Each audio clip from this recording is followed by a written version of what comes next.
Part 7, Chapter 1.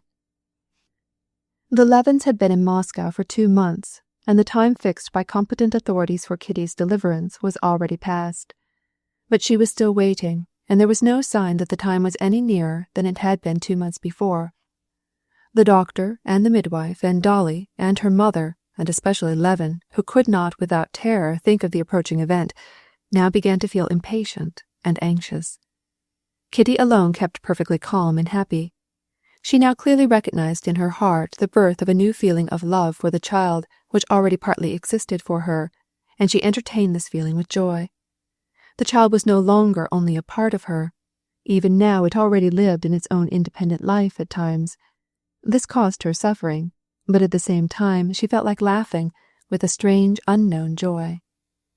All whom she loved were with her, and all were so good to her, took such care of her, and tried so to make everything pleasant for her that, if she had not known and felt that the end must soon come, this would have been the happiest and best part of her life. Only one thing clouded her perfect happiness, and this was that her husband was different from the Levin she loved, or the Levin that had lived in the country. She had loved his calm, gentle, and hospitable ways in the country. In the city, he seemed all the time restless and on his guard, as if he feared that someone was going to insult him or her. There in the country he was usefully occupied, and seemed to know that he was in his place. Here in the city he was constantly on the go, as if he were afraid of forgetting something, but he had nothing really to do, and she felt sorry for him. But she knew that to his friends he was not an object of commiseration, and when in society she looked at him as one studies those who are beloved, endeavouring to look on him as a stranger, and see what effect he produced on others. She saw with anxiety the danger that she herself might become jealous of him for the reason that he was not at all pitiable, but rather an exceedingly attractive man by reason of his dignified, rather old-fashioned, shy politeness to ladies, his strong physique, and his very expressive face. But she read his inner nature. She saw that he was not himself, otherwise she could not define his actions. But sometimes in her heart she reproached him because he could not adapt himself to city life. Sometimes even she confessed that it was really difficult for him to conduct his life so as to please her. But, indeed, what could he find to do? He was not fond of cards. He did not go to the clubs. She now knew what it meant to frequent the company of high livers, like a Vronsky. It meant to drink and to go to places. She could not think without horror of where these men were in the habit of going. Should he go into society? She knew that to enjoy that it would be necessary to find pleasure in the company of young ladies, and she could not desire that. Then should he sit at home with her mother, and her sister? But however pleasant these conversations might be to her, she knew that they must be wearisome to him. What, then, remained for him to do? Was he to go on with his book? He intended to do this, and began to make researches in the public library, but, as he confessed to Kitty, the more he had nothing to do, the less time he had. Moreover, he complained to her that too much was said about his book, and therefore his ideas were thrown into confusion, and that his interest in his work was flagging. One result of their life in Moscow was that there were no more quarrels between them, either because city conditions were different, or because both were beginning to be more guarded and prudent. The fact remained that, since they left the country, the scenes of jealousy which they feared might arise were not repeated. In these circumstances, one very important affair for them both took place. Kitty had a meeting with Vronsky. Kitty's godmother, the old Princess Marya Borisovna, was always very fond of her and wanted to see her. Kitty, though owing to her condition she was not going out now, went with her father to see the stately old princess, and there she met Vronsky. At this meeting Kitty could reproach herself only for the fact that for the moment when she first saw the features, once so familiar, she felt her heart beat fast and her face redden. But her emotion lasted only a few seconds. The old prince hastened to begin an animated conversation with Vronsky, and by the time he had finished Kitty was ready to look at Vronsky, or to talk with him if need be, just as she was talking with the princess, and, what was more, without a smile or an intonation which would have been disagreeable to her husband, whose invisible presence, as it were, she felt near her at that moment. She exchanged some words with Vronsky, smiled serenely when he jestingly called the assembly at Kashin our parliament, She had to smile so as to show that she understood the jest. Then she addressed herself to the old princess and did not turn her head until Vronsky rose to take leave. Then she looked at him, but evidently it was only because it is impolite not to look at a man when he bows. She was grateful to her father because he said nothing about this meeting with Vronsky, but Kitty understood from his especial tenderness after their visit, during their usual walk, that he was satisfied with her. She felt satisfied with herself. She had never anticipated that she should have the strength of mind to remember all the details of her former feelings toward Vronsky, and yet to seem and to feel perfectly indifferent and calm in his presence. Levin turned far more crimson than she did when she told him about her meeting with Vronsky at the house of the Princess Marya Borissovna. It was very hard for her to tell him about it, and still harder to go on relating the details of the meeting, for the reason that he did not ask her a question, but only gazed at her and frowned. "It was such a pity that you weren't there," she said to her husband, "not in the room. For before you, I should not have been so self-possessed. I'm blushing now ever and ever so much more than I did then," said she, blushing till the tears came. "But if you could have looked through the keyhole." Her sincere eyes told Levin that she was satisfied with her behavior, and, though she blushed, he immediately became calm.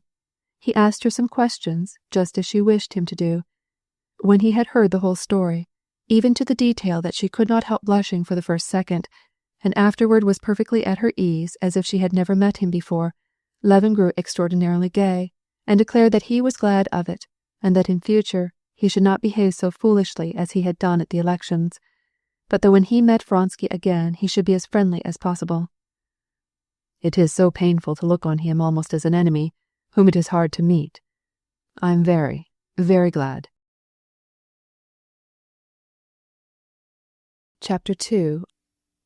"Please don't forget to call at the Bowles," said Kitty, as her husband came into her room about 11 o'clock in the morning before going out. "I know that you are going to dine at the club because Papa wrote to you, but what are you going to do this morning?" "I'm only going to Katavasov's." "Why are you going so early?" "He promised to introduce me to Metrov. He's a famous scholar from Petersburg. I want to talk over my book with him." "Oh, yes. Wasn't it his article you were praising? Well, and after that?" "Possibly to the tribunal, about that affair of my sister's." "Aren't you going to the concert?" she asked. "No. Why should I go alone?" "Do go. They're going to give those new pieces. It will interest you. I should certainly go." "Well, at all events, I shall come home before dinner," he said, looking at his watch. "Put on your best coat, so as to go to the Countess Bowles." "Why, is that really necessary?" "Oh, certainly. The Count himself came here. Now, what does it cost you? You go, you sit down, you talk 5 minutes about the weather, then you get up and go." "Well, you don't realize that I am so out of practice that I feel abashed. How absurd it is for a strange man to come to a house, to sit down, to stay a little while without any business, to find himself in the way, feel awkward, and then go." Kitty laughed. "Yes, but didn't you used to make calls before you were married?" "Yes, but I was always bashful," said he, "and now I'm so out of the way of it that, by heavens, I would rather not have any dinner for 2 days than make this call. I'm so bashful. It seems to me as if they must take offense and say, 'Why do you come without business?'" "No, they don't take offense. I will answer that for you," said Kitty, looking brightly into his face. She took his hand. "Now, prashchai, please go." He kissed his wife's hand and was about to go when she stopped him. "Kostya, do you know I have only 50 rubles left?" "Well, I will go and get some from the bank. How much do you want?" said he, with his well-known expression of vexation. "No, wait." She detained him by the arm. "Let us talk about this a moment. This troubles me. I try not to buy anything unnecessary. Still, the money runs away. We must retrench somehow or other." "Not at all," said Levin with a little cough, and looking askance upon her. She knew this cough. It was a sign of strong vexation, not with her, but with himself. He was actually discontented, not because much money was spent, but because he was reminded of what he wanted to forget. I have ordered Sokolov to sell the corn and to get the rent of the mill in advance. We shall have money enough." "No, but I fear that, as a general thing—" "No, not at all. Not at all," he repeated. "Well, good-bye, darling." "Sometimes I wish I hadn't listened to Mamma. How happy we were in the country. I tire you all, waiting for me, and the money we spend." "Not at all. Not at all. Not one single time since we were married till now have I thought that things would have been better than they are." "Truly?" said she, looking into his face. He said that, thinking only to comfort her, but when he saw her gentle, honest eyes turned to him with an inquiring look, he repeated what he had said with his whole heart, and he remembered what was coming to them so soon. "How do you feel this morning? Do you think it will be soon?" he asked, taking both her hands in his. "I sometimes think that I don't think and don't know anything." "And you don't feel afraid?" She smiled disdainfully. "Not the least bit. No, nothing will happen today. Don't worry." "If that is so, then I am going to Katavasov's." "I'm going with Papa to take a little walk on the boulevard. We are going to see Dolly. I shall expect you back before dinner. Oh, there! Do you know Dolly's position is getting to be entirely unendurable? She is in debt on every side, and hasn't any money at all. We talked about it yesterday with Mamma and Arseny." This was her sister Natalia Lvovna's husband. "And they decided that you should scold Stiva. It is truly unendurable. It is impossible for Papa to speak about it. But if you and he—" "Well, what can we do?" asked Levin. "You had better go to Arseny's and talk with him. He will tell you what we decided about it." "All right. I will follow Arseny's advice. Then I will go directly to his house. And by the way, if he is still at the concert, then I will go with Natalie. So, good-bye." On the staircase, the old bachelor servant, Kuzma, who acted in the city as steward, stopped his master. "Krasavichka has just been shod, and it lamed her." This was Levin's left pole horse, which he had brought from the country. "What shall I do?" said he. When Levin established himself in Moscow, he brought his horses from the country. He wished to set up as good a stable as possible, but not to have it cost too much. It seemed to him now that hired horses would have been less expensive, and even as it was, he was often obliged to hire of the izvozchik. "Take her to the veterinary. Perhaps she is going to have a swimmer." "Well, how shall you arrange for Katerina Alexandrovna?" asked Kuzma. Levin was now no longer troubled, as he had been at first, when he first came to Moscow, that for the drive from Voznesensko to Zintsev-Vrazek it was necessary to have a span of heavy horses harnessed into his heavy carriage, and to drive at 4 versts through mealy snow, and keep them waiting 4 hours there, and to have to pay 5 rubles for it. Now it seemed to him the natural thing to do. "Get a pair of horses from the izvozchik and put them into our carriage." "I will obey." After having thus decided simply and quickly, thanks to his training in city ways, a labor which in the country would have cost him much trouble and attention, Levin went out on the porch and, beckoning to an izvozchik, took his seat in the cab and rode off to the Nikitskaya Street. On the way the question of money did not occupy him, but he thought over how he was going to make the acquaintance of the sociological savant from Petersburg, and what he should say to him in regard to his treatise. It was only during the first part of his stay in Moscow that Levin, who had been used to the productive ways of the country, was amazed at the strange and unavoidable expenses which met him on every side. But now he was wonted to them. He had somewhat the same experience as he had been told drunken men went through. Each successive glass made him more reckless. When Levin took the first 100-ruble note for the purchase of liveries for the lackey and Swiss, he could not avoid the consideration that these liveries were wholly useless to anyone, and yet they seemed to be unavoidable and indispensable, judging from the amazement of Kitty and her mother when he made the remark that they might go without them, and he put it to himself that the liveries represented the wages of 2 laborers for a year, that is to say, about 300 working days from early in the morning till late at night, so that the first 100-ruble note corresponded to the first glass. But the second bill of 28 rubles, expended for the purchase of provisions for family dinner, cost him less trouble, though he still mentally computed that this money represented 9 chetverts, or more than 50 bushels, of oats, which these same workmen, at the cost of many groans, had mowed, bound into sheaves, threshed, winnowed, gathered up, and put into bags. And now the money spent in this way had long ceased to evoke any such considerations, but they flew around him like little birds. He had long ceased to ask himself whether the pleasure purchased by this money was anywhere near commensurate with the labor spent in acquiring it. He also forgot the common principle of economics, that there is a certain price below which it is impossible to sell grain except at a loss. His rye, the price of which he had kept up so long, had to be sold at 10 kopecks a bushel cheaper than he had sold it a month earlier. Even the calculation that if he kept on at his present rate of expenditure it would be impossible to get through the year without getting into debt did not cause him any anxiety. Only one thing troubled him, the keeping up his bank account, without asking how, so that there might be always enough for the daily needs of the household. And up to the present time he had succeeded in doing this. But now his deposit at the bank had run low, and he did not know exactly how to restore it. And this problem was causing him some anxiety just at the time when Kitty asked him for more money. But he did not want to bother about that just now, so he drove away, thinking of Katavasov and his approaching acquaintance with Metrov. Chapter 3.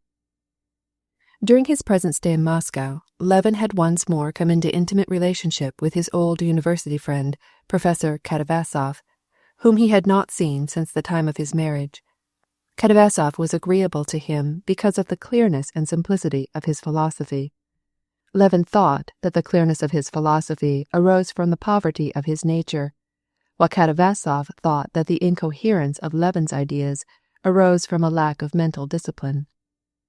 But Katavasov's lucidity was agreeable to Levin, and Levin's fecundity of undisciplined ideas was agreeable to Katavasov, and they both liked to meet and discuss together. Levin had read several passages from his treatise to Katavasov, who had liked them. The evening before, Katavasov, happening to meet Levin at a public lecture, told him that the celebrated scholar, Professor Metrov, whose article had pleased Levin, was in Moscow and was greatly interested in what he had heard of Levin's work. He was to be at Katavasov's house the next day at 11 o'clock, and would be delighted to make Levin's acquaintance. "Delighted to see you, Batyushka," said Katavasov, receiving Levin in his reception room. "I heard the bell, and wondered if it could be time. And now, what do you think of the Montenegrins? It looks to me like war." "What makes you think so?" asked Levin. Katavasov in a few words told him the latest news, and then, taking him into his library, introduced him to a short, thick-set, and very pleasant-looking man. It was Metrov. The conversation for a short time turned on politics, and on the views held by the high authorities in Petersburg in regard to the recent elections. Metrov, in regard to this, quoted some significant words spoken by the Emperor and one of the ministers, which he had heard from a reliable source. Katavasov had heard from an equally reliable source that the Emperor had said something quite different.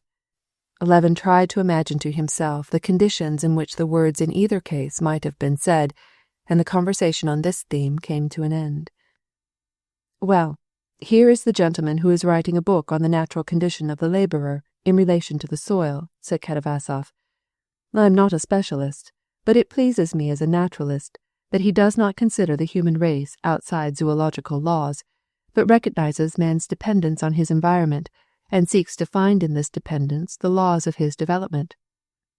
"That is very interesting," said Metrov. "I began simply to write a book on rural economy," said Levin, reddening. "But in studying the principal instrument, the laborer, I arrived at a decidedly unexpected conclusion, in spite of myself." And Levin expatiated on his ideas, trying the ground carefully as he did so, for he knew that Metrov had written an article against the current views on political economy, and how far he could hope for sympathy in his new views he did not know, and could not tell from the scholar's calm, intellectual face. "How, in your opinion, does the Russian laborer differ from that of other peoples?" asked Metrov. "Is it from the point of view which you call zoological, or from that of the material conditions in which he finds himself?" This way of putting the question proved to Levin how widely their opinions diverged. Nevertheless, he continued to set forth his theory, which was based on the idea that the Russian people could not have the same relation to the soil as the other European nations, and to prove this position, he hastened to add that, in his opinion, the Russian people feels instinctively predestined to populate the immense uncultivated tracts stretching toward the east. It is easy to be mistaken about the general destiny of a people by forming premature conclusions, said Metrov, interrupting Levin, and the situation of the laborer will always depend on his relation to land and capital.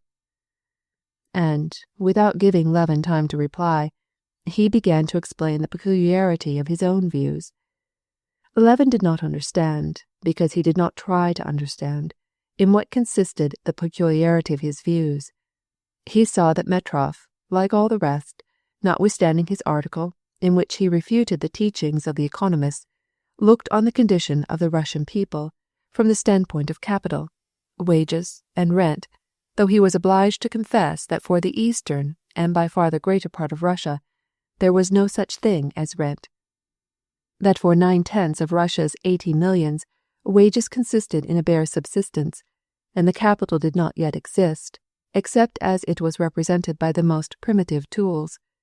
Although Metrov differed from other political economists, in many ways he regarded the laborer from this point of view, and he had a new theory as to wages, which he demonstrated at length.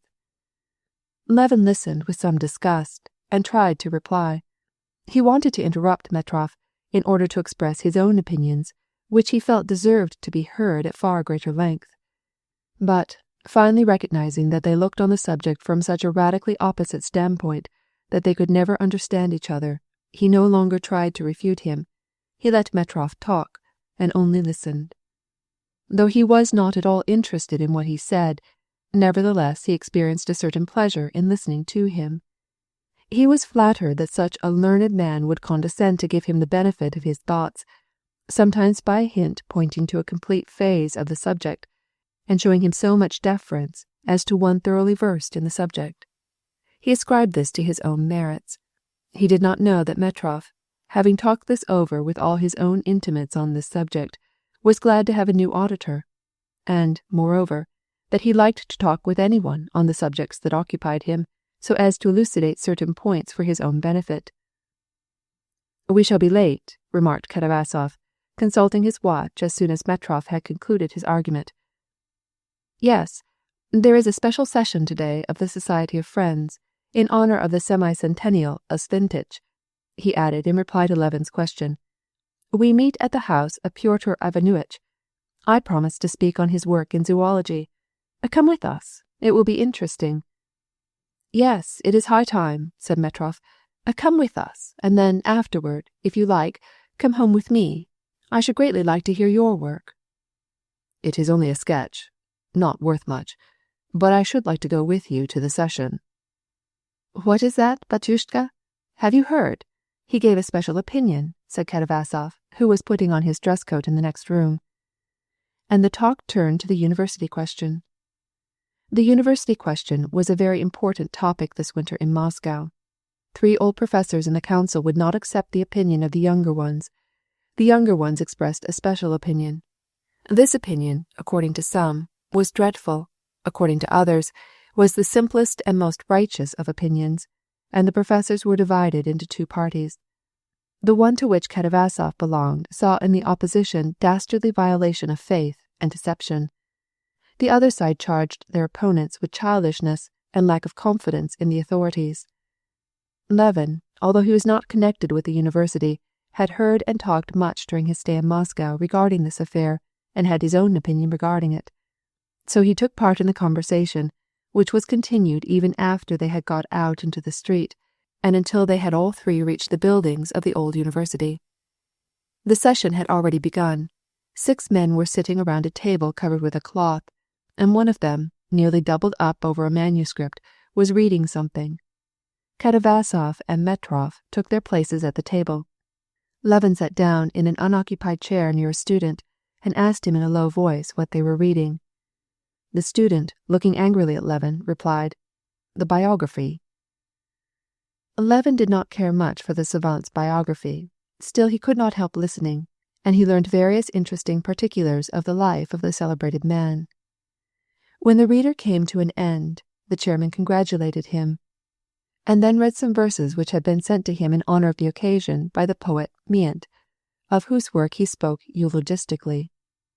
Then Katavasov read in his loud, harsh voice a sketch of the work of Svintich. When Katavasov had finished, Levin looked at his watch and found that it was already 2:00. He realized that he should lose the concert if he should read his treatise to Metrov, and, moreover, he no longer cared to do it. During the reading of the papers he had come to a conclusion regarding the conversation he had just had. It was clear to his own mind that, though Metrov's ideas very likely had some value, yet his own ideas also had value, and that ideas could be made clear and profitable only when every person should work separately in his chosen path, but that the communication of these ideas was perfectly profitless. And, having decided to decline Metrov's invitation, Levin at the end of the session went up to him. Metrov introduced Levin to the chairman, with whom he was talking about the political news. Thereupon Metrov told the chairman what he had already told Levin, and Levin made the same remarks as he had made that morning, but for the sake of variety he also told his new theory, which had just come into his mind. After this, the conversation again turned on the university question. As Levin had already heard as much as he cared to about this, he made haste to tell Metrov that he regretted that he could not accept his invitation, bade him goodbye, and hastened to Lvov's. Chapter 4. Lvov, who had married Natalie, Kitty's sister, had spent his life in the European capitals, where he had not only received his education, but had also pursued his diplomatic career. The year before he had resigned his diplomatic appointment, not because it was distasteful to him, for he never found anything distasteful to him, and had accepted a position in the department of the palace in Moscow, so that he might be able to give a better education to his 2 sons. In spite of very different opinions and habits, and the fact that Lvov was considerably older than Levin, they had seen much of each other this autumn, and had become great friends. Levin found his brother-in-law at home, and went in without ceremony. Lvov, in a housecoat with a belt, and in chamois-skin slippers, was sitting in an armchair, and with blue glasses was reading a book which rested on a stand, while he held a half-burned cigar in his shapely hand. His handsome, delicate, and still youthful face, to which his shining, silvery hair gave an expression of aristocratic dignity, lighted up with a smile as he saw Levin. "Good. I was just going to send to find out about you all. How is Kitty?" said he, and rising, he pushed forward a rocking-chair. "Sit down here. You'll find this better. Have you read the last circular in the Journal de St. Petersburg? I find it excellent," said he, with a slight French accent. Levin informed him of what he had heard as to the reports in circulation at Petersburg, and, after having spoken of politics, he told about his acquaintance with Metrov and the session at the university. This greatly interested Lvov. "There, I envy you your intimacy in that learned society," said he, and he went on speaking, not in Russian, but in French, which was far more familiar to him. "True, I could not meet them very well. My public duties, and my occupation with the children, would prevent it. And then, I do not feel ashamed to say that my own education is too faulty." "I can't think that," said Levin with a smile, and, as always, touched by his modest opinion of himself, expressed not for the sake of bringing out a flattering contradiction, but genuine and honest. "Oh, dear, I now feel how little I know. Now that I am educating my sons, I am obliged to refresh my memory. I learn my lessons over again. Just as in your estate, you have to have workers and overseers, so here it needs someone to watch the teachers. But see what I am reading," and he pointed to the grammar of Busleov lying on the stand. "Misha has to learn it, and it is so hard. Now explain this to me." Levin wanted to explain to him that it was impossible to understand it, that it simply had to be learned, but Lvov did not agree with him. "Yes, now you are making fun of it." "On the contrary, you can't imagine how much I learn, when I look at you, about the way to teach children," Well, you could not learn much from me. I only know that I never saw children so well brought up as yours, and I should not want better children than yours." Lvov evidently wanted to restrain himself so as not to betray his satisfaction, but his face lighted up with a smile. "Only let them be better than I. That is all that I want. But you don't know the bother," he began, "with lads who, like mine, have been allowed to run wild abroad." "You are regulating all that. They are such capable children. The main thing is their moral training. And this is what I learn in looking at your children." "You speak of the moral training.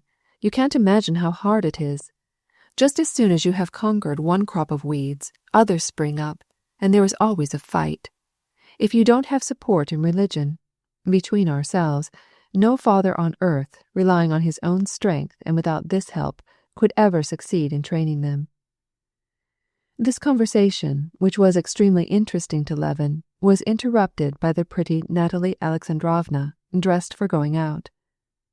"I didn't know you were here," said she to Levin, evidently not regretting, but even rejoicing that she had interrupted his conversation, which was too long for her pleasure.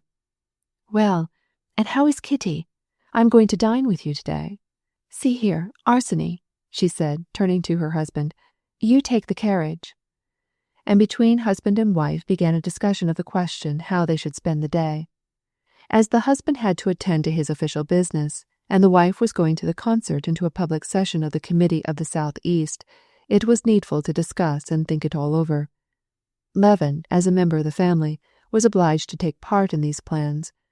It was decided that he should go with Natalie to the concert and to the public meeting, and then send the carriage to the office for Arseny, who would come and take her to Kitty's, or if he was not yet ready, Levin would serve as her escort. "This man is spoiling me," said Lvov to his wife. "He assures me that our children are lovely, when I know that they are full of faults." "Arseny goes to extremes. I always say so," said his wife. "If you expect perfection, you will never be satisfied. And Papa is right in saying that when we were children, they went to one extreme. They kept us on the entresol, while the parents lived in the bel étage. But now, on the contrary, parents live in the lumber room, and the children in the bel étage. The parents are now of no account. Everything must be for the children." "Supposing this is more agreeable," suggested Lvov, with his winning smile, as he offered her his arm. "Anyone not knowing you would think that you were not a mother, but a stepmother." "No, it is not good to go to extremes in anything," said Natalie, gently, laying his paper cutter in its proper place on the table. "Ah, here they are. Come in, ye perfect children," said Lvov to the handsome lads who came in and, after bowing to Levin, went to their father, evidently wishing to ask some favor of him. Levin wanted to speak with them and to hear what they said to their father, but Natalie was talking with him, and just then Lvov's colleague, Makotin, in his court uniform, came into the room and began a lively conversation about Herzegovina, the Princess Korzinsky, and the premature death of Madame Apraxin. Levin forgot all about Kitty's message. He remembered it just as they reached the vestibule. "Oh, Kitty commissioned me to speak with you about Oblonsky," said he, as Lvov went with them to the head of the staircase. "Yes, yes, Maman wants us, les beaux-frères, to attack him," said Lvov, turning red. "But how can I?" "Then I will undertake it," said the smiling Madame Lvov, who, wrapped up in her white dogskin rotunda, was waiting till they should finish talking. Chapter 5. Two very interesting pieces were to be given at the matinee. One was a fantasia, or symphonic poem called The King Lear of the Steppes. The other was a quartet dedicated to the memory of Bach. Both pieces were new and of the new school, and Levin desired to form his own opinion in regard to them. So, after he had conducted his sister-in-law to her place, he took his stand near a column and determined to listen as attentively and conscientiously as possible. He tried not to allow his attention to be distracted and his impression spoiled by letting his eyes follow the white-cravated Kapellmeister's waving arms, which were always so disturbing to the musical attention, or by looking at the ladies in their hats, who for concerts take especial pains to tie ribbons round their ears, or at all the faces either occupied with nothing or occupied with the most heterogeneous interests, music being the last. He tried to avoid meeting the connoisseurs and the chatterers, but he stood alone by himself, looking down and listening. But the more he listened to the King Lear fantasia, the more he felt the impossibility of forming a clear and exact idea of it. The musical thought, at the moment of its development, was constantly interrupted by the introduction of new themes, or vanished, leaving only the impression of a complicated and laborious attempt at instrumentation. But these same new themes, beautiful as some of them were, gave an unpleasant impression, because they were not expected or prepared for. Gaiety and sadness and despair and tenderness and triumph followed one another like the incoherent thoughts of a madman, to be themselves followed by others as wild. During the whole performance, Levin experienced a feeling analogous to what a deaf man might have in looking at dancers.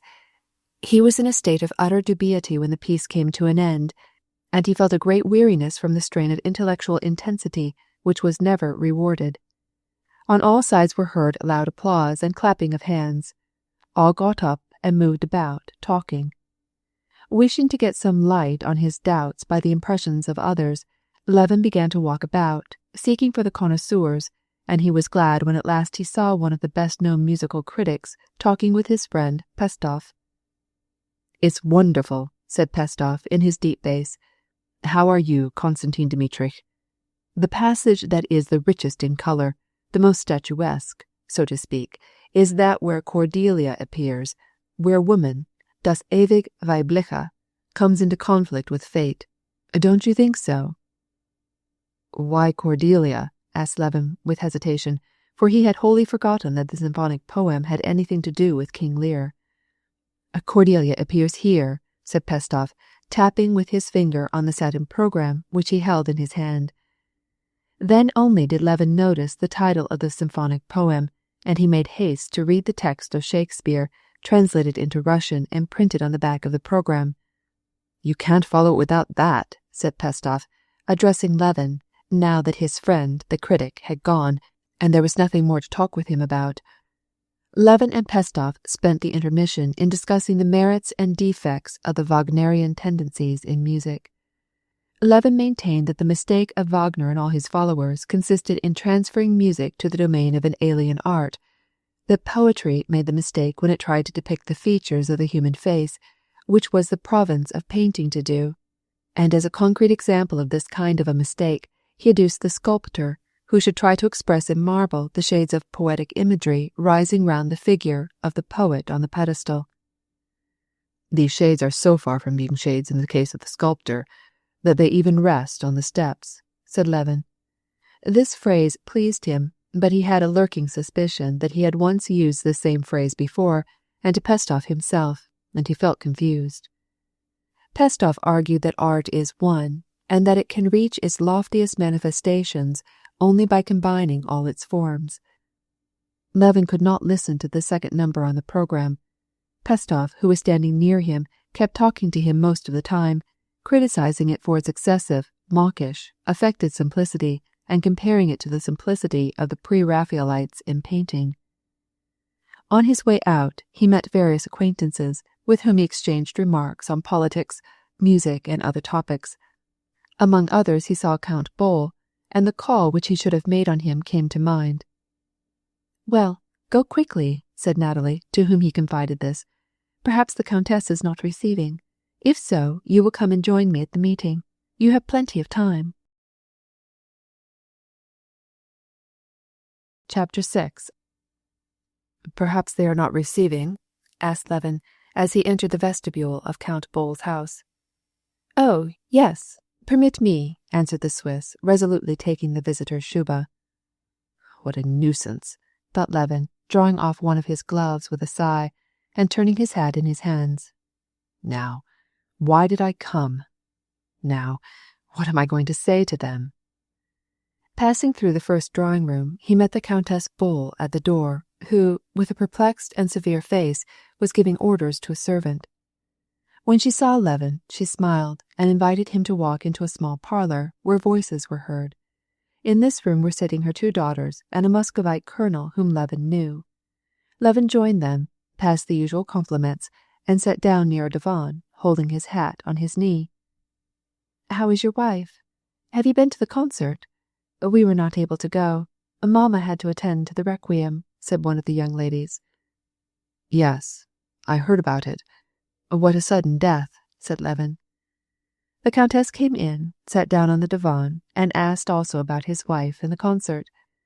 Levin replied and asked some questions about the sudden death of Madame Apraxin. "But then, she was always in delicate health." "Were you at the opera yesterday?" "Yes, I was." "Lucia was very good." "Yes, very good," said he, and he began, seeing that it was entirely immaterial to him what they thought about him, to repeat what he had heard 100 times about the singer's extraordinary talent. The Countess Bohl pretended that she was listening. Then, when he had said all he had to say and relapsed into silence, the colonel, who had hitherto held his peace, began also to speak. The colonel also talked about the opera and about an illumination. Then, saying something about a supposititious folle journée at Turin, the colonel, laughing, got up and took his departure. Levin also got up, but a look of surprise on the Countess's face told him that it was not yet time for him to go. 2 minutes more, at least, were necessary. He sat down. But, as he thought what a foolish figure he was cutting, he was more and more incapable of finding a subject of conversation. "Are you going to the public meeting?" asked the Countess. "They say it will be very interesting." "No, but I promised my belle-sœur that I would call for her there," replied Levin. Silence again ensued. The mother exchanged a look with her daughter. "Now it must be time to go," thought Levin, and he rose. The lady shook hands with him and charged him with 1000 choses for his wife. The Swiss, as he put on his shuba for him, asked his address and wrote it gravely in a large, handsomely bound book. "Of course, it's always the same to me, but how useless and ridiculous it all is," thought Levin, comforting himself with the thought that everyone did the same thing, and he went to the public meeting of the committee, where he was to find his sister-in-law to bring her home with him. At the public meeting of the committee there was a great throng of people, and society was well represented. Levin reached the place just in time to hear a sketch which all said was very interesting. When the reading of the sketch was finished, society came together, and Levin met Sviatsky, who invited him to come that very evening to a meeting of the Society of Rural Economy, at which a very important report was to be read. He also met Stepan Arkadyevitch, who had just returned from the races, and many other acquaintances, and Levin talked much and heard many opinions relating to the meeting and the new piece and the lawsuit. But apparently in consequence of his weariness and the strain which he began to feel, he made a blunder in speaking of a certain lawsuit, and this blunder he afterward remembered with annoyance. Speaking of the recent punishment of a foreigner who had been tried in Russia, and that it would have been irregular to punish him by exile, Levin repeated what he had heard the evening before in a conversation with a friend of his. "I think that to send him abroad is just the same as to punish a fish by throwing it into the water," said Levin. Too late he remembered that his comparison which he put forth to express his thought, though he had heard his friend use it, was really taken from a fable by Kryloff, and that his friend had taken it from the feuilleton of a newspaper. Returning home with his sister-in-law and finding Kitty well and happy, Levin went to the club. Chapter 7. Levin reached the club very punctually. A number of the guests and members arrived there at the same time as he did. Levin had not been at the club very recently. Indeed, not since the time when, having finished his studies at the university, he passed a winter at Moscow and went into society. He remembered the club in a general sort of way, but had entirely forgotten the impressions which, in former days, it had made upon him. But as soon as he entered the great semicircular dvor, or court, sent away his isvostchik, and mounted the steps and saw the liveried Swiss noiselessly open the door for him, and bow as he ushered him in, as soon as he saw in the cloakroom the galoshes and shubas of the members, who felt that it was less work to take them off downstairs, and leave them with the Swiss than to wear them upstairs. As soon as he heard the well-known mysterious sound of the bell, and as soon as he mounted the easy flight of carpeted stairs, and saw the statue on the landing, and on the upper floor recognized the third Swiss in his club livery, who, having grown older, displayed neither dilatoriousness nor haste in opening the door for him, he once more felt the old-time impression of the club, the atmosphere of comfort, ease, and good breeding. "Your hat, if you please," said the Swiss to Levin, who had forgotten the rule of the club to leave hats at the cloakroom. "It's a long time since you were here," said the Swiss. "The prince wrote to you yesterday. Prince Stefan Arkadyevitch has not come yet." The Swiss knew not only Levin, but all his connections and family, and took pleasure in reminding him of his relationships. Passing through the first connecting hall and the conversation room at the right where the fruit dealer sits, Levin, who walked faster than the old attendant, entered the dining room, which was filled with a noisy throng. He made his way along by the tables, almost all of which were occupied. As he looked about him on all sides, he saw men of the most heterogeneous types, old and young, most of them acquaintances, and many of them friends. It seemed as if all of them had left their cares and worries with their hats in the cloakroom, and had collected together to make the most of the material advantages of life. There were Sviatsky and Sherbatsky and Nevyedovsky and the old prince and Vronsky and Sergei Ivanovitch. "Ah, why are you late?" said the prince with a smile, extending his hand to his son-in-law over his shoulder. "How is Kitty?" he added, putting a corner of his napkin into the buttonhole of his waistcoat. "She is well, and dining with her sisters." "Ah, the old gossips. Well, there's no room with us. Go to that table there and get a seat as quickly as you can," said the prince, taking care with a plate of ukha, or soup made of lotes. "Here, Levin!" cried a jovial voice from a table a little farther away. It was Trovtsuin. He was sitting with a young officer, and near him were two chairs tilted up. Levin, with joy, went to join him. He always liked the good-hearted, prodigal Trovtsuin. His reconciliation with Kitty was connected with him, and now, especially, after all his wearisome intellectual conversations, the sight of his jolly face was delightful. "These places were for you and Blonsky.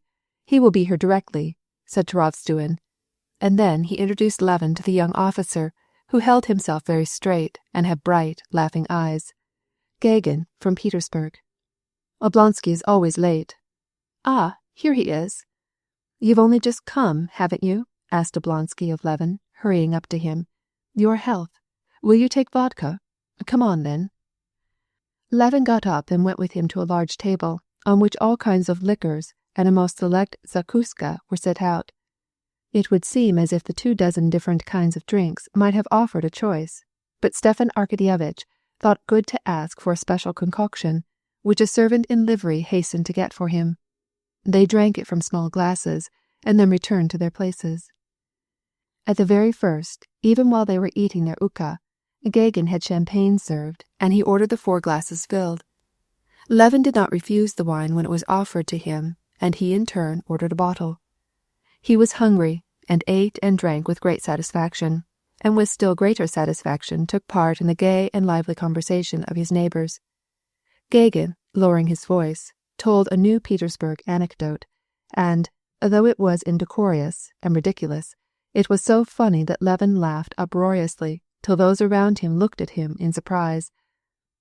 "That is in the same kind as, 'Alas, I cannot endure it,'" quoted Stefan Arkadyevitch. "Do you remember? Ah, it was lovely. Bring us another bottle," said he to the lackey, and he began to tell an anecdote.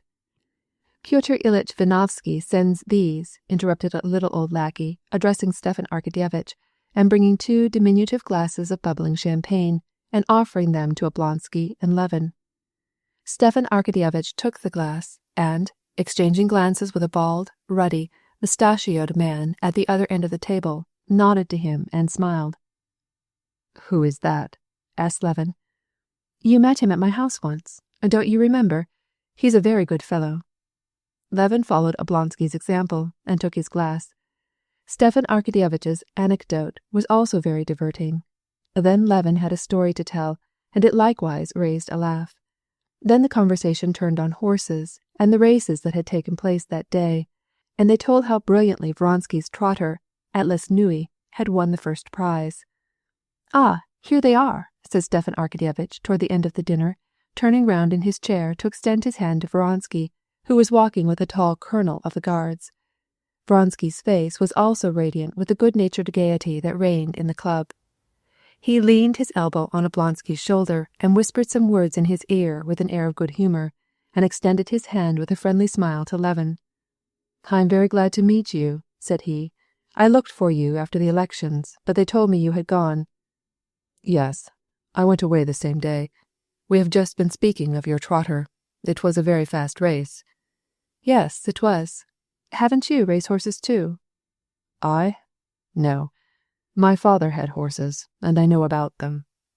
"Where did you dine?" asked Stepan Arkadyevitch. "At the second table, behind the columns." "He has been loaded down with congratulations. It's very pretty, a second imperial prize. I wish I could only have the same luck at play as he does with horses. Now, how they waste golden time. I am going to the infernal Naya," said the tall colonel, and he left them. "That's Yashvin," said Vronsky to Trotsuin, and sat down in a vacant place near them. Having drained the glass of champagne which was filled for him, he also ordered a bottle. Either from the effect of the wine which he had drunk, or from the social atmosphere of the club, Levin talked cordially with him about the best breeds of cattle, and was happy to feel no more hatred against his former rival. He even told him, among other things, that he had heard from his wife of the meeting which had taken place at the house of the Princess Marya Borisovna.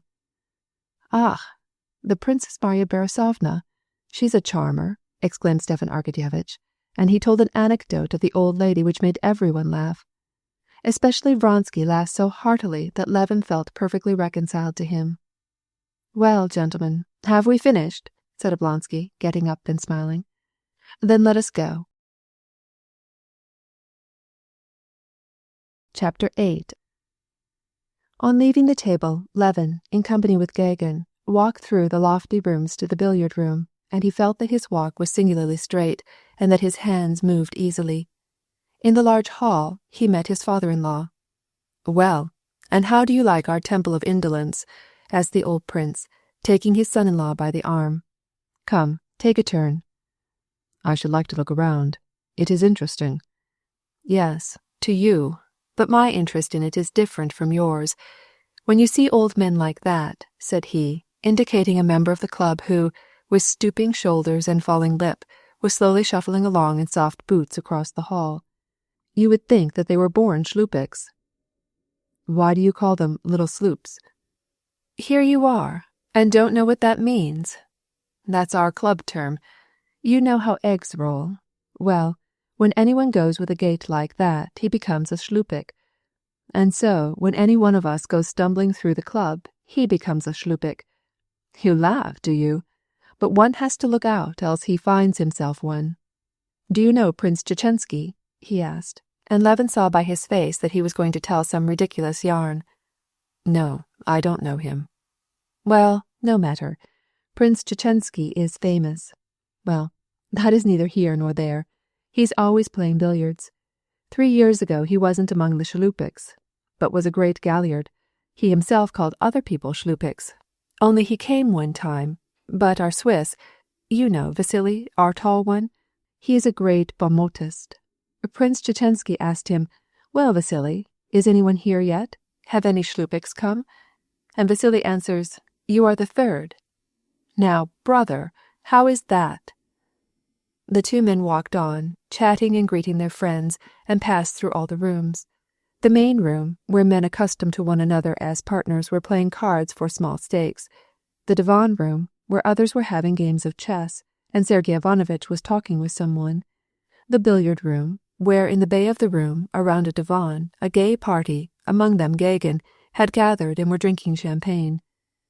They glanced in also at the infernal Naya, where, at the gambling table, Yashvin, surrounded by men betting, was already established. With hushed voices they entered the reading room, where, under a shaded lamp, a young man with a stern face was turning over the leaves of one journal after another, while nearby was a bald-headed general absorbed in reading. They passed quietly into a room which the prince called the Hall of the Wits, and there they found 3 gentlemen talking politics. "Prince, we are ready, if you please," said one of his partners, finding him there, and the prince joined them.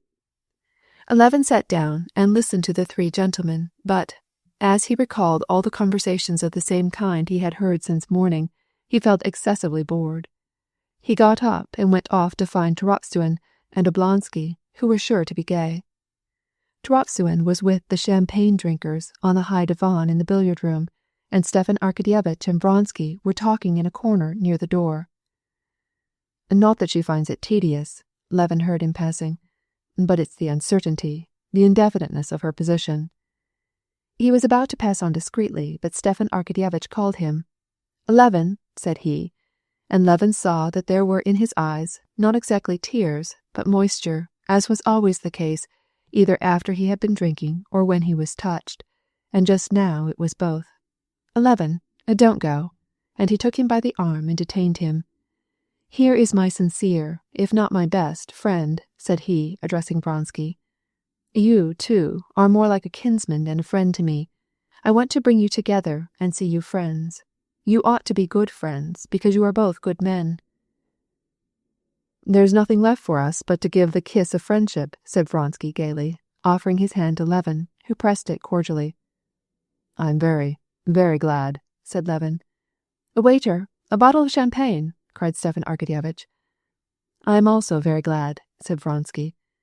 But in spite of Oblonsky's desires and their mutual satisfaction, they had nothing to say, and both knew it. "Do you know, he doesn't know Anna," remarked Oblonsky, "and I want to introduce him to her. Come on, Levin." "Is it possible?" said Vronsky. "She will be very much pleased. I should beg you to come at once. But I am troubled about Yashvin, and I want to stay here till he has finished playing." "Is he going to lose?" "All he has. I am the only one who has any influence over him," said Vronsky. "What do you say, Levin? Shall we have a game of pool? First rate," said Stepan Arkadyevitch. "Place the pyramid," he said, addressing the marker. "It is all ready," replied the marker, who had some time before put the balls in the triangular frame and had placed the red ball in readiness to break the pyramid. "Well then, go ahead." After their game, Vronsky and Levin sat down at Gagin's table, and Levin, at Stepan Arkadyevitch's instance, began to bet on the aces. Vronsky sat down for a time at the same table, where his acquaintances kept coming up and joining him. Then, after a time, he went to the infernal Naya to find out how Yashvin was getting along. Levin felt a pleasant sense of exhilaration after the intellectual weariness of the morning. He was pleased to have his unfriendly feelings toward Vronsky ended, and the impression of restfulness, good fellowship, and comfort still remained by him. When the game was ended, Stepan Arkadyevitch took Levin's arm, saying, "Well, let us go see Anna. We needn't wait for Vronsky. What say you? She is at home. I promised her to bring you a long time ago. Where were you going this evening?" "Nowhere in particular. I only told Sviatsky I would go to the Society of Rural Economy, but I'll go with you if you wish." "Excellent. Let's go then. See if my carriage has come," said Stepan Arkadyevitch, addressing a lackey. Levin went to the desk, paid the 40 rubles which he had lost at cards, in some mysterious way gave his fee to the old lackey who was standing by the door, and went through the long rooms down to the entrance. Chapter 9. "Oblonsky's carriage!" cried the Swiss in a portentous voice. The carriage came up and the 2 friends got in. Only as long as the carriage was still in the courtyard did Levin continue to experience the feeling of clubbish comfort, of satisfaction, and of indubitable decorum which had surrounded him. But as soon as the carriage rolled out on the street, the jolting over the uneven pavement, the cries of an angry izvozchik whom they met, and the sight of the red sign of a low public house and some shops lighted up, caused this impression to fade away, and he began to think over what follies he had committed, and to ask himself if he were doing right in going to see Anna. What would Kitty say? Stepan Arkadyevitch, as if he had divined what was passing in the mind of his companion, cut short his meditations. "How glad I am," said he, "that you are going to know her. Do you know Dolly has been wishing it for a long time. Lvov goes to her house, too. Though she is my sister," continued Stepan Arkadyevitch, "I am bold enough to say that she is a remarkable woman. You will see it. Her position is very hard, especially just now." "Why do you say especially now?" "We are negotiating with her husband for a divorce, and he is willing, but there are difficulties on account of the son, and this matter, which ought to have been settled long ago, is dragging on now these 3 months. As soon as the divorce is granted, she will marry Vronsky.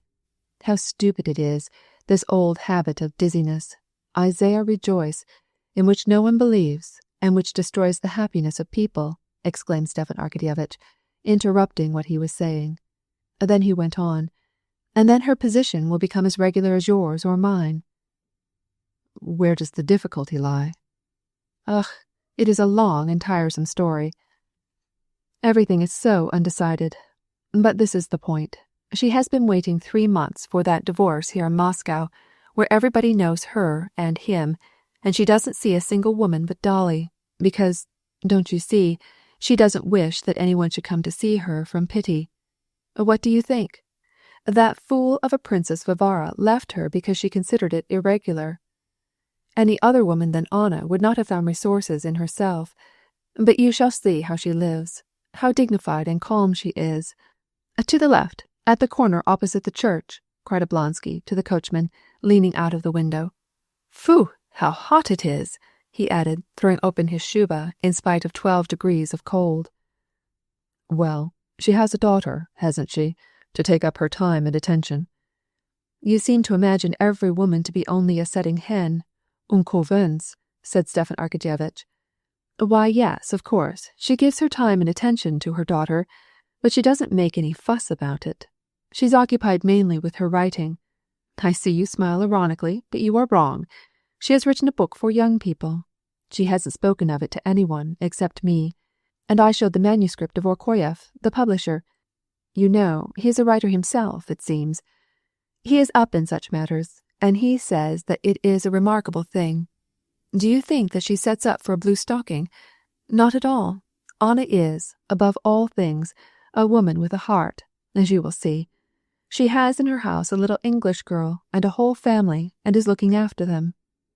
"What? Some philanthropical scheme?"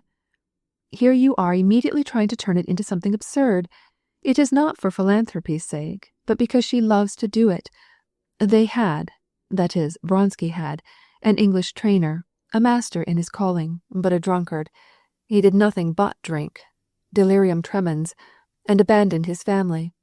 Anna saw them, helped them, got drawn in more and more, and now has the whole family on her hands. I don't mean merely by giving them money. She herself teaches the boys Russian, so as to fit them for the gymnasium, and she has taken the little girl home with her. Well, you shall see her."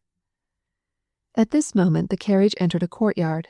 Stepan Arkadyevitch rang at the door before which they stopped, and, without inquiring whether the mistress of the house was at home, went into the vestibule. Levin followed him, more and more uneasy as to the propriety of the step he was taking. He saw, as he looked at himself in the glass, that he was very red in the face, but he knew that this was not tipsy. He went upon the carpeted stairs after Oblonsky. On the 2nd floor a servant received them with a bow, and Stepan Arkadyevitch, as if he were a connection, asked him, "Who is with Anna Arkadyevna?"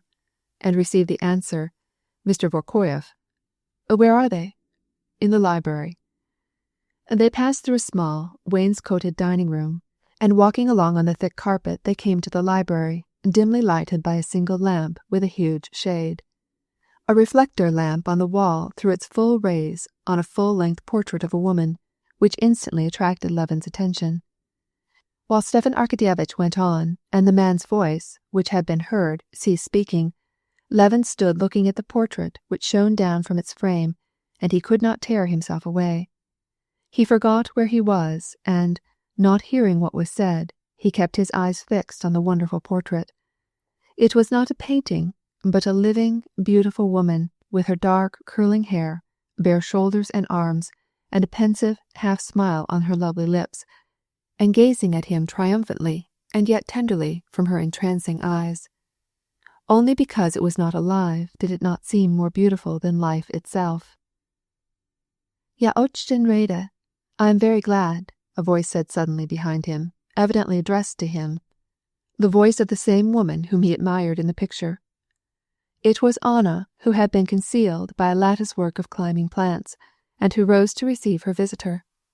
And in the dark of the library Levin recognized the original of the portrait, in a simple dark blue gown, not in the same position, not with the same expression, but with the same lofty beauty which had been represented by the artist in the painting.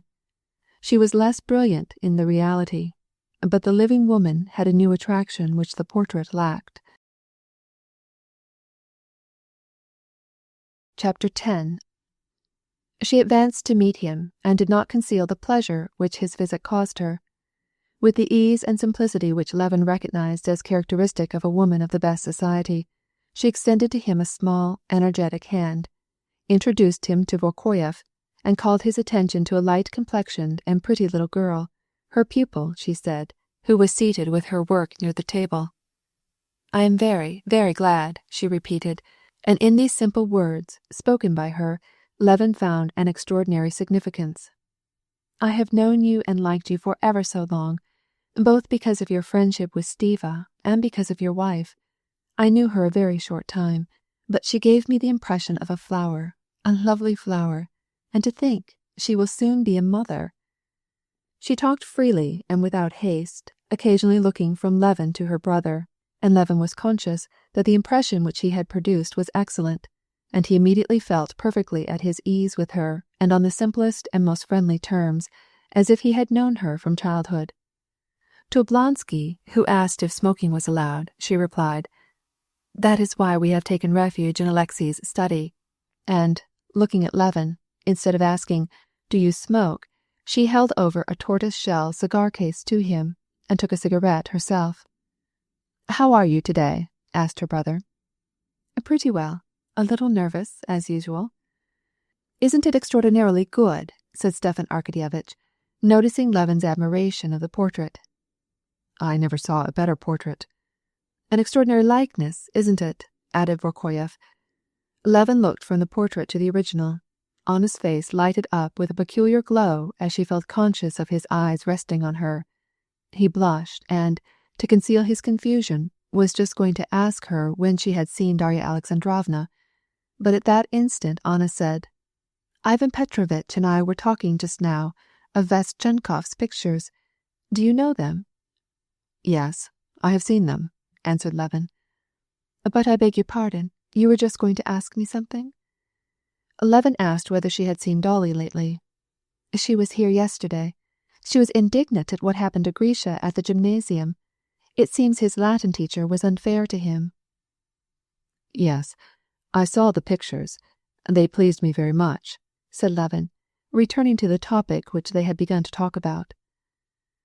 What Levin now said was entirely free from the technical formality with which he had talked in the morning. Every word of the conversation with her seemed to be significant, and pleasant as it was to talk with her, it was still pleasanter to listen to her. Anna talked not only naturally and intelligently, but, though intelligently, still without pretense, not arrogating any great importance to her own thoughts, but attributing great importance to what her friends said. The conversation turned on the new tendencies of art and on some of the illustrations to the Bible which a French artist had recently made. Vorkoyev severely criticized the realism which the artist carried to brutality. Levin remarked that the French had carried conventionality in art to greater lengths than any other people, and that, therefore, they found a special merit in the reaction toward realism. They discovered poetry in the fact that they no longer lied. Never had Levin said a clever thing which gave him anything like the pleasure that this did. Anna's face grew suddenly bright as the full force of his remark dawned on her. She laughed. "I am delighted," she said, "just as you are when you see a very lifelike portrait. What you said is characteristic of all French art at the present time, painting and even literature, Zola, Daudet, but possibly this is always the way that men form their conceptions from imagery, conventional figures, but afterwards, all the combinaisons made, the imaginary figures weary, and people begin to invent more natural and truthful figures." "That is perfectly true," said Vorkoyev. "Have you been to the club?" asked Anna, turning to her brother. Yes. Yes, here is a genuine woman, said Levin to himself, forgetting himself and gazing steadily into her handsome, mobile face, which now suddenly changed its expression. Levin did not hear what she was talking about as she bent over toward her brother, but he was struck by the change in her expression. Beautiful as it had been before in repose, it now suddenly assumed a mixed expression of curiosity, wrath, and pride. But this lasted only for 1 minute. She half closed her eyes, as if she were trying to remember something. "However, this is interesting to no one," said she, and she addressed the English girl in English. "Please order the tea in the drawing-room." The girl rose and went out. "Well, has she passed the examination?" asked Stepan Arkadyevitch. "Perfectly. She is a very capable girl, and a lovely character." "You will end by loving her better than your own daughter." "That is just like a man. In love there is no such a thing as more or less. I love my daughter in one way, and this girl in another." "I tell Anna Arkadyevna," said Prokofiev, "that if she would spend 100th part of the activity she devotes to this little English girl for the benefit of Russian children, what a service her energy would render. She would accomplish prodigies." "Now there, what you want I can't do. Count Alexei Kirillovitch—" She glanced with an air of timid inquiry at Levin as she pronounced this name, and he involuntarily responded by a look which was encouraging and full of admiration. "Used to encourage me, when we were in the country, to visit the schools. I went a few times. They were very pleasant, but I couldn't get interested in this occupation. You talk of energy, but the foundation of energy is love, and love does not come at will. So I love this little English girl, but I really don't know why." She looked at Levin again, and her smile and her look all told him that she spoke only with the aim of gaining his approval, though sure in advance that they understood each other. "I agree with you thoroughly," cried he. "You can't put your heart into schools and such things, and I think that from the same reason philanthropic institutions generally give such small results." She was silent for a moment, then she smiled. "Yes, yes," she replied. "I never could. Je n'ai pas le cœur assez large to love a whole asylum of wretched little girls. Cela ne m'a jamais réussi. Women do it only to win for themselves position sociale. Even now, when I have so much need of occupation," she added, with a sad, confiding expression, addressing Levin, though she was speaking to her brother, "even now I cannot." Then suddenly frowning, and Levin saw that she frowned because she had begun to speak of herself, she changed the subject. "I know about you," she said, smiling at Levin. "You have the reputation of being only an indifferent citizen, but I have always defended you as well as I could." "How have you defended me?" "That depends on the attacks. But suppose we have some tea," said she. She rose and took a morocco-bound book which was lying on the table. "Give it to me, Anna Arkadyevna," said Prokofiev, pointing to the book. "It is well worth while." "No, it is all so unfinished." "I have told him about it," remarked Stepan Arkadyevitch, indicating Levin. "You were wrong. My writings are like those little baskets and carvings made by prisoners, which Liza Myertsalova used to sell. She managed the prisons for our society," said she, turning to Levin. "Those unfortunates used to do perfect miracles of patience." Levin was struck by still a new feature in this remarkable, fascinating woman. Besides wit, grace, beauty, she had sincerity. She did not wish to conceal the thorns of her situation. As she said that, she sighed, and her face suddenly assumed a stern expression, as if it were changed to stone. With this expression on her face, she was even more beautiful than before. But that expression was new. It was entirely alien to that which a few minutes before had seemed to irradiate happiness, and which the artist had managed to reproduce in the portrait. Levin looked once more at the portrait and at the original of it, while Anna took her brother's arm, and a feeling of tenderness and pity came over him, surprising even himself. She let the two gentlemen pass into the parlor, and remained behind to speak to Stiva. "What is she talking with him about? The divorce? Vronsky? What he was doing at the club? About me? thought Levin, and he was so stirred that he heard nothing that Vorkoyev was saying to him about the merits of the story for children which Anna Arkadyevna had written.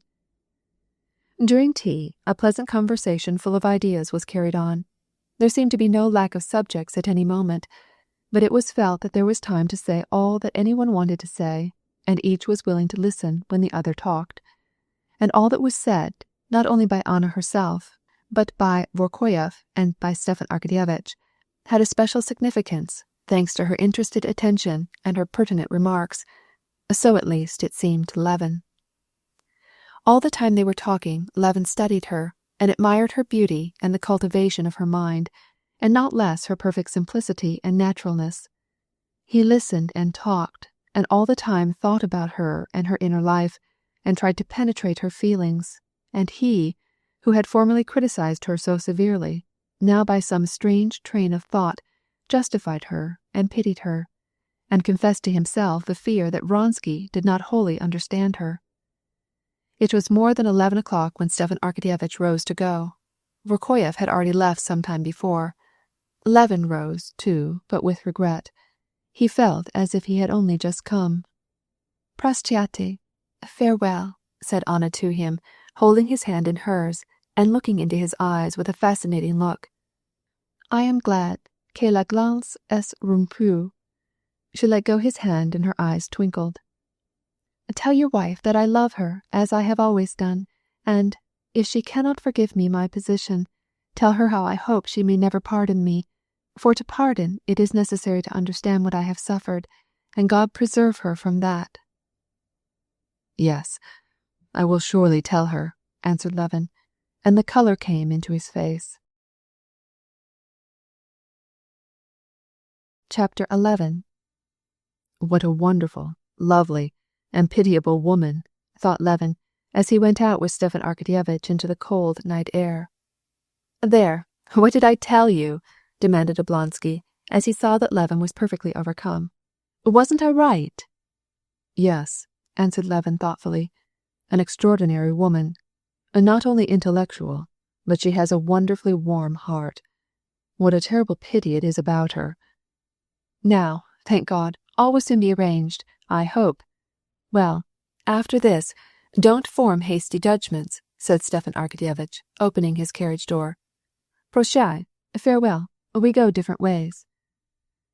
Levin went home, never ceasing to think about Anna, recalling the smallest incidents of the evening, bringing back all the charm of her face and understanding her situation better and better, and, at the same time, feeling the deepest commiseration for her. When he reached his house, Kuzma told Levin that Katerina Alexandrovna was well, and that her sisters had but just left her. He handed him at the same time 2 letters. Levin, as he stood in the vestibule, ran through them at once so as not to be distracted afterward. One was from his superintendent, Sokolov. Sokolov wrote that he had not found a purchaser who would give more than 5.5 rubles for the wheat, and that he could not raise money elsewhere. The other letter was from his sister. She reproached him because her affairs were not yet regulated. "Well, we'll sell for 5.5 rubles if they won't give more," thought he, settling with extraordinary promptness the first question which had been troubling him. "It is wonderful how the time here is occupied," he said to himself, thinking of the second letter. He felt that he was to blame toward his sister because he had not yet accomplished what she had asked him to do for her. "Today I did not get to court either, but I did not have a moment's time." And, making up his mind that he would surely go the next day, he went to his wife's room. On his way, he cast a quick glance back at his day. There had been nothing except conversations in which he had listened and in which he had taken part. Not one of the subjects touched on what would have occupied him when in the country, but here they were very interesting, and all the conversations in which he had engaged were good, only in 2 places were they not absolutely good. One was his remark about the fish at the club, the other was something intangibly wrong in his feelings of tender pity for Anna. Levin found his wife sad and absent-minded. The dinner of the 3 sisters had been merry, but afterward they had waited and waited for him, and the evening had seemed long to them, and now Kitty was alone. "Well, what have you been doing?" she asked him, looking at him as she did so, with a suspicious light in her eyes, but she took good care to conceal her intentions, so as not to prevent him from telling her the whole story, and with an encouraging smile she listened as he told her how he had spent the evening. Well, I met Vronsky at the club, and I am very glad of it. I felt very much at my ease with him, and enjoyed it. Of course, I shall try to avoid him, but still henceforth I shan't feel that awkwardness in his society. As he said these words he remembered that in order not to avoid him he had immediately gone to Anna's house, and his face grew red. Here we say the peasantry drink, but I don't know which drink more, the peasantry or men in society. The peasantry drink on festival days, but— Kitty was not interested in the question of how much the peasantry drink. She saw her husband's face glow red, and she wanted to know the reason. Well, where else did you go? Stiva insisted on my going with him to Anna Arkadyevna's, answered he, blushing more and more, and his doubts as to the propriety of his visit to Anna were decided for him. He now knew that he ought not to have done so. Kitty's eyes opened wide and flashed at the mention of Anna, but she restrained herself, and, concealing her emotion, she misled him. She merely said, "Ah." You are not going to be vexed with me because I went? Stiva begged me to go, and Dolly wanted me to. "Oh, no," said she, but in her eyes he saw a look which boded little good. She is a very charming woman, who is very much to be pitied. A good woman, continued Levin, and he described the life which Anna led, and gave her message of remembrance to Kitty. "Yes, of course she is to be pitied," said Kitty when he had finished. "Whom did you get a letter from?" He told her, and, misled by her apparent calmness, went to undress. When he came back he found Kitty in the same armchair. When he approached, she looked at him and burst into tears. "What is it? What's the matter?" he asked with some annoyance, for he understood the cause of her tears.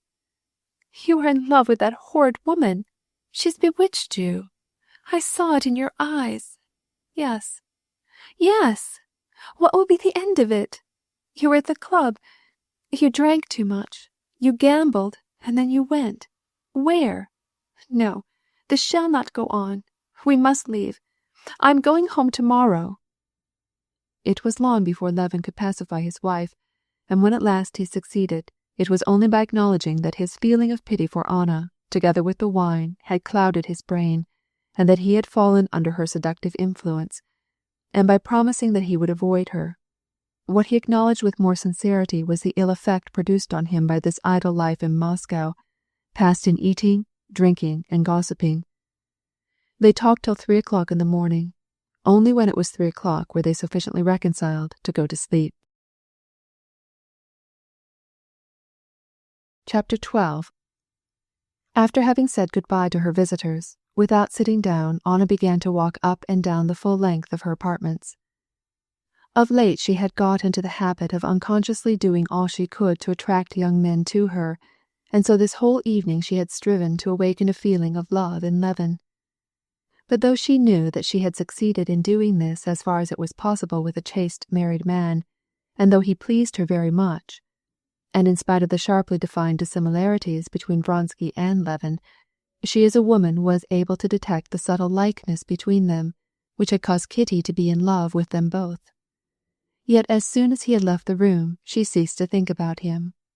One thought, and one only, in various guises, followed her.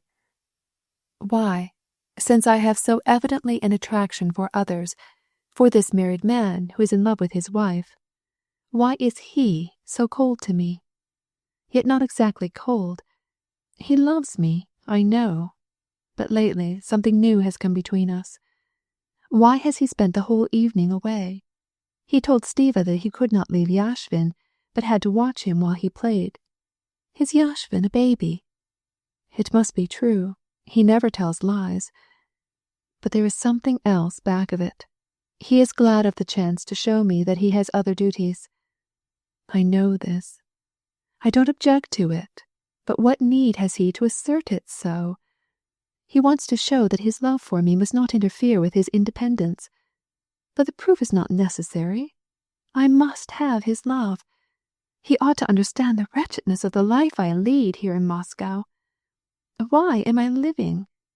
I am not living, only dragging out life, in hope of a turn in affairs, which never, never comes. Then Stiva says that he can't go to Alexei Alexandrovitch, and I can't write again. I cannot do anything. I can't begin anything, or make any changes, but only control myself, wait, and invent amusements. This English family, my reading, my writing. But it is all only to deceive myself, like this morphine. He ought to be sorry for me, she said, feeling how the tears of pity at her own lot filled her eyes. She heard the doorbell Vronsky rang violently, and instantly she wiped away her tears. Not only wiped away the tears, but sat down near the lamp with a book, and pretended to be calm. She felt that she must show her dissatisfaction because he had not returned as he had promised, but not to let her grief be seen. She might pity herself, but Vronsky must not be allowed to pity her. She did not want a contest. She blamed him because he wanted to quarrel, but she herself involuntarily took the attitude of an opponent. "Well, you weren't lonely, were you?" said he, briskly and cheerfully, as he came toward her. "What a terrible passion gambling is."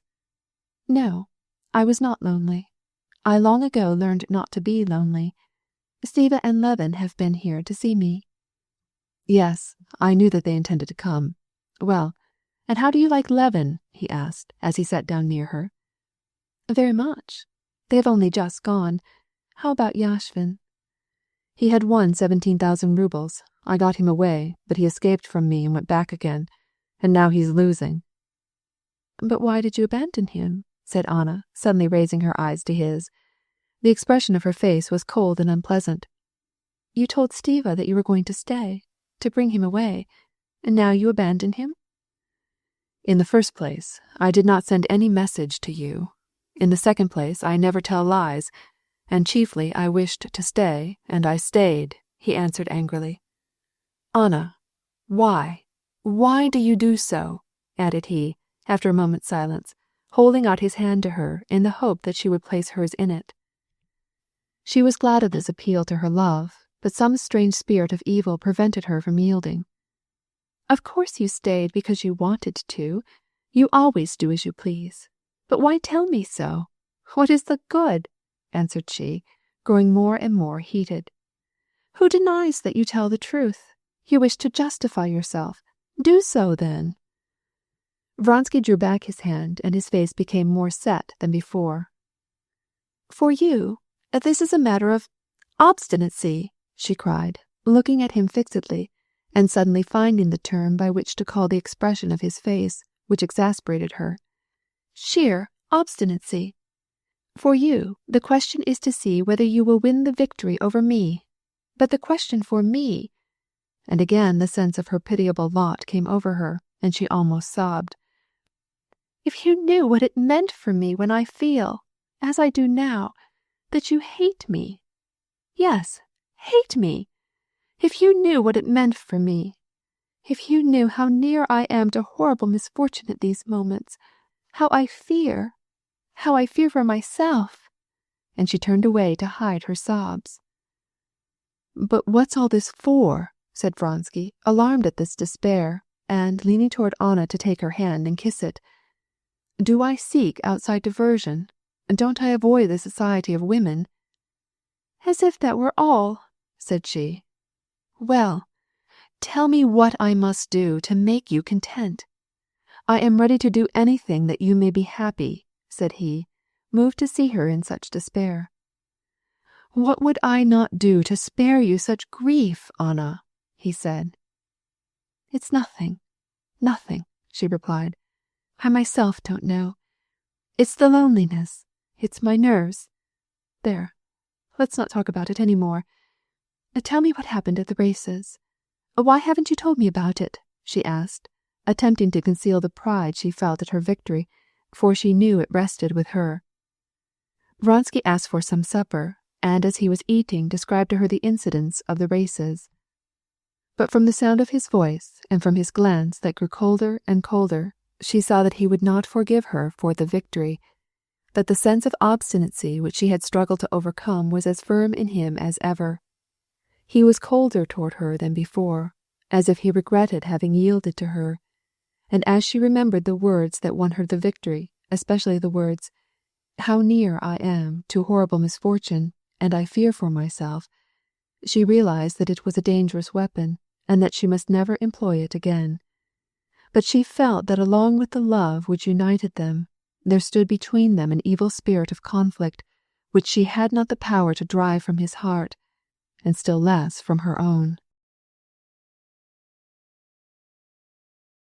Chapter 13. There are no imaginable conditions to which a man cannot accustom himself, especially if he sees that all those who surround him are living in the same way. 3 months before, Levin would not have believed that he could have slept tranquilly under the conditions in which he found himself at the present time, that living an aimless, unprofitable life, spending more than his income, getting tipsy, for he could not call his experience at the club anything else, his absurd intimacy with a man with whom his wife had once been in love, and his still more absurd visit to a woman whom it was impossible to regard as respectable, and after the fascination which she had exerted over him and the mortification which he had caused his wife, that under all these conditions he could sleep serenely. But under the influence of his weariness, the long hours without a nap, and the wine which he had drunk, he slept soundly and serenely. At 5 o'clock the noise of an opening door wakened him. He sat up and looked around. Kitty was not in bed next to him, but behind the screen there was a light moving, and he heard her steps.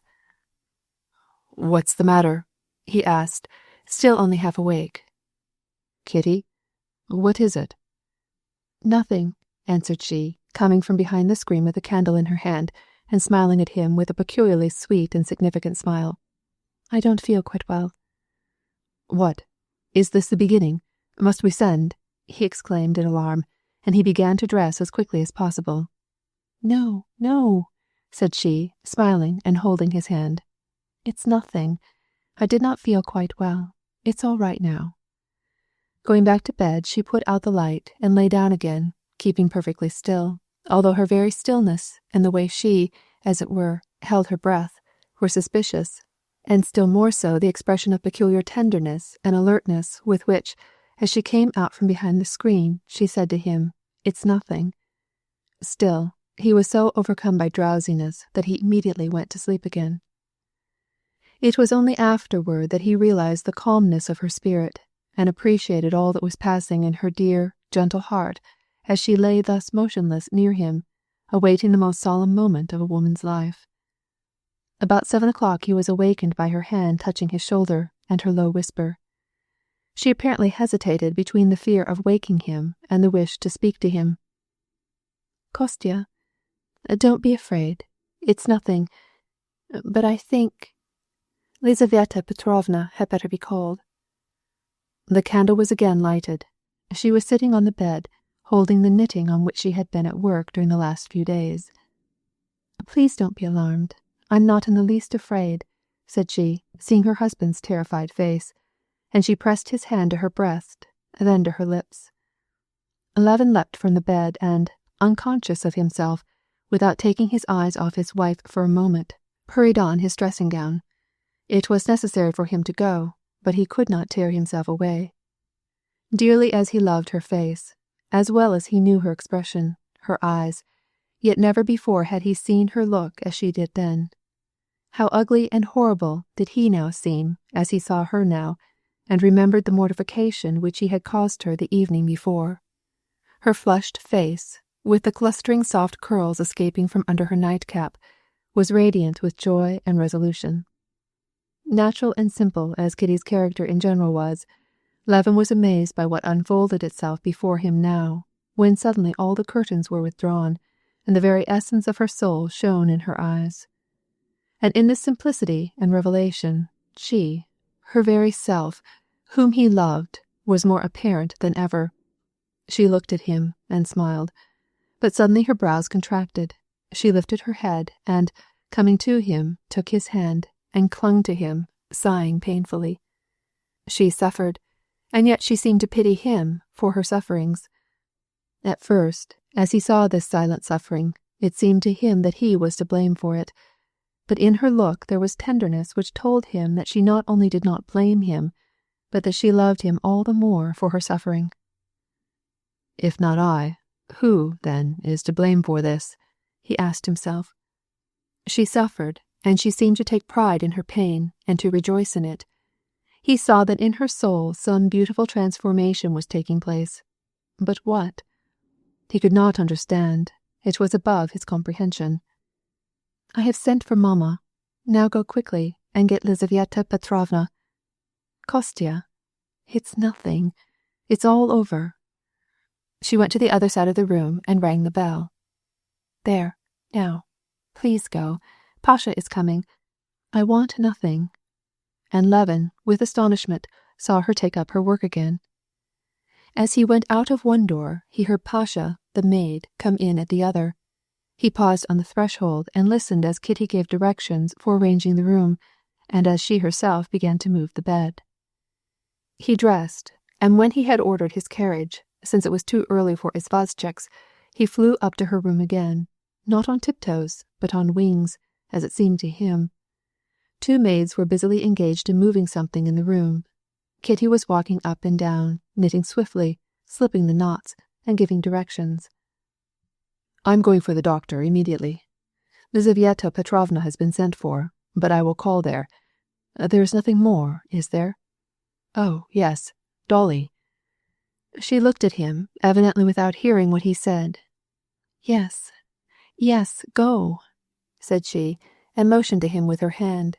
He was just passing through the drawing-room when he heard a groan, pitiful but instantly suppressed. He stood still and could not make up his mind.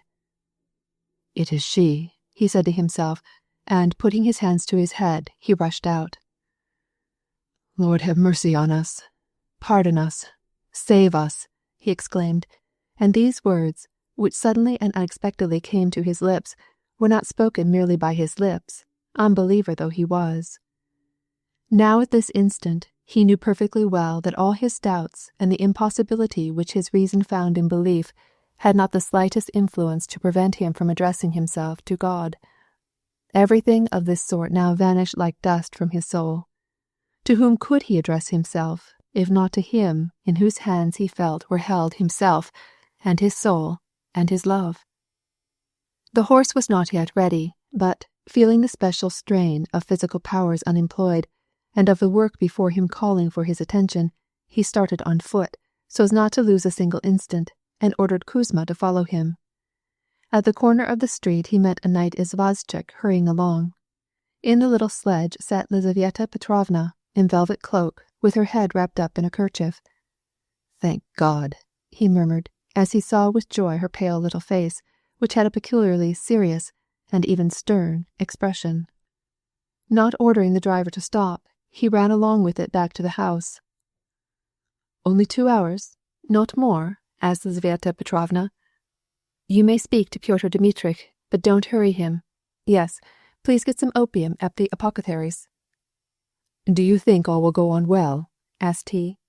"God help us," he added, as he saw his horse starting from the door. He got into the sledge alongside of Kuzma and ordered him to hurry to the doctor's. Chapter 14. The doctor was not yet up, and a servant, who was busy cleaning the lamps, announced that his master had gone to bed late, and had given orders not to be waked, but would be up before long. The lackey was polishing lamp chimneys, and seemed very much absorbed in this occupation. At first, this absorption of the lackey in his lamp chimneys, and his indifference to what was going on at home, made Levin indignant. But on reflection, he realized that no one knew anything about it, or was obliged to share in his feelings, and that consequently it was incumbent on him to be calm, reasonable, and firm, so as to break down that wall of indifference, and attain his end. "I must not spoil matters by haste," said Levin to himself, feeling all the time a growing intensity of physical energy and concentration on what was before him. Now that he knew that the doctor was not up, and had given orders not to be disturbed, Levin thought over several plans which presented themselves to him, and finally decided on the following. to send Kuzma with a note to another doctor, to go himself to the apothecary's for the laudanum, and, if on his return the doctor was not up, then either by bribery or by main force, if the man would not consent, to waken the doctor at any cost. At the apothecary's, the lean clerk, with the same indifference as the lackey cleaning the lamp chimneys had shown, put a seal on the powders for the waiting coachman, and refused to deliver the opium. Striving not to get impatient or angry, and mentioning the doctor and the midwife by name, and telling what it was needed for, Levin pleaded with him. The clerk asked his employer in German if it should be permitted, and, receiving a favourable reply from behind the screen, he proceeded to get out the bottle and a funnel, and slowly poured the liquid from it into a smaller vial, pasted on a label, sealed it, and, in spite of Levin's urgency not to do so, was even going to wrap it up. This Levin could not endure. He resolutely snatched the vial out of the clerk's hands and rushed through the great glass doors. The doctor was still asleep, and, this time, the servant was shaking the rugs. Levin, leisurely getting from his pocket a 10-ruble note, and dwelling on his words, but not wasting time, gave him the money, and explained that Pyotr Dmitrievitch, how great and significant now seemed this hitherto unimportant Pyotr Dmitrievitch, had promised him to be on hand at any time, so that he would certainly not be angry, and that, therefore, he must instantly awaken him. The lackey consented, and went upstairs, and showed Levin into the reception-room. Levin could hear in the next room how the doctor coughed, walked about, washed his face and hands, and made some remarks. 3 minutes passed. It seemed to Levin that it was more than an hour. He could no longer contain himself. Pyotr Dmitrievitch! Pyotr Dmitrievitch! He cried through the opened door, in a beseeching voice. For God's sake, forgive me. Let me come in just as you are. It's been more than 2 hours now. I'll be out immediately, replied a voice, and Levin, to his surprise, knew by the sound of the doctor's voice that he was smiling as he spoke. Just for 1 little minute. I'll be out immediately. 2 minutes more went by while the doctor was putting on his boots, and another 2 minutes while he was brushing his hair and putting on his coat. Pyotr Dmitrievitch, Levin was saying, once more, but at that instant the doctor came in, all ready dressed and with his hair brushed. These people have no hearts, thought Levin. He can brush his hair while we are dying. Good morning, said the doctor, entering the reception-room serenely and offering to shake hands. I don't feel anxious. Well, how is it? Levin began at once a long and circumstantial account, filled with a crowd of useless details, and interrupted himself at every moment to urge the doctor to set out. Yes, but you must not be anxious. You see, you don't know. I'm really not in need yet. Still, I have promised, and I assure you I'll go. But there's no hurry. Please sit down. Won't you have some coffee? Levin looked at him with a questioning look, asking with his eyes if he were not laughing at him, but the doctor was in serious earnest. I know, added the physician, smiling. I myself am a family man, and we husbands cut a sorry figure in such cases. The husband of one of my patients always, on such occasion, goes off to the stable. But do you think, Pyotr Dmitrievitch, do you think she'll get on well? All the indications point to a fortunate issue. Won't you come at once? Said Levin, looking with angry eyes at the servant who was bringing in the coffee. Within an hour. For God's sake! Well, let me take my coffee. The doctor proceeded to take his breakfast. Both were silent. It seems the Turks are beating. Did you read the telegram last evening? Asked the doctor, biting into a roll. No, but I'm going, said Levin. Will you come in 1/4 of an hour? Make it a half. On your honor. When Levin got home, he found the princess at the door, and they went to Kitty's room together. The princess had tears in her eyes, and her hands trembled. When she saw Levin, she threw her arms round him and kissed him. How is it, Lizaveta Petrovna? Dearie, said she, seizing the midwife's hand as she came to meet them with a radiant but solicitous face. It is going well, said she. It would be well for her to lie down. Try to persuade her. She would find it easier. Ever since Levin, on waking, had understood the situation, he had made up his mind, without indulging in anxious thought, or forebodings, crushing down all his anxieties and feelings, firmly, without worrying his wife, but, on the contrary, calming her and sustaining her courage, that he would endure what was before him. Not allowing himself even to think of what was coming or how it might end, judging by answers to his questions how long it generally lasted, Levin, in his imagination, prepared to have patience and hold his heart in his hands for 5 hours, and this seemed to him within the limit of possibility. But when he returned after his visit to the doctor's and found Kitty still suffering, again he cried more and more frequently, "Lord, forgive us, and be merciful." And he was afraid that he could not endure it, so terrible was it to him. Thus an hour went by. And after this another hour passed, and a second, and a third, and the 5 which he had set as the very ultimate limit of his endurance. And the situation was still the same, and still he was enduring the suspense, because there was nothing else to do except endure, thinking every moment that he had reached the last limit, and that his heart would burst with his agony. But the minutes still went by, hours and hours, and his feelings of agony and horror kept growing worse and more unendurable. All the ordinary conditions of life, without which it is impossible to take cognizance of anything, ceased to exist for Levin. He lost all consciousness of time.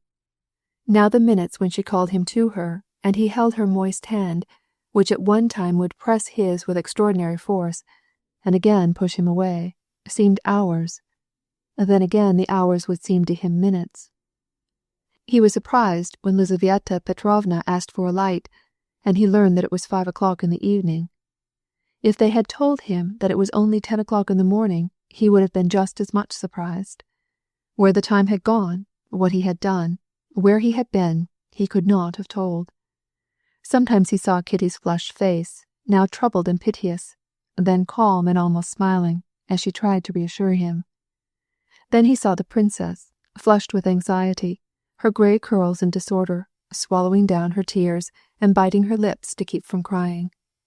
He had also seen Dolly, and the doctor smoking great cigarettes, and Lizaveta Petrovna, with a calm, serious, but reassuring look, and the old prince, pacing the dining room with a frowning face.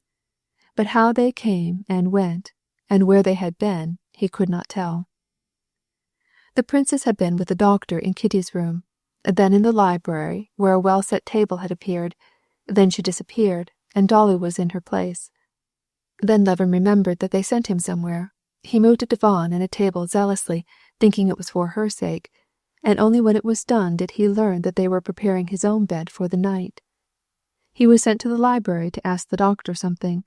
The doctor replied, and then began to speak of the disorders of the Duma, or town council.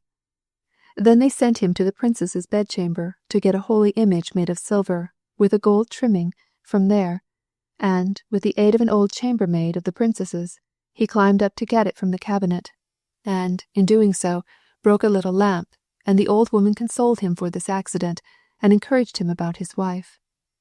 And he had carried the image to Kitty, and placed it at her head, carefully arranging it behind her pillow. But where, when, and why all this was done, was more than he could tell. Neither did he comprehend why the old princess took him by the hand and, looking at him compassionately, begged him to calm himself, or why Dolly tried to persuade him to eat something and led him from the room, or why even the doctor looked at him gravely and sympathetically and offered him a pill. He knew and felt conscious only that what was occurring was like that which had occurred the year before at the hotel of the government city, by the deathbed of his brother Nikolai. That was grief, this was happiness. But that grief and this happiness were in the same way outside of the ordinary conditions of life, were in this peculiar life, as it were, the loopholes through which appeared something higher, and in exactly the same way, while the hard, painful event was accomplishing before him, in exactly the same way incomprehensible, his soul, at the contemplation of this loftiness, raised itself to a height which he had never before dreamed possible, and whither his reason could not follow. "Lord, have mercy and aid us," he kept repeating, in spite of his long lack of practice, and yet feeling that he was addressing God with the same simplicity, the same confidence, as in his childhood and early youth. All this time he seemed to be leading two separate existences. One was away from Kitty, with the doctor smoking one fat cigarette after another, and knocking the ashes off against the rim of the unemptied ashtray, or with Dolly and the old princess, who insisted on talking about dinner, politics, or the illness of Marya Petrovna, and with whom Levin suddenly, for an instant, would forget entirely what was taking place and feel wide awake. And the other was in her presence, by her bedside, where his heart felt as if it would burst, and it almost did break with compassion, and where he did not cease to pray to God. And every time, when he would be aroused from momentary oblivion by a cry coming from her chamber, he would fall under the same strange delusion as had at the first moment taken possession of him. Every time he heard the cry, he would spring to his feet, hasten to her room, and on the way remember that he was not to blame, and would long to protect and help. And as he looked on her, he would see that there was no help to be given her, and again the pity would seize him, and he would pray, "Lord, forgive and help us." And in proportion as the time passed by, the stronger became the two conditions of mind. He would be calmer at one moment, perfectly oblivious of her, while remaining out of her presence, and then again the more painful would become his sympathetic torments and the feeling of helplessness before them. He would spring to his feet, feel the impulse to escape somewhere, and hasten to her. Sometimes when she would keep calling for him, he would reproach her, but, seeing her submissive, smiling face, and hearing her words, "I have tired you out," he would reproach God. But, remembering what God was, he would beg for pardon and aid. Chapter 15. He did not know whether it was late or early. The candles had already burned down. Dolly had just come into the library and was proposing to the doctor to lie down. Levin had been sitting there listening to the doctor's story of the charlatanry of magnetizers and looking at the ash at the end of his cigarette. It was one of the moments of rest, and he was oblivious. He had entirely forgotten what was taking place. He listened to the doctor and followed him understandingly. Suddenly he heard a cry unlike anything he had ever heard. The cry was so terrible that Levin did not even stir, but, holding his breath, he looked at the doctor with eyes full of questioning terror. The doctor bent his head, as if to hear better, and smiled with an air of approbation. Levin had reached the point where nothing could surprise him, and he said inwardly, "Evidently that must be so. But why that cry?" He went back to the sick room on tiptoe, passed round by Lizaveta Petrovna and the princess, and stood in his place by the bedside. The cry had ceased, but evidently there was some change. What he did not know, and did not care to know, but he saw it by the grave expression of Lizaveta Petrovna's pale face. Her face was stern and pale, and just as resolute as ever, although her lower jaw trembled a little.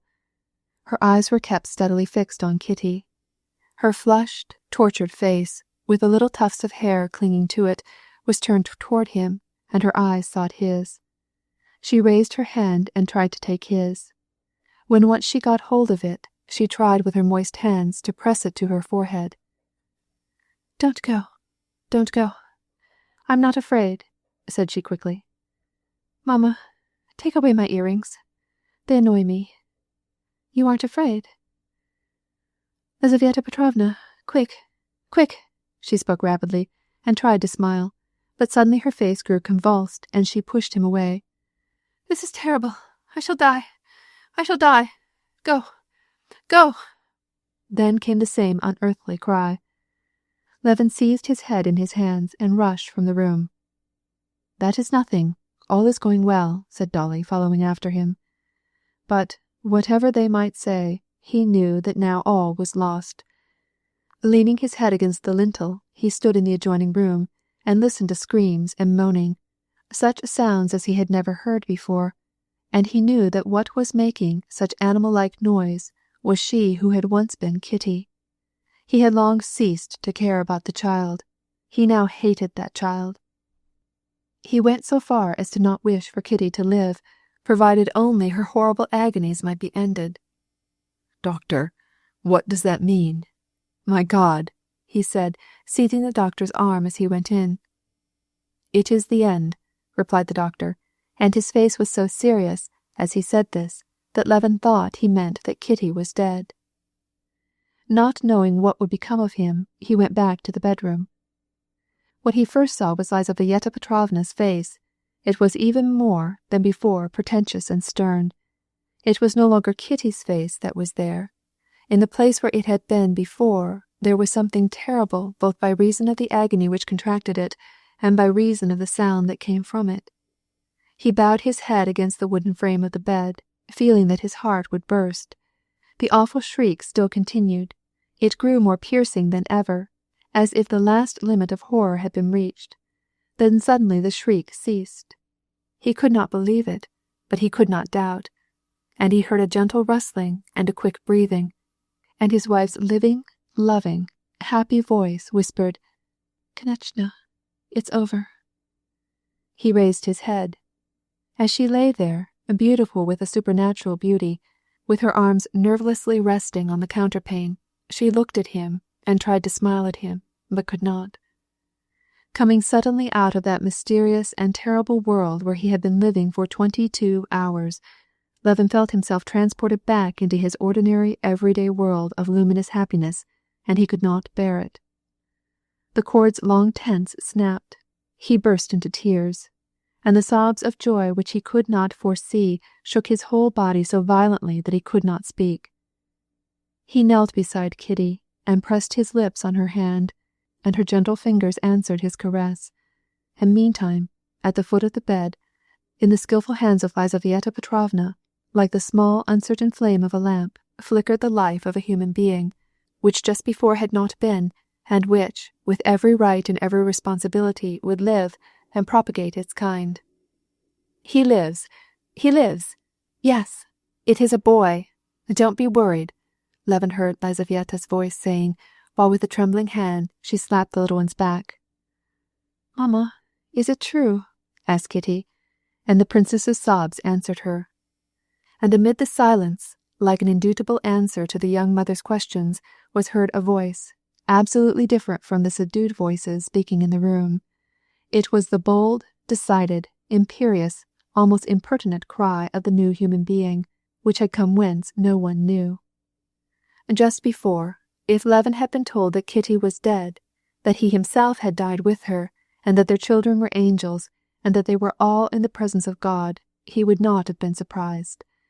And now that he had come back to reality, it took a prodigious effort of thought to comprehend that his wife was alive, that she was doing well, and that this desperately screeching creature was his son. Kitty was saved, her suffering was past, and he was inexpressibly happy. That he could understand, and it made him happy. But the child, whence? Why? What was it?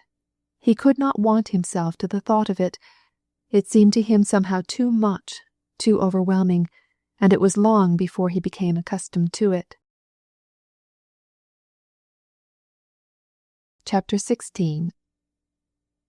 The old prince, Sergei Ivanovitch, and Stepan Arkadyevitch met at Levin's the next morning, about 10 o'clock, and after they talked about the little mother, they began to converse about irrelevant topics. Levin listened to them, and involuntarily remembering what had taken place, what had been going on that morning, he also remembered what he himself had been but a few hours before. It was as if 100 years had passed since then. He felt that he was on some unattainable height from which he endeavored to descend to their level, that he might not offend those with whom he was talking.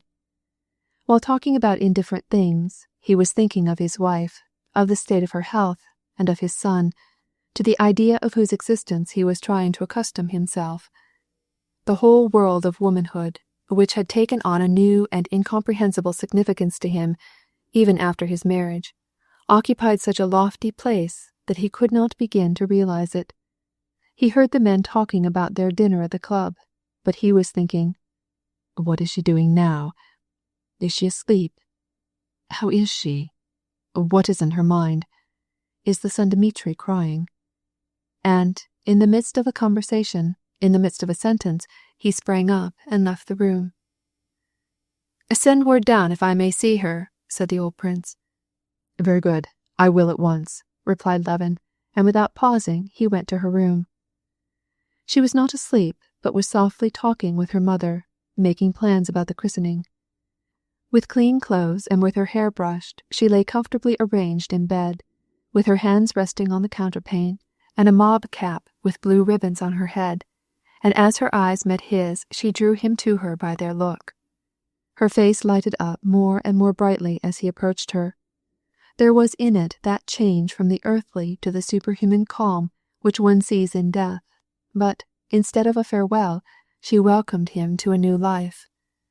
Again an emotion, like that which he had felt during her agony, seized his heart. She took his hand and asked him if he had slept. He could not answer, but turned his head away, yielding to his weakness. "I have had a nap, Kostya," she said, "and I feel so well now." She looked at him, and suddenly the expression of her face changed. She heard her baby cry. "Give him to me, Lizaveta Petrovna, and let me show him to his father," she said. "There, now, let Papa look," said Lizaveta Petrovna, taking up and exhibiting something red, strange, and wobbling. "Wait, we must change it first." And Lizaveta Petrovna deposited this red, wobbling something on the bed, and proceeded to unswathe it and then swathe it again, lifting and turning it over with one finger and shaking some kind of powder over it. Levin, as he looked at the poor little bit of humanity, tried in vain to discover within his soul some paternal sentiments toward it. His only feeling was one of repulsion. But when they took off its things and he saw its tiny delicate arms and legs, still saffron-colored, and its still tinier fingers, and even a thumb differentiated from the others, and when he saw Lizaveta Petrovna handling its little waving arms just as if they were delicate springs, and putting them into linen garments, such pity seized him, and such terror lest she should hurt it, that he made a gesture to stop her. Lizaveta Petrovna laughed. Never fear," said she. When the child was dressed and metamorphosed into a regular doll, Lizaveta Petrovna tossed him up and down as if proud of her work, and held him off so that Levin might see his son in all his beauty. Kitty, not taking her eyes from him, was alarmed. "Give him to me! Give him to me!" she cried, and she even lifted herself up. "But, Katerina Alexandrovna, you must know that any such motions are forbidden. Be patient. I will give him to you, but we must let Papasha see what a fine young man we are." And Lizaveta Petrovna handed to Levin with one hand, the other supported the limp occupant, this strange, weak, red creature, whose head fell limply in its swaddling clothes.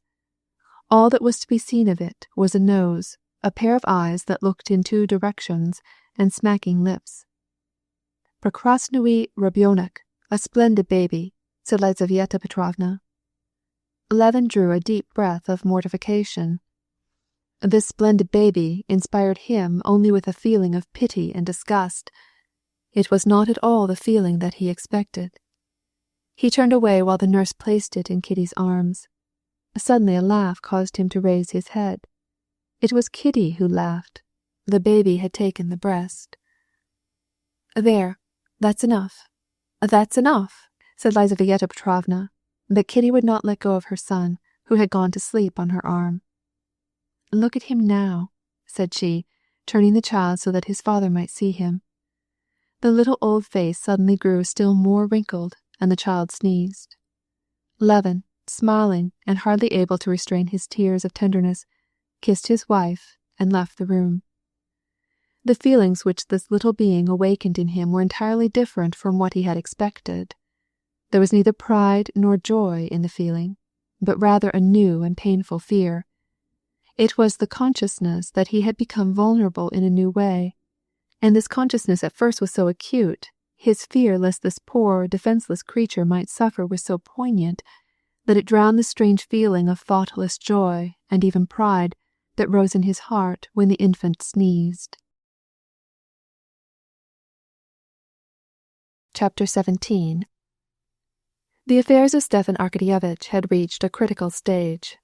The money brought by the sale of 2/3 of the timber had long ago been spent, and he had obtained from the merchant at a discount of 10% a large part of the remaining third in advance. And now the merchant would not advance anything more, as Dolly, for the first time in her life asserting her rights to her personal property, had refused her signature to the contract when it was proposed to give a receipt for the sale of the last third of the wood. All the salary was used up for household expenses, and for the payment of unavoidable debts. There was absolutely no money to be had. It was disagreeable and awkward, and Stepan Arkadyevitch felt that it was not to be continued. The reason of it, in his opinion, lay in the fact that he got too small a salary.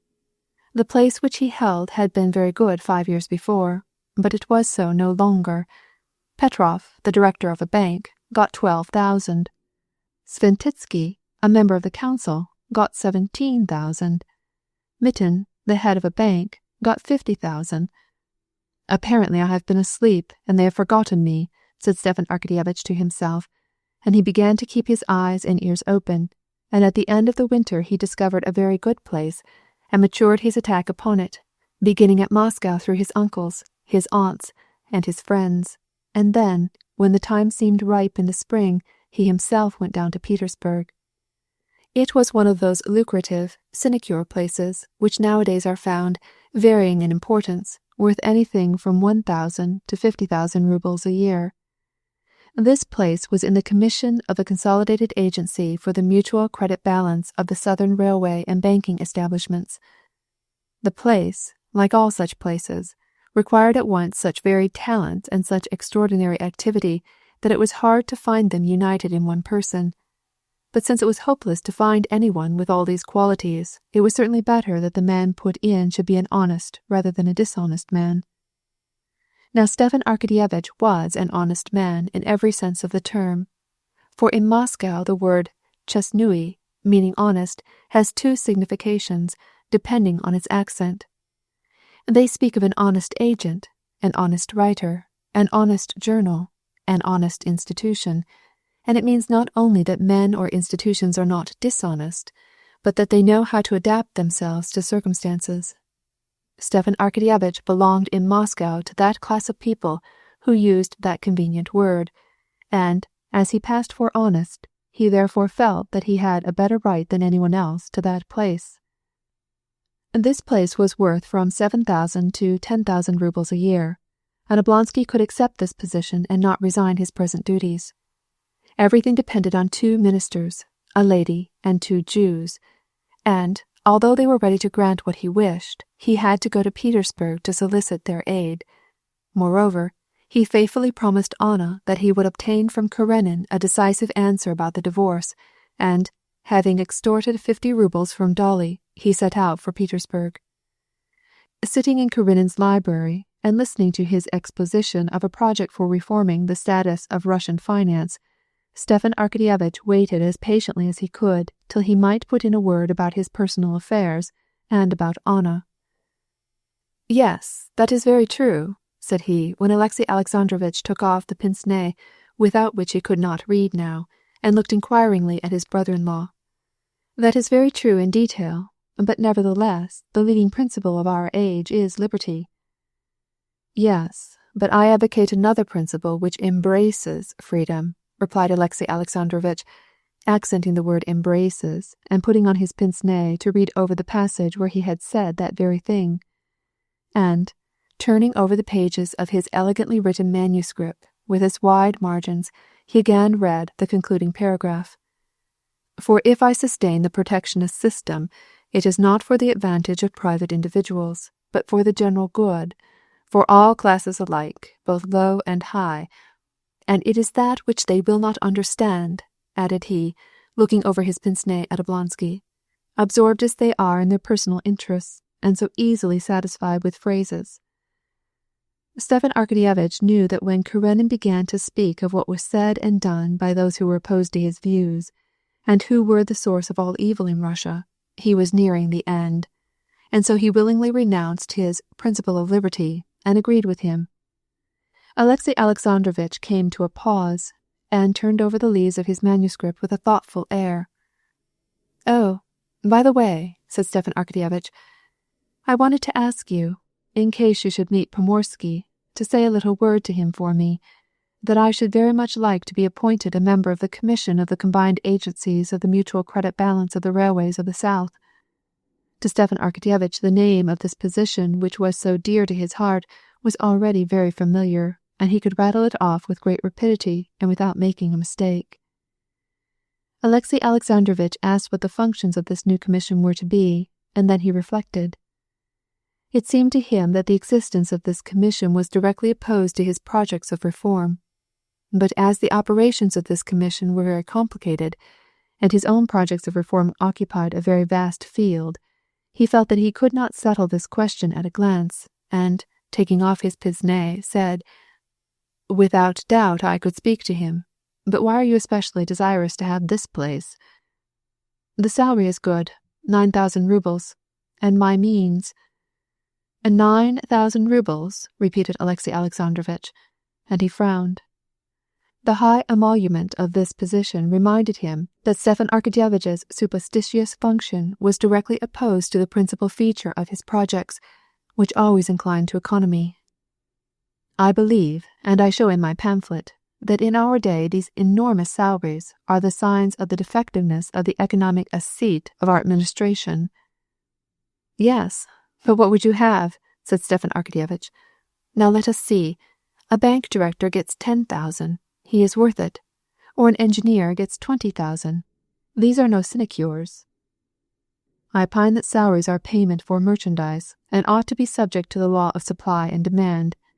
If salaries are not subject to this law, if, for example, I see two engineers of equal capacity having pursued the same studies at the Institute, one receiving 40,000 roubles while the other contents himself with 2,000, or if I see a hussar who has no special knowledge become director of a bank with a phenomenal salary, I conclude that these salaries are fixed, not in accordance with the law of supply and demand, but by sheer partiality. And so, here is an abuse, great in itself and disastrous in its influence on the imperial service. I opine—" Stepan Arkadyevitch made haste to interrupt his brother-in-law. "Yes, but you will agree that a new and undoubtedly useful institution has been opened. It's a live thing, and it is certainly worth while to have it conducted honestly," said Stepan Arkadyevitch, emphasizing the adjective. But the Muscovite signification of the adjective had no force for Alexey Alexandrovitch. "Honesty is only negative merit," he replied. "But you will do me a great favor, nevertheless," said Stepan Arkadyevitch, "if you will speak a little word to Pomorsky, when you happen to meet him, you know." "Yes, certainly, but it seems to me that this depends more on Bulgarinoff," said Alexey Alexandrovitch. "Bulgarinoff on his part is well disposed," said Stepan Arkadyevitch, reddening. Stepan Arkadyevitch reddened at the remembrance of Bulgarinoff, because that very morning he had been at the Jew's house, and this visit had remained as an unpleasant recollection. Stepan Arkadyevitch knew perfectly well that the commission of which he wished to become a member was a new, important, and honorable enterprise, but that morning, when Bulgarinoff, evidently with malice prepense, kept him with other petitioners waiting in his reception-room for 2 hours, the whole affair became awkward to him. Whether it was awkward to him that he, a descendant of Rurik, a Prince Oblonsky, had to wait 2 hours in the Jew's reception-room, or because he, for the first time in his life, was not following the example of his ancestors in serving the government, but had got into a new field, at all events it was awkward. During these 2 hours of waiting at Bulgarinoff's, Stepan Arkadyevitch, briskly walking up and down through the reception-room, smoothing his side whiskers, occasionally entering into conversation with the other petitioners, and trying to work out a pun on his long waiting at the Jew's, diligently concealed from the others, and also from himself, the trying feeling. But all that time he felt awkward and annoyed. He did not know why.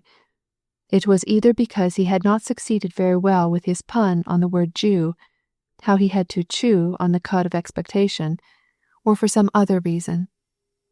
When at last Bulgarinoff, with excessive humility, received him, evidently triumphing in his humiliation, and almost refused his request, Stepan Arkadyevitch made haste to forget it all.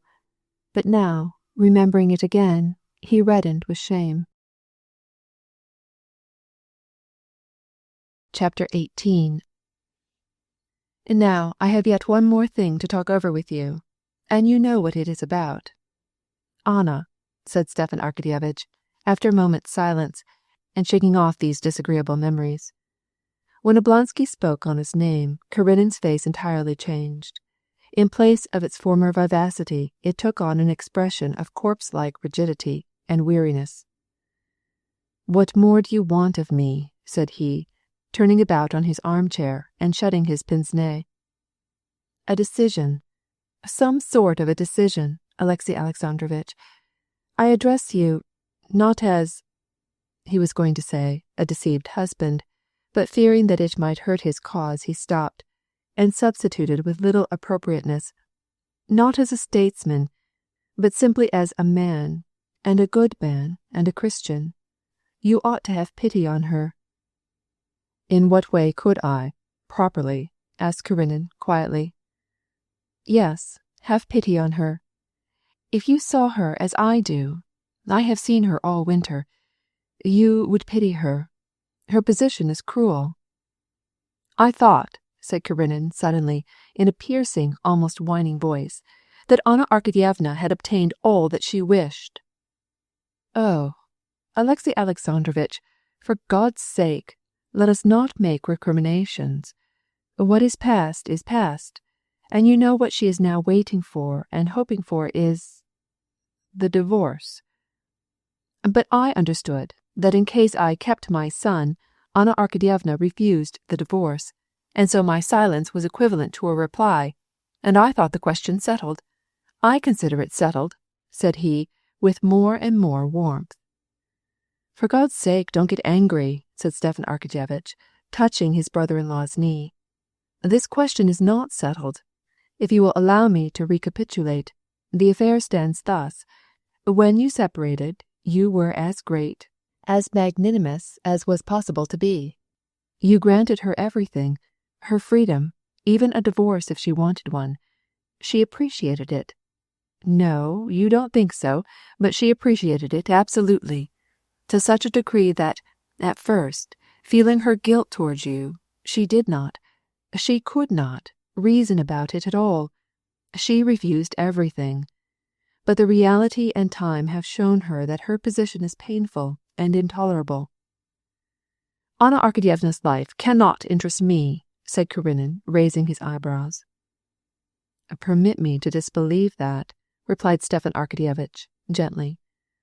"Her position is painful to her, and without any escape whatever. She deserves it, you say. She acknowledges that, and does not complain. She says up and down that she should never dare to ask anything of you. But I, and all her relatives, all who love her, beg and implore you to have pity on her. Why should she suffer? Whose advantage is it?" "Excuse me, you seem to accuse me of being to blame."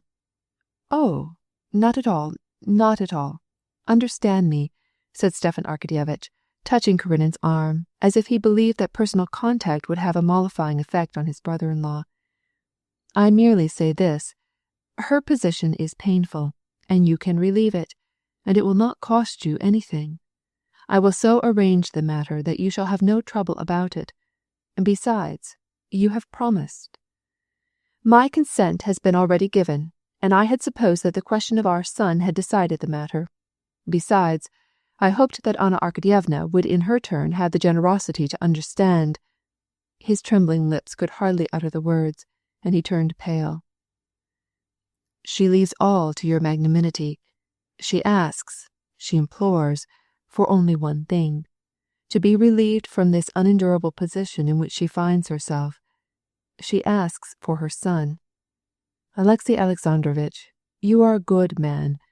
Just enter for a moment into her feelings. The question of the divorce is for her a matter of life or death. If you had not given your promise, she would have been resigned to her situation and lived in the country. But you did give your promise, and she wrote you and came to Moscow. And there in Moscow, where every familiar face was a knife in her heart, she has been living for 6 months, every day expecting an answer. Her situation is that of a condemned criminal who for months has had the rope around his neck, and does not know whether he is to expect pardon or execution. Pity her, and, besides, I will take care to arrange all. Vos scruples. I am not speaking of that, not of that, said Alexey Alexandrovitch with some disgust. But perhaps I promised more than I had the right to promise. Then you refuse to do what you have promised. I never refused to do all that I could, but I must have time to consider how far what I promised is permissible. No, Alexey Alexandrovitch, said Oblonsky, leaping to his feet. I do not wish to believe this.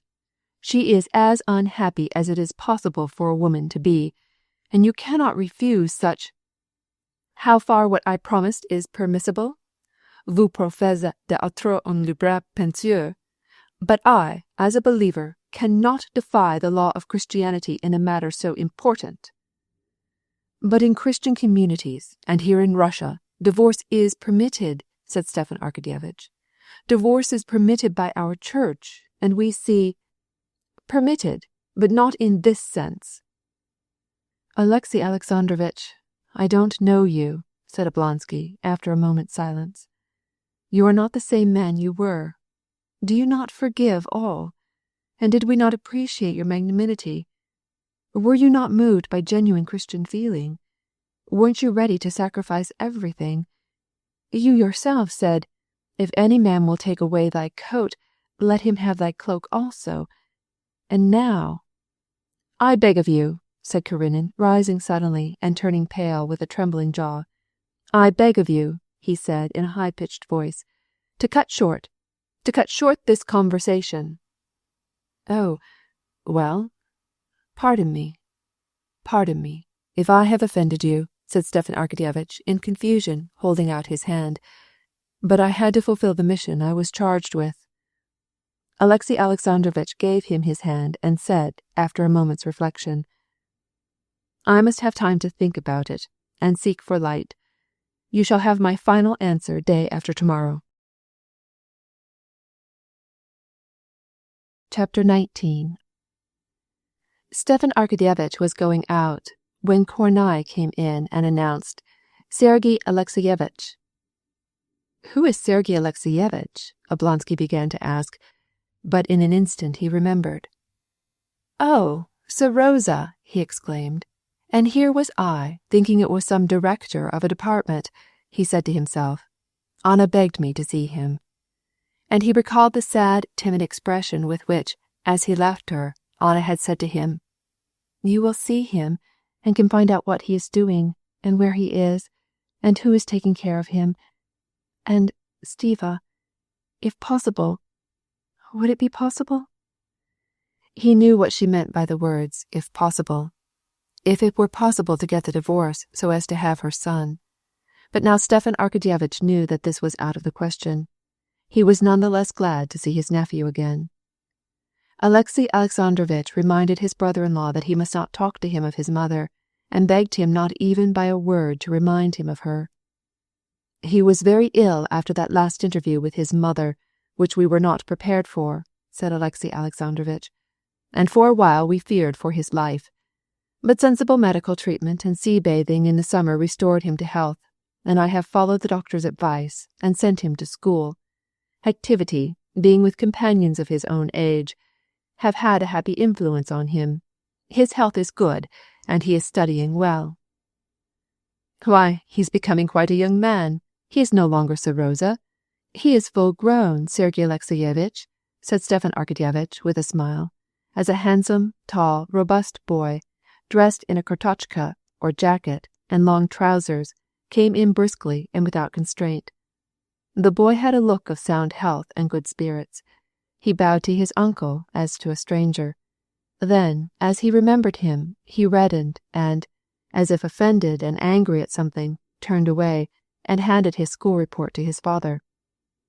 Well, that is excellent, said Karenina. You now may go and play. He has grown tall and slender, and lost his childish look, and become a real boy. I like it, remarked Stepan Arkadyevitch with a smile. Do you remember me? The boy quickly glanced at his father. I remember you, mon oncle," answered the boy, looking at Stepan Arkadyevitch and then casting down his eyes. The uncle called the lad to him and took his hand. "Well, how are you?" he asked, wanting to talk but not knowing what to say. The boy, blushing and not answering, hastily withdrew his hand, and, as soon as his uncle had released it, flew away like a bird set free. A year had passed since Serosa had seen his mother for the last time. During this time he had not even heard anything about her. He had been sent to school, and had become acquainted with boys of his own age, and learned to like them. His dreams and recollections about his mother, which after his interview with her had made him ill, now no longer occupied his mind. When they reoccurred to him, he even tried to get rid of them, regarding them as disgraceful for a boy and fit only for girls. He knew that his parents had quarrelled and parted, and that he must accustom himself to the idea of remaining with his father. The sight of his uncle, who looked like his mother, was unpleasant to him, because it awakened memories which caused him shame, and it was still more unpleasant, because, from certain words which he had caught as he entered the door, and by the peculiar expression of his father's and his uncle's faces, he knew that they were talking about his mother. And so as not to blame his father, with whom he lived and on whom he was dependent, and especially so as not to give way to a sentiment which he felt was too degrading, he tried not to look at his uncle, who had come to disturb his tranquillity, and not to think of the past.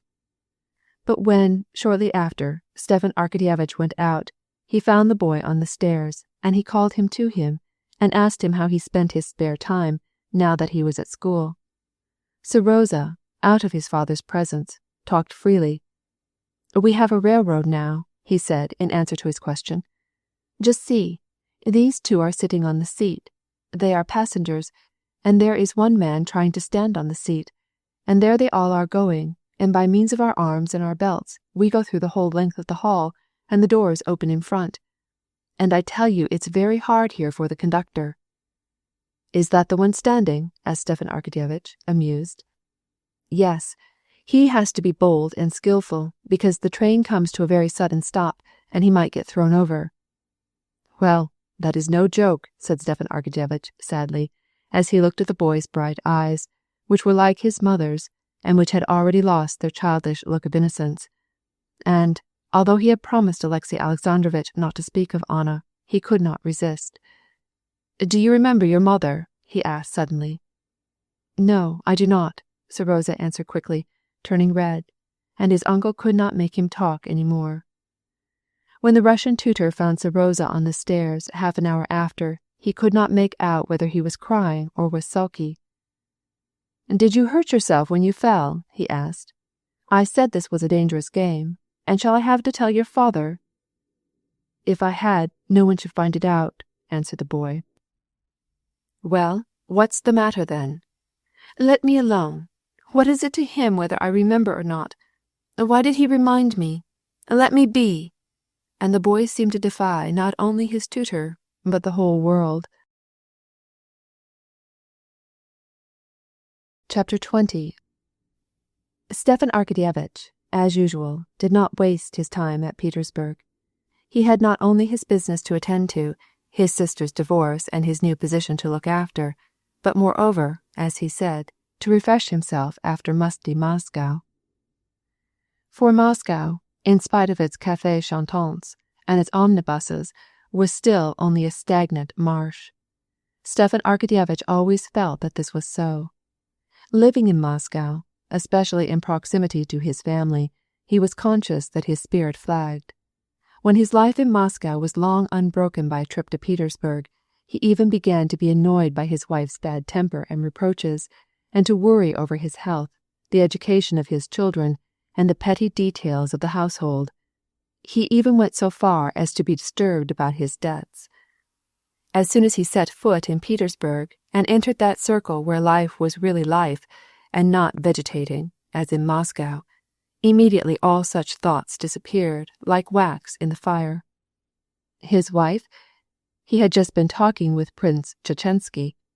Prince Tchetchensky had a wife and a family, grown-up boys, pages now, and he had another establishment, outside the law, and in this also there were children. But, though the first family was well enough in a way, Prince Chechensky felt happier with his second family, and he had introduced his oldest legitimate son into his other family. He told Stepan Arkadyevitch he considered it a good way to train him and develop him. What would have been said about that in Moscow? Children. In Petersburg, fathers didn't trouble themselves with their children. Children were educated in institutions, and there was no sign of that crazy notion in vogue in Moscow, Lvov shared in it, that children should have all the luxuries and their parents nothing but care and trouble. The government service? The service, too, was not that tiresome, hopeless treadmill that it was in Moscow. Here there was interest in the service, meetings with men in authority, mutual services, opportune words spoken, the knowledge of how to take advantage of chances, and a man might suddenly find himself high in his career, like Bryanzev, whom Stepan Arkadyevitch met that evening, and who was now a leading dignitary. Yes, there was something interesting in the service here. The Petersburg views about money especially appealed to Stepan Arkadyevitch. Bartnyansky, who had spent at least 50,000 rubles, judging by the rate at which he was living, made a remark which deeply impressed him. Just before dinner, as they were talking together, Stepan Arkadyevitch had said, "You seem to have some connection with Mordovinsky. You might do me a favor. Please say a little word to him in my behalf. It is a place which I should like to have, member of the commission." "Well, I won't forget. Only what pleasure can you have in attending to this railroad business with the Jews? Of course, if you want it. But still, it's a wretched business." Stepan Arkadyevitch did not say to him that it was no sinecure. Bartnyansky would not have known what he meant. "I need money. I must have something to live on." "But don't you live, then?" "Yes, but in debt." "Much?" asked Bartnyansky sympathetically. "Yes, 20,000 rubles." Bartnyansky broke out into a gay laugh. "Oh, happy man! I have 1.5 million of debts, and not a ruble, and as you see, I live all the same." And Stepan Arkadyevitch saw that this was not mere words, but was actually true. Zivakov was in debt 300,000, and had not a kopeck. Petrovsky had spent 5 millions, and yet went on living just as before, and had charge of the finances, and had only 20,000 salary. Petersburg had a delightful physical influence on Stepan Arkadyevitch. It made him feel younger. In Moscow he sometimes detected grey hairs. He would fall asleep after dinner. It made him breathe hard to go upstairs. He was dull in the company of young women. He no longer danced at balls. At Petersburg he experienced what the 60-year-old Prince Pyotr Oblonsky, who had just returned from abroad, told him one evening. "We don't know how to live here," said Pyotr Oblonsky. "For example, I spent the summer at Baden, and now, honestly, I feel like a new man. I see a young woman, and I enjoy my dinner. I can take my wine. I'm well and vigorous. When I come back to Russia, I have to see my wife, have even to go into the country. You wouldn't believe it, but in a couple of weeks I am in my dressing gown. Goodbye to the young beauties. I am old. Think only of the salvation of my soul. To make me over, I go to Paris." Stepan Arkadyevitch felt the same difference as Pyotr Oblonsky did. In Moscow he reached such a low ebb of vitality that he felt sure that, if he ever attained the same age, he too should be driven to thinking about the salvation of his soul. In Petersburg he was conscious of being a well-regulated man. Between the Princess Betsy Tversky and Stepan Arkadyevitch there had been for a long time a very strange relationship.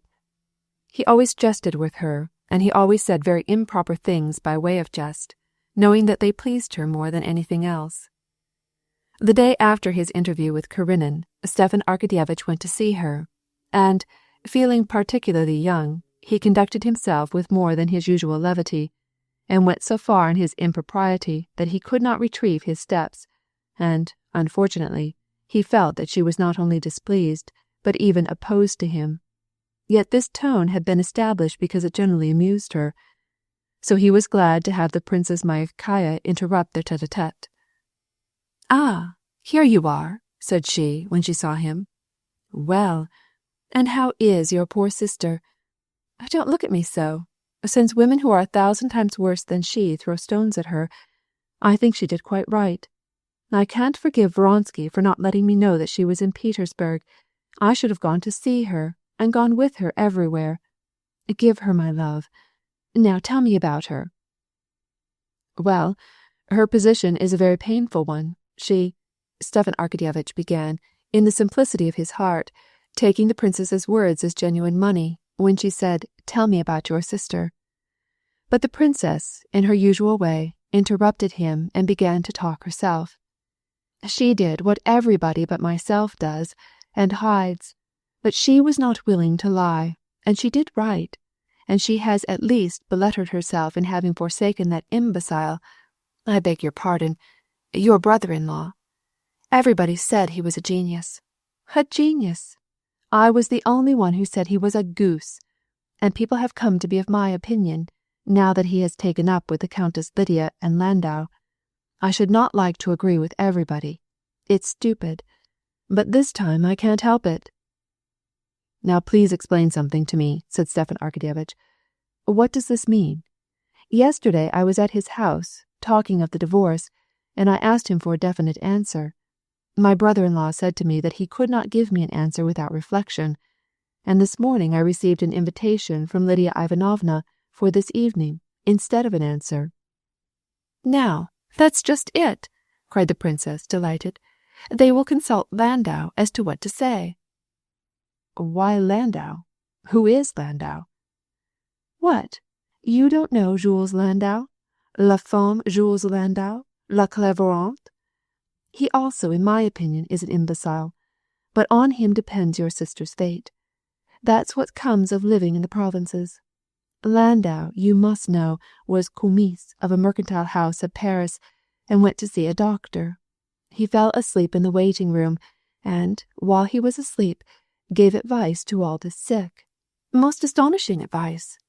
Then Yuri Melyadinsky's wife, you know, he was sick, called him to see her husband. He treated her husband. In my opinion, he didn't do him any good, for Melyadinsky is just as sick as he was before, but his wife and he believe in Landau. They took him into their house. They brought him to Russia. Naturally, people here have thrown themselves at him. He treats everybody. He cured the Countess Bezuboff, and she fell so in love with him that she has adopted him." "How? Adopted him?" "Yes, adopted him. He isn't Landau any more, but Count Bezuboff. But Lydia, and I like her very much in spite of her crankiness, must needs be smitten with him, and nothing that she and Alexey Alexandrovitch take up is decided without consulting him. Your sister's fate is, therefore, in the hands of this Count Bezuboff, alias Landau." Chapter 21. After an excellent dinner with Bartnyansky and considerable cognac, Stepan Arkadyevitch went to the Countess Lydia Ivanovna's a little later than the hour designated. "Who is with the Countess? The Frenchman?" he asked of the Swiss, as he noticed beside Alexey Alexandrovitch's well-known overcoat a curious mantle with clasps. "Alexey Alexandrovitch Karenin and the Count Bezuboff," answered the servant, stolidly. "Princess Myakaya was right," thought Oblonsky as he went upstairs. "Strange. It would be a good thing to cultivate the Countess. She has great influence. If she would say a little word in my behalf to Pomorsky, it would be just the thing." It was still very light outdoors, but the blinds were drawn in the Countess Lydia Ivanovna's little drawing-room, and the lamps were lighted. At a round table on which was a lamp, the Countess and Alexey Alexandrovitch were sitting, engaged in a confidential talk. A short, lean, pale man, with knock-kneed legs and a feminine figure, with long hair falling over his coat collar, and handsome, glowing eyes, was examining the portraits on the wall at the other end of the room. Stepan Arkadyevitch, after having greeted the Countess and Alexey Alexandrovitch, involuntarily turned round to look once more at this singular personage. "Monsieur Landau," said the Countess, gently, and with a precaution which struck Oblonsky. The introduction was made. Landau hastily glanced around, and coming up, placed his moist, unresponsive hand in Oblonsky's, and immediately went back to look at the portraits. Lydia Ivanovna and Alexei Alexandrovitch exchanged significant glances. "I am very glad to see you today," said the Countess to Stepan Arkadyevitch, motioning him to a chair. "You noticed," added she, in a low voice, glancing at the Frenchman, "that I introduced him to you by the name of Landau, but his name is really Count Bezzubov, as you probably know, only he is not fond of the title." "Yes, I heard about it," said Stepan Arkadyevitch. "It is said he perfectly cured Countess Bezzubov." "She came to see me today," said the Countess, addressing Alexei Alexandrovitch, "and it was sad to see her. This separation is terrible for her. It is such a blow to her." "Then he is positively going?" "Yes, he is going to Paris. Yesterday he heard a voice," said Lydia Ivanovna, looking at Stepan Arkadyevitch. "Oh, a voice," repeated he, feeling that it was necessary to use great prudence among these people where things occurred or might occur without his being able to explain them. A moment's silence ensued, at the end of which the Countess Lydia Ivanovna, as if accidentally stumbling on the chief topic of their conversation, said, with a sweet smile, addressing Oblonsky, "I have known of you for a long time, and I am delighted to make your acquaintance. Les amis de nos amis sont nos amis. But to be truly friends, we must know what is passing in the souls of those we love, and I fear you do not with regard to Alexei Alexandrovitch. You understand what I mean," she said, raising her beautiful, dreamy eyes. "I understand in part that Alexei Alexandrovitch's position," answered Oblonsky, not understanding very well what she was talking about, and preferring to confine himself to generalities. "The change is not in his external position," said the Countess, solemnly, and at the same time looking tenderly at Alexei Alexandrovitch, who had risen to join Landau. "It is his heart which has changed. A new heart has been given to him, and I very much fear that you do not realize sufficiently the great transformation which has taken place in him." "That is, in a general way, I can perceive the change in him. We have always been friends, and now," said Oblonsky, answering the deep gaze of the Countess with a tender one, as he queried with which of the two ministers she could do him the most effective service. "This transformation cannot diminish his love for his neighbour. On the contrary, the change which has taken place must increase love. But I fear you don't understand me. Will you not have some tea?" she asked, looking toward a lackey who entered with the tea tray. "Not altogether, Countess. Of course, his misfortune—" "Yes, he underwent a misfortune, but it became the highest happiness because his heart was renewed," said she, raising her eyes lovingly to Stepan Arkadyevitch. "I believe I shall have to get her to speak to them both," thought Oblonsky. "Oh, assuredly, Countess," said he. "But I think that these changes are so personal that no one likes to speak of them, even to his most intimate friends." "On the contrary, we ought to speak and to help one another." "Yes, without doubt, but there are such differences of conviction, and, moreover," and Oblonsky smiled unctuously, "there cannot be differences in regard to sacred truth." "Oh, yes, of course, but—" Stepan Arkadyevitch grew confused and stopped speaking. He perceived that the Countess was talking about religion. "It seems to me that he's going to sleep," said Alexei Alexandrovitch, approaching the Countess and speaking in a significant whisper. Stepan Arkadyevitch turned round. Landau was seated near the window, with his elbow leaning on the arm and back of a chair, and his head bowed as he saw the looks turned toward him. He raised his head and smiled in a naive and childlike manner. "Don't pay attention to him," said the Countess, pushing a chair toward Alexei Alexandrovitch. "I have noticed," she began, but was interrupted by a lackey bringing her a letter. She read it through with extraordinary rapidity, sent a reply, and resumed the thread of her discourse. "I have noticed that Muscovites, the men especially, are very indifferent to religion." "Oh, no, Countess. I think that Muscovites have the reputation of being very pious," replied Stepan Arkadyevitch. "But as far as I have observed, you yourself," said Alexey Alexandrovitch, with his weary smile, "I am sorry to say, belong to that category of the indifferents." "Is it possible to be indifferent?" cried Lydia Ivanovna. "I am not indifferent, but rather in the attitude of expectation," answered Oblonsky, with his most agreeable smile. "I do not yet think that the time for me to settle such questions has come yet." Alexey Alexandrovitch and the Countess exchanged glances. "We can never know whether the time for us has come or not," said Alexey Alexandrovitch sternly. "We ought not even to think whether we are prepared or not. The blessing does not follow human calculations, does not always light upon the most deserving, but comes to those who are unprepared. Witness Saul." "It seems that it isn't to be now," murmured the Countess, following with her eyes the movements of the Frenchman. Landau got up and joined them. "May I listen?" asked he. "Oh, yes. I do not wish to disturb you," said the Countess tenderly. "Sit down with us." "The essential thing is not to close one's eyes to the light," continued Alexey Alexandrovitch. "Ah, if you knew what a blessing we experience when we feel his constant presence in our souls," said the Countess Lydia Ivanovna, with an ecstatic smile. "But a man may feel himself incapable of rising to such a height," said Stepan Arkadyevitch, convinced that the heights of religion were not his forte, but fearing to offend a person who, by one word to Pomorsky, might get him the place that he wanted.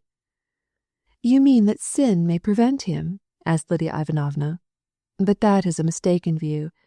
For him who believes, there is no more sin. Sin is already redeemed.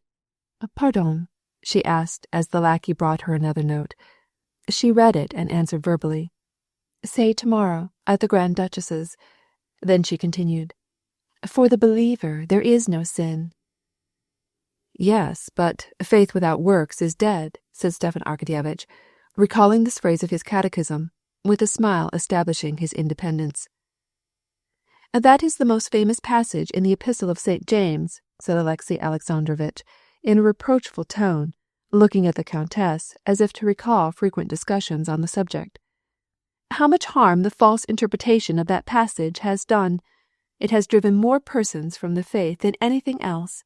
'I have no works, therefore I cannot believe,' is the logical conclusion from it. It means exactly the opposite." "It is our monks who claim to be saved by works, by their fastings, their abstinences," said the Countess with an air of fastidious scorn. "Our way is far better and easier," she added, looking at Oblonsky with that scorching smile with which, at court, she was wont to wither young maids of honour, disconcerted at the newness of their position. "We are saved by Christ, who suffered for us. We are saved by faith," resumed Alexey Alexandrovitch. "Vous comprenez l'anglais?" asked Lydia Ivanovna, and, receiving an affirmative answer, she rose and took a small book from a side table. "Here I'm going to read to you, 'Safe and Happy,' or 'Under the Wing,'" said she, with a look of interrogation at Karenin. "It is very short," added she, resuming her seat and opening the book. "Here the way is described by which faith is attained, and the joy which is higher than any that earth can give, which fills the soul of the believer. A man who believes cannot be unhappy, because he is no longer alone. Yes, and here, you see," she was about to go on reading, when again the lackey appeared. "From Borozdin? Say tomorrow at 2:00. "Yes," she said with a sigh, marking the place in the book with her finger and looking up with her pensive, loving eyes. "This is the way true faith is acquired. Are you acquainted with Marie Sanina? You have heard of her great affliction. She lost her only son. She was in despair. Well, how is it now? She found this friend. She thanks God for the death of her child. Such is the happiness faith can give." "Ah, yes. This is very," murmured Stepan Arkadyevitch, glad to be able to keep silent during this reading and to think over his affairs a little. I shall do better not to ask anything today, thought he. Only how can I get out of this without compromising myself? This will be dull for you, said the Countess to Landau. You don't understand English, but this is short. Oh, I shall understand, said he with a smile, and he shut his eyes. Alexei Alexandrovitch and the Countess significantly looked at one another, and the reading began. Chapter 22. Stepan Arkadyevitch felt perfectly bewildered by these strange, and to him unwonted discourses to which he had been listening.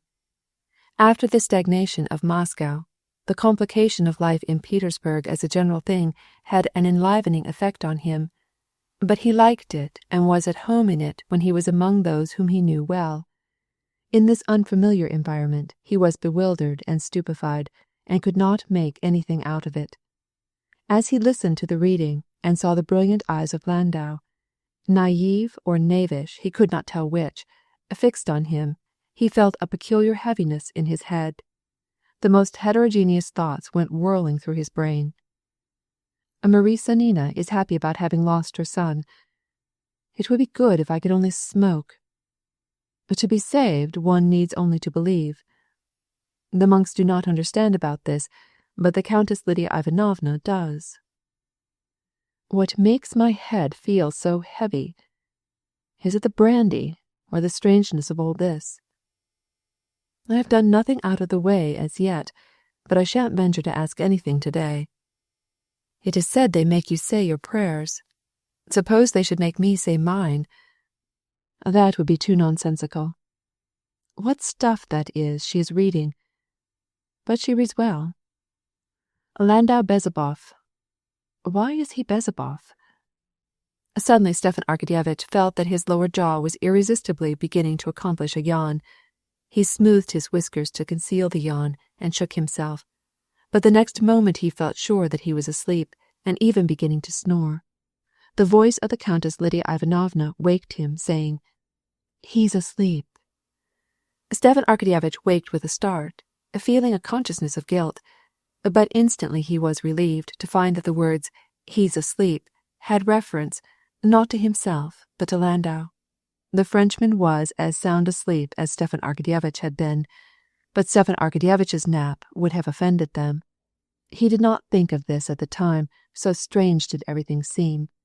But Landau's rejoiced them exceedingly, and especially the Countess Lydia Ivanovna.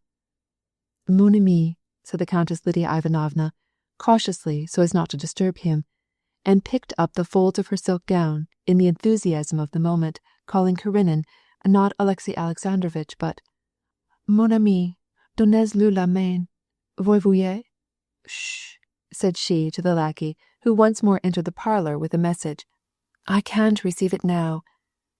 The Frenchman slept, or pretended to sleep, leaning his head on the back of his armchair and resting his hand on his knee, but making feeble gestures as if he were trying to catch something. Alexei Alexandrovitch got up and, cautiously, though he tripped over a table as he did so, stepped over to the chair and put his hand into the Frenchman's hand.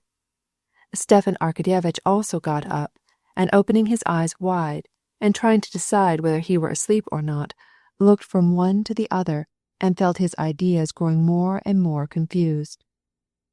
"Que la personne qui arrive la dernière, ce qui demande, quelle sorte?" The person who came in last, the one who is questioning, let him go away, murmured the Frenchman without opening his eyes. "Vous m'excusez, mais vous voyez, revenez vers 10 heures, encore moi demain." You will excuse me, but you understand. I come back at 10 o'clock, or, still better, tomorrow. "Quelle sorte?" repeated the Frenchman impatiently. "C'est moi, n'est-ce pas?" asked Oblonsky, and at an affirmative sign, forgetting what he was going to ask Lydia Ivanovna, forgetting his sister's affairs, with one single desire to escape as soon as possible, hastened out on his tiptoes and rushed down into the street as if he were fleeing from a pest-house, and for a long time talked and jested with his driver so as to bring back his spirits. At the French theatre, which he reached in time for the last act, and afterward over his champagne, at the Tartars, Stepan Arkadyevitch gradually began to breathe more freely in the friendly atmosphere. And nevertheless, all that evening he was very far from being himself. When he returned to the house of Pyotr Oblonsky, where he made his home in Petersburg, he found a note from Betsy.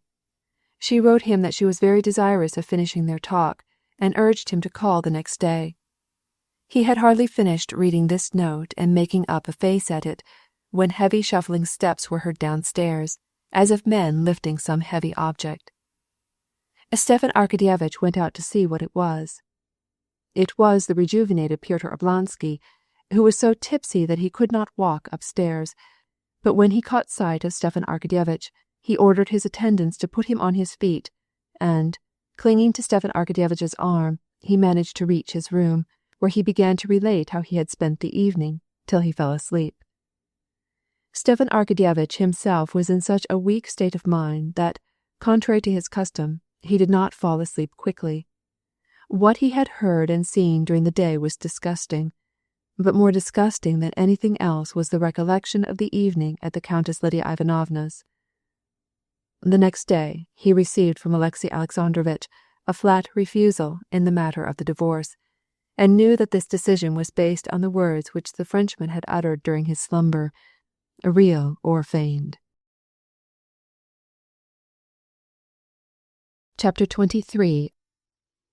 In order that anything may be accomplished in family life, it is requisite that between the husband and wife there should be either absolute discord or loving harmony. But when the relations between the two are uncertain, and there is neither the one nor the other, nothing can be accomplished.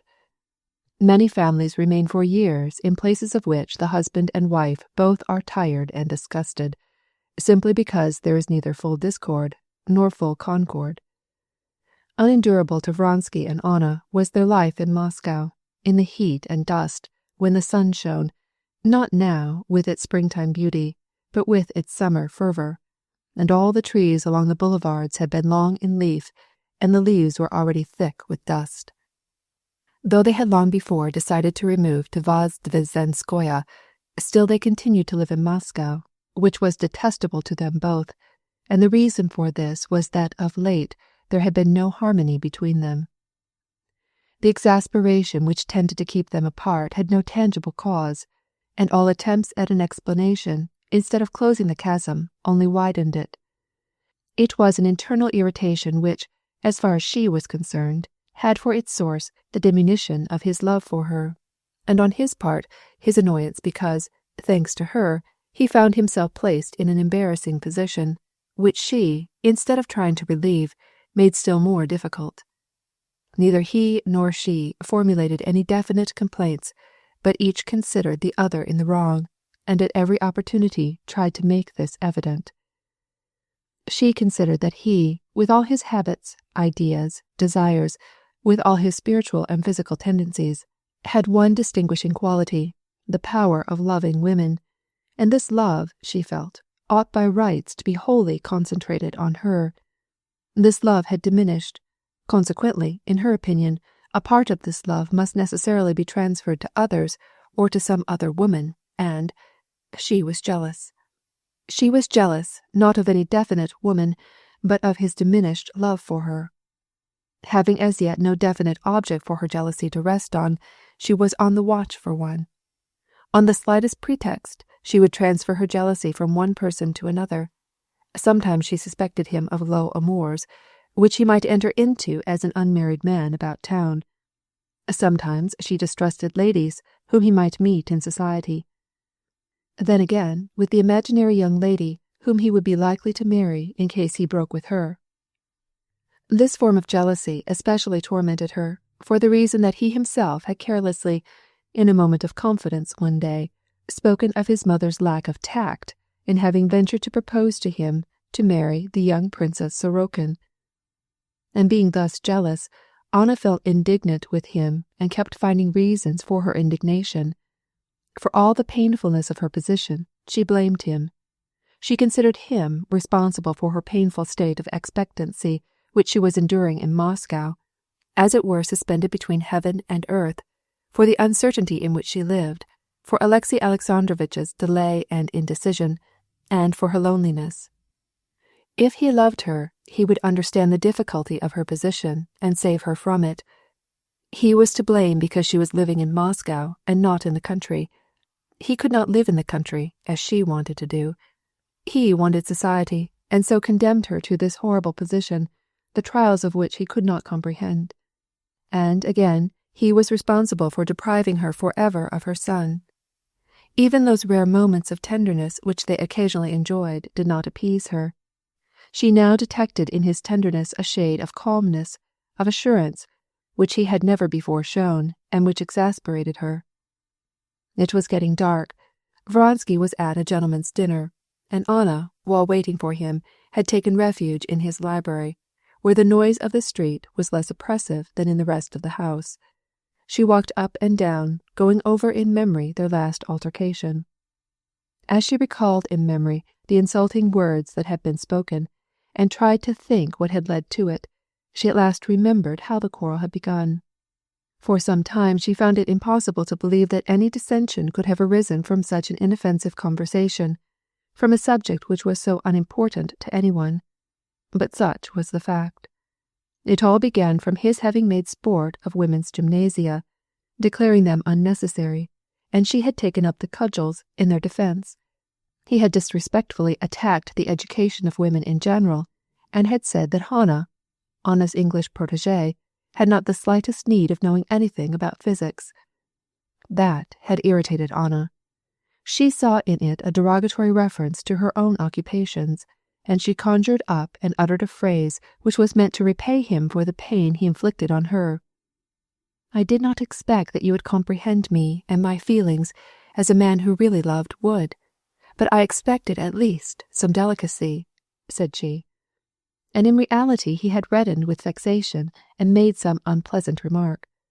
She did not remember what retort she then made, but, whatever it was, he had said with a manifest intention of hurting her feelings, "I confess your devotion to that girl does not interest me, because I can see nothing in it but affectation." This cruelty of his, with which he demolished the fabric which she had with such labour erected so as to endure the trials of her life, this injustice of his in accusing her of pretence and affectation, drove her frantic. "It is very unfortunate that only what is low and material is comprehensible to you," she had retorted, and she left the room. When, in the evening, he came to see her, the discussion was not resumed, but they both felt that it was not forgotten. All this day he had not been at home, and she was so lonely and wretched, as she thought of their quarrels, that she resolved to forget everything, to ask his forgiveness, and to take the blame on herself, so as to bring about a reconciliation at any cost. "I am to blame. I am irritable. I am absurdly jealous.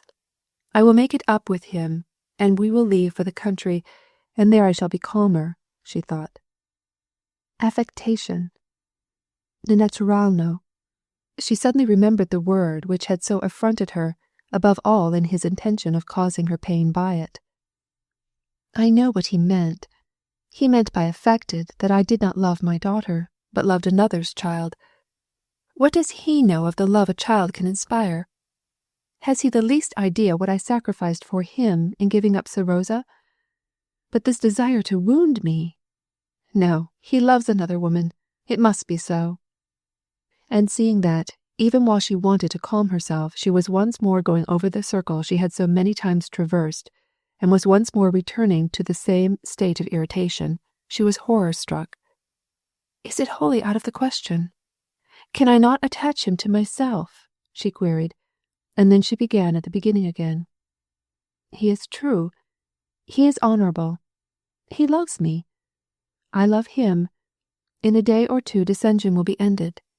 What is necessary? Calmness, gentleness, and I shall bring him back to me. Yes, now, when he comes, I will tell him that I was to blame, although I was not to blame, and we will go off." And, in order not to think any more, and not to give way to her irritation, she gave orders to bring down her trunks, to begin preparations for departure. At 10 o'clock, Vronsky came in. Chapter 24. Well, did you have a gay time? Asked Anna, going to meet him with an apologetic and affectionate look on her face. As such things usually are, answered he, noticing at once by her face that she was in one of her best moods. He was already accustomed to such metamorphoses, and this time he was particularly glad, because he himself was in his happiest frame of mind. What do I see? This is good, he added, pointing to the trunks in the entry. Yes, we must go. I went out to walk today, and it was so good that I longed to get back to the country. There's nothing to keep you here, is there? I should like nothing better. I will be back immediately, and we will talk it over. All I want is to change my coat. Have the tea brought. There was something irritating in the tone in which he said, "This is good," as one speaks to a child which has ceased to be capricious, and still more irritating was the discrepancy between her apologetic and his self-confident tone, and for a moment she felt rising within her the desire to be pugnacious. But making an effort to restrain herself, she relinquished it and met Vronsky as gaily as before. When he came in, she told him calmly the incidents of the day and her plans for departure, using in part the very words she had thought over. "Do you know, it came over me like an inspiration," said she. "Why wait here for the divorce? Will it not be all the same when we are in the country? I cannot wait longer. I want to stop hoping about the divorce. I don't want to hear anything more about it. I think it won't have any more effect on my life. Don't you agree with me?" "Oh, yes," said he, looking with disquietude at Anna's excited face. "Come, tell me what you did. Who were there?" said she, after a moment's silence. Vronsky named over the guests. "The dinner was excellent, and we had a boat race, and it was all very jolly. But in Moscow, nothing can be done sans ridicule.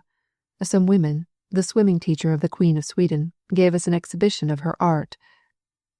"What? Did she swim for you?" demanded Anna, frowning. "Yes, in an ugly red costume de nation. She was old and hideous." "What day do we go?" "What an inane idea! Was there anything extraordinary about her method of swimming?" asked Anna, not replying to his question. "Not at all. I tell you it was horribly stupid. When have you decided to go?" Anna tossed her head as if to get rid of a disagreeable thought. "When shall we go? The sooner the better. Tomorrow we can't, but the day after." "Yes. No. Wait. Day after tomorrow is Monday. I shall have to go to Maman," said Vronsky, somewhat confused, because, as he mentioned his mother's name, he saw Anna's eyes fixed with a look of suspicion on him, and his confusion increased her distrust. She forgot the Queen of Sweden's swimming teacher in her alarm about the Princess Sorokin, who was living at a country seat in the suburbs of Moscow with the old countess. "Can't you go there tomorrow?" "Why, no, that's impossible. There is some business that I must attend to, a power of attorney, and the money will not be ready tomorrow." "If that is so, we won't go at all." "But why not?" "I won't go if it is put off later, Sunday or never." "Why so?" cried Vronsky in astonishment. "There's no sense in that." "It has no sense for you, because you never take me into account at all. You can't understand my life. The only thing that interests me here is Hannah. You say that is hypocrisy. You said last evening that I did not love my daughter, but that I pretended to love this English girl, that this was affectation. I should like to know what can be natural in the life I lead here." For an instant she came to herself and was frightened because she had broken her vow. But, though she knew that she was dashing to destruction, she could not resist the temptation of proving to him that he was in the wrong. She could not help heaping insults on him. "I never said that. I said that I did not sympathize with this sudden tenderness for her." "Why do you, who boast of being straightforward, tell me a lie?" "I never boast, and I never tell lies," said he, repressing the anger which was rising within him. "And I am very sorry if you do not respect—" "Respect? That was invented to cover up the lack of love. If you don't love me any more, it would be better and more honorable to say so." "No, "This is becoming intolerable," cried the Count, suddenly leaping from his chair, and, standing in front of her, speaking in measured tones. "Anna," he asked, "why do you try my patience so?" And she could see how he was holding back the bitter words that were ready to escape him. "It has its limits." "What do you mean by that?" she cried, looking with terror at the unconcealed expression of hate on his whole face, and especially in his fierce, cruel eyes. "I mean," he began. Then he stopped. "I have a right to demand what you wish of me." "What can I wish? I can only wish that you do not abandon me as you are thinking of doing," said she, comprehending all that he had left unsaid. "Everything else is secondary. I wish to be loved, but love is gone. All is over." She turned toward the door. "Stop! Stop!" said Vronsky, still darkly frowning, but holding her by the arm. "What is the trouble? I said that it is necessary to postpone our starting for 3 days, and you answer by saying that I lie and am dishonorable." "Yes, and I repeat that a man who throws it into my face that he has sacrificed everything for me," said she, alluding to a former quarrel, "is worse than dishonorable. He is heartless." "That settles it. My patience is at an end," cried Vronsky, quickly dropping her hand. "He hates me, that is certain," she thought, as she went from the room in silence with tottering steps. "He loves some other woman. That is more certain still," she said to herself as she reached her room. "I wish to be loved, but love is gone. All is over." She repeated the words that she had said. "I must put an end to it." But how? She asked herself, sinking into a chair before her mirror. The most heterogeneous thoughts crowded upon her. Where should she go? To her aunt, who had brought her up? To Dolly? Or simply go abroad by herself? What was he doing alone in his study? Would the rupture be final, or was there a possibility of reconciliation? How would Alexey Alexandrovitch look upon it? And what would her former acquaintances in Petersburg say? Many other ideas of what would happen came into her mind, but she could not take any satisfactory account of them. A vague idea came into her mind and awakened some interest, but she could not express it. Thinking once more of Alexey Alexandrovitch, she recalled a phrase that she had used after her illness, and the feeling that clung to her. "Why didn't I die?" And immediately the words awoke the feeling which they had at that time expressed. Yes, that was the idea which alone settled everything. Death, yes, is the only way of escape.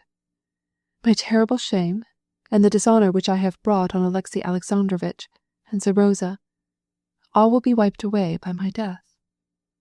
If I die, he will repent for me then. He will be sorry. He will love me. He will suffer for me. A smile of pity for herself came over her face as she kept mechanically taking off and putting on the rings of her left hand, and with vivid imagination she pictured how he would feel after she was dead. Approaching steps, his steps, caught her ears. She affected to be busily engaged in taking off her rings, and did not turn her head. He came to her, and, taking her hand, said tenderly, "Anna, we will go day after tomorrow if you wish. I am ready for anything." "Well," said he, waiting. She did not speak. "What do you say?" he asked. "You yourself know," said she, and then, unable to control herself longer, she burst into tears. Leave me, she murmured through her sobs. "I'm going away tomorrow. I will do more. What am I? A lost woman, a millstone around your neck. I don't want to torment you. I will set you free. You do not love me. You love another." Vronsky begged her to be calm. He swore that there was not the slightest ground for her jealousy, and that he had never ceased and never should cease to love her, and that he loved her more than ever. "Anna, why torture yourself and me so?" he asked as he kissed her hand. His face expressed the deepest tenderness, and it seemed to her that her ears caught the sound of tears in his voice, and that she felt their moisture on her hand. Passing suddenly from jealousy to the most passionate tenderness, she covered his head, his neck, his hands with kisses. Chapter 25. Feeling that their reconciliation was complete, Anna the next morning eagerly made her preparations for departure.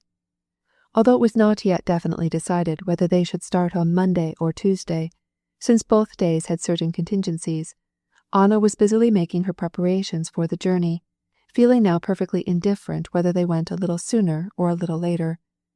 She was engaged in her room, taking various articles from an open trunk, when Vronsky, already dressed, came to her earlier than usual. "I'm going now to see Maman. Perhaps she can get me the money through Yegorov, and then I shall be ready to go tomorrow," he said. She was feeling particularly cheerful, but his reference to his visit to his mother's dacha was like a stitch in the side. "No, I shall not be ready myself," and immediately she thought, so then it was possible to arrange it so as to do as I wished. "No, do just as you intended to, and now go to the dining room, and I will join you as soon as I have taken out these unnecessary things," she added, giving something more to Anushka, whose arms were already laden with a heap of articles. Vronsky was eating his beefsteak when she entered the dining room. "You can't realize how odious these apartments have become to me," said she, as she sat down by him. "Nothing is more detestable than these chambres garnies. There's no individuality in them, no soul. The clock, the curtains, and especially the wallpapers. They are cauchemar. I think of Vozdvizhenskoye as of the Promised Land. Shall you not send on the horses in advance?" "No, they will follow us. But were you going anywhere?" "I wanted to go to the Wilsons. I must get a gown. So it is decided that we go tomorrow, is it?" she added in a joyous tone. But suddenly her face changed. Vronsky's valet came in and asked him to sign a receipt for dispatch from Petersburg. Still there was nothing remarkable in Vronsky's receiving a telegram, but he acted as if he wanted to conceal something from her, and, saying that he would sign it in his library, he turned to her. "Tomorrow, without fail, I shall have finished everything." "From whom is the dispatch?" she asked, not hearing him. "From Stiva," answered the Count reluctantly. "Why didn't you show it to me?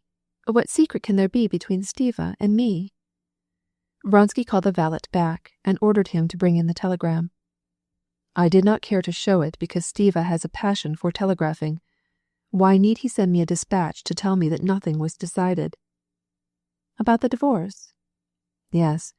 He maintains that he cannot get a definite answer. Here, see for yourself." Anna took the dispatch with a trembling hand. It read as Vronsky had told her. At the end it said, "Little hope, but I shall do everything possible and impossible." "I told you yesterday that it was absolutely immaterial to me when I received the divorce, or whether I get it at all," said she, flushing, "so that it is perfectly useless to hide anything from me." In the same way he can hide from me his correspondence with women, thought she. "Yashvin wanted to come this morning, with Vyotov," said Vronsky. "It seems that he has been gambling again, and has won from Pyepstov all that he has and more than he can pay, about 60,000 roubles. "No," said she, vexed because by this change in the conversation he so evidently insinuated that she was vexed. "Why do you think that this news interests me so much that you must hide it from me? I told you that I did not want to think about it, and I should wish that you had as little interest in it as I." "It interests me because I like clearness." "Clearness? But in love, not in mere outside show," said she, getting more and more angry, not at his words, but at the tone of cool calmness in which he spoke. "Why do you want a divorce?" "Vous et moi, always love," thought Vronsky, frowning.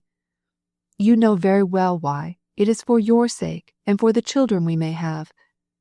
"There will not be any more children." "I am sorry for that." "You feel the need of it because of the children. But don't you have some thought of me?" she said, forgetting that he had just said, "for your sake and the children's." The question of the possibility of having children had been long vexatious and trying to her. She took his desire to have children as a proof of indifference toward her beauty. "Ugh, I said for your sake. More than all, for your sake. I am convinced that your irritability comes largely from the uncertainty of your position, he answered, scowling with annoyance. Yes, now he has ceased to pretend, and all his cold hatred of me is plain to be seen, she said to herself, not hearing his words, but gazing with horror at a cold and cruel judge who looked out of his eyes and mocked her. That is not the cause, said she, and I do not understand how my irritability, as you call it, can be caused by the fact that I have come absolutely into your power. How is my position indefinite? It seems to me the contrary. I am sorry that you are not willing to understand, he replied, obstinately determined to express his thought. Its uncertainty comes from this, that you think that I am free. Oh, as far as that goes, you can be perfectly easy, said she, turning from him and beginning to drink her coffee. She took the cup, raising her little finger, and put it to her lips, and as she drank she looked at him, and by the expression of his face saw clearly that her motions and the sounds that she made in swallowing were repulsive to him. It is absolutely indifferent to me what your mother thinks, and how she intends to marry you off, said she, putting down the cup with a trembling hand. We will not talk of that. Yes, we will too, and I assure you that a heartless woman, whether young or old, your mother or anybody else, does not interest me, and I don't want to know her. Anna, I beg you not to speak disrespectfully of my mother. A woman who has no conception of what the honor and happiness of her son consist in has no heart. I repeat my request that you will not speak disrespectfully of my mother, whom I respect, reiterated the Count, raising his voice and looking severely at Anna. She did not reply, but looked attentively at his face and his hands, and recalled with all its details the scene of the evening before, and his passionate caresses. Just such caresses he has lavished, and will still continue to lavish, on other women, she thought. You don't love your mother. Those are simple words. Words, said she, looking at him with eyes full of hatred.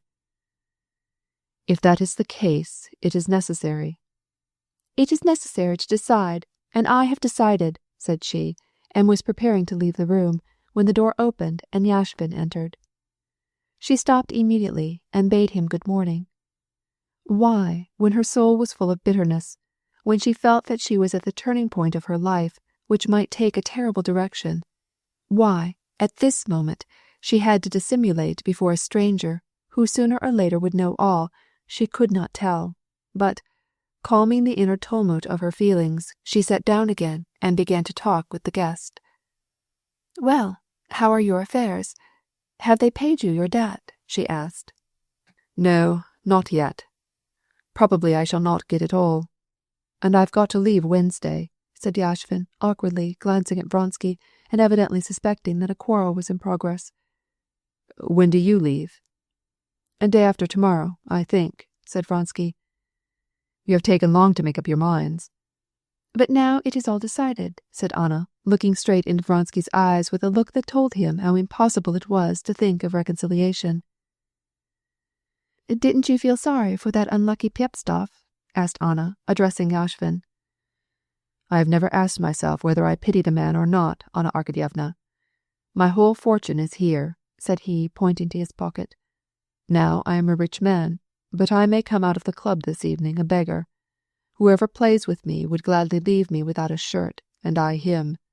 Well, we engage in war, and that makes the fun. Well, but if you were married, how would it be for your wife? Yashvin laughed. But I am not married, and I don't expect to marry. But how about Helsingfors? Suggested Vronsky, joining in the conversation and looking at Anna's smiling face. But as she met his glance, her face suddenly amassed a set and cold expression, as much as to say to him, I have not forgotten. It's still the same. And haven't you ever been in love? She asked of Yashvin. Oh, Lord, plenty of times. Only remember, one may sit down to cards, but must be able to get up when the time comes for a rendezvous. But I interest myself in love affairs in such a way that I need not be late to play my hand in the evening. and so I always arrange matters." "You misunderstand. I did not ask about that, but about actual—" She wanted to say Helsingfors, but she did not like to use a word which Vronsky had just spoken.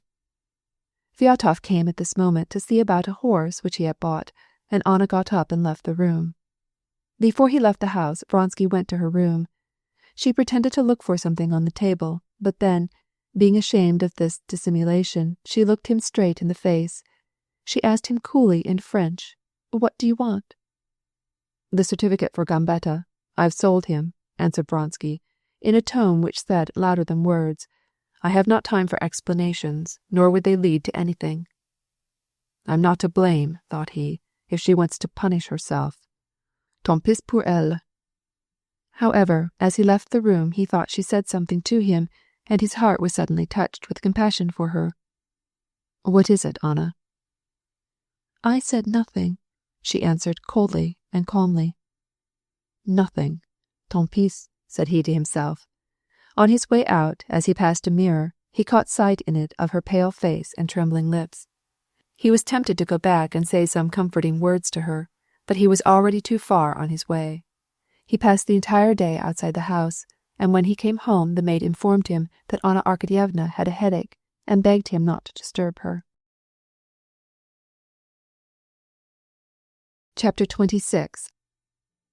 Never before had they let the day end with a quarrel unsettled. This was the first time. This was not a mere quarrel. It was evidently the avowal of permanent coldness. How was it possible for him to look at her as he had done when he came into her room after his document? How could he look at her and see that her heart was full of despair, and then go out with a calm, indifferent face? He had not only grown cold to her, but he hated her because he loved some other woman. This was clear, and, as she recalled all the cruel words which he had said to her, Anna began to imagine also the words which she was certain he would like to say to her and might say, and she grew more and more irritated. "I will not keep you," she imagined him saying. "You may go wherever you please. As you don't care to be divorced from your husband, you probably intend to go back to him. If you want money, I will give it to you. How many rubles do you want?" All these insulting words which the cruel man might say were said merely in her imagination, but she could not forgive him any more than if he had really said them. "But did he not swear to me only yesterday that he loved me? Is he not a sincere and honest man?" she said to herself a moment afterward. "Have I not been in despair several times before, all for nothing?" She passed the entire day, except 2 hours during which she made a visit to her protégés, the Wilsons, in alternate doubt and hope. Was all at an end? Was there any chance of a reconciliation? Should she leave him then and there, or should she wait and see him once again? She waited for him all day. And in the evening she went to her room, telling Annushka to say that she had a headache. "If he comes in spite of that, it will show that he loves me still. If not, it is over, and I shall make up my mind what there is for me to do." Late in the evening she heard his carriage wheels on the pavement, his ring and his steps, and his colloquy with the maid. He believed what he was told. He did not care to make further inquiries, and went to his room. Evidently all was at an end, and death, as the only means of establishing a love for her in his heart, of punishing him, and of winning the victory in the struggle which the evil spirit that had possession of her soul was waging with him, clearly, vividly presented itself before her. Now everything was a matter of indifference. Whether they went to the country or not, whether she procured the divorce or not, it was unnecessary. The one essential thing was to punish him. When she poured out her usual dose of opium, and it came over her that if she swallowed all that was in the vial she would die, it seemed so easy and simple that she felt a real joy in imagining how he would mourn, repent, and love her when it was too late. She lay on her bed with open eyes, and watched the dying candlelight on the moulded cornice of the ceiling mingle with the shadows of the screen which divided the room. She vividly pictured to herself how he would think when she was no more, when she was only a memory. How could I speak to her such cruel words? He would say to himself. How could I leave her without saying anything at all? And now she is no more. She has left us forever. She is there. Suddenly the shadow of the screen seemed to waver and cover the whole cornice, the whole ceiling. Other shadows from the other sides joined in with it. For an instant they seemed to be running. Then with new rapidity they trembled, melted together, and all became dark. Death, thought she, and such a great terror seized upon her that for a long time she did not know where she was, and it was long before her trembling hands could find the matches in order to light another candle in place of the one that had burned down and gone out. No, no, anything, only to live. I love him, and he loves me. These dreadful days will go by, she said to herself, feeling the tears of joy poured down her cheeks at her return to life, and to escape her terror she fled to Vronsky's library. He was in his library, soundly sleeping. She went to him and, holding the candle above his face, looked at him a long time. Now, as he slept, she felt such love for him that at the sight of him she could not refrain from tears of tenderness.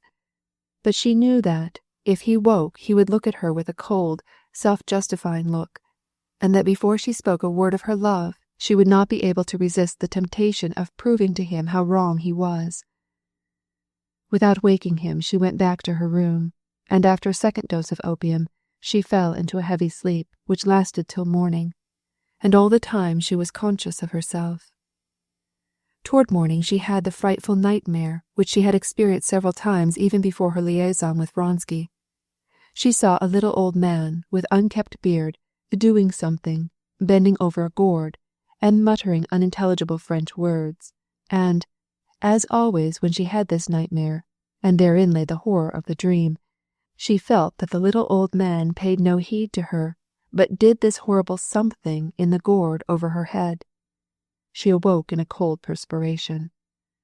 When she got up, the events of the day before seemed enveloped in mist. There was a quarrel. It has happened several times before. I said I had a headache, and he didn't come to see me. That is all. Tomorrow we shall go away. I must see him and get ready for our departure, she said to herself, and knowing that he was in his library, she started to go to him. But, in crossing the drawing-room, her attention was arrested by the sound of a carriage stopping, and she looked out of the window and saw a carriage, from the window of which a young girl in a light hat was putting out her hand and giving orders to the footman, who was at the doorbell. After a colloquy in the vestibule, someone came upstairs, and Anna heard Vronsky's steps in the room next to the drawing-room. Then he ran swiftly downstairs. Anna looked out again and saw him go to the doorsteps, bareheaded, and approach the carriage. The young girl in the lilac-colored hat handed him a package. Vronsky smiled as he spoke to her. The carriage drove away, and Vronsky came quickly upstairs again. The mist, which enwrapped everything in Anna's soul, suddenly cleared away. The feelings of the day before tore her anguished heart more cruelly than ever. She now could not understand how she could have so far debased herself as to stay a single day under his roof. She went to his library to acquaint him with the resolution that she had taken. The Princess Sorokin and her daughter have brought me the money and the papers from Maman. I could not get them yesterday. How is your headache? Better? He said quietly, seeming not to notice the gloomy and solemn expression of Anna's face. She did not reply, but, standing in the middle of the room, she looked fixedly at him. He glanced at her for an instant. His brows contracted, and he continued to read his letter. Without speaking, Anna turned slowly about and left the room. He might yet detain her, but she had reached the door. He said not a word. The only sound heard was the rustling of the sheet of paper. "Oh, by the way," he exclaimed, just as she was on the threshold, "do we really go tomorrow?" "You, but not I," answered she, turning round on him. "Anna, it is impossible to live this way." "You, not I," she repeated. "It's becoming intolerable." You will be sorry for this," said she, and she went out. Frightened at the despairing tone with which she spoke these last words, he sprang up and started to follow her. But, on reflection, he seated himself again, and, firmly clenching his teeth, he frowned. That unbecoming threat, as he termed it, irritated him. "I have tried every means," he said to himself. "The only thing left is to pay no attention." And he made up his mind to go to the city and to his mother's again, to have her sign a deed. Anna heard the sound of his steps in his library and the dining room. He stopped at the drawing room. But he did not come to her. He only gave some directions about sending the stallion to Vyatov. Then she heard the calash drive to the entrance, a door opened, and Vronsky went out. Then he came back into the vestibule again, and someone ran upstairs. It was his valet, who was sent to get a pair of forgotten gloves. She went to the window and saw Vronsky take his gloves, then touch the coachman's back and say some words to him. And then, without glancing at the window, he sat down as usual, in the carriage, crossing one leg over the other. And, putting on the gloves, he turned the corner and disappeared from Anna's sight. Chapter 27. "He is gone. It's all over," said Anna to herself as she stood at the window, and the impression of blackness which she had felt in the night at the dying of the candle, and that of the nightmare blending in one, filled her heart with chill horror. "No, I cannot endure this," she cried, and crossing the room, she rang the bell violently. She was so afraid to stay alone that, without waiting, she went to meet the servant. "Find out where the Count has gone." The man replied that he had gone to the stables. He left word that the carriage would return immediately if you wished to go out. "Very well. Wait, I'm going to write a note. Send Mikhail with it to the stables. Have him hurry." She sat down and wrote, "I am to blame. Come back. We must explain things. For heaven's sake, come. I'm frightened." She sealed the note and gave it to the servant, and, in her fear of being alone, she went to the nursery. "Why, he is not the same as he was. Where are his blue eyes and his pretty, timid smile?" It was her first thought when she saw the plump and rosy little girl, with her dark curly hair, instead of Serosa, whom, in the confusion of her thoughts, she had expected to see. The little girl was seated at the table, noisily tapping on it with a glass stopper. She looked unintelligently at her mother with two dark, currant-colored eyes. Answering the English nurse that she was well, and expected to go to the country the next day, Anna sat down beside the little girl and began to spin the stopper from the carafe in front of her. The motion of the child's brows and her hearty laugh recalled Vronsky so vividly that Anna, choking down her sobs, rose suddenly and hurried from the room. "Is it possible that all is over? No, it cannot be," she thought. "He will return, but how can he explain that smile of his and his animation after he spoke with her? But even if he doesn't explain it, I shall believe him. If I do not believe, there's only one thing left, and that I do not want." She looked at her watch. 12 minutes had gone by. "No, he must have received my note, and must come back in 10 minutes. And what if he shouldn't come back? No, but that's impossible. He must not find me with red eyes. I'll go and bathe my face. There. Have I brushed my hair yet?" She could not remember. She put her hands to her head. "Yes, I brushed my hair, but I really don't remember when it was." She actually did not believe that her hands told her truly, and she went to the pier glass to see. Her hair was properly arranged, but she could not remember anything about it. "Who is this?" she asked herself, as she caught sight of a glowing face and strangely brilliant eyes gazing at her from the mirror. "Yes, it is I," and she suddenly seemed to feel his kisses, and she shivered and shrugged her shoulders. Then she put her hand to her lips and kissed it.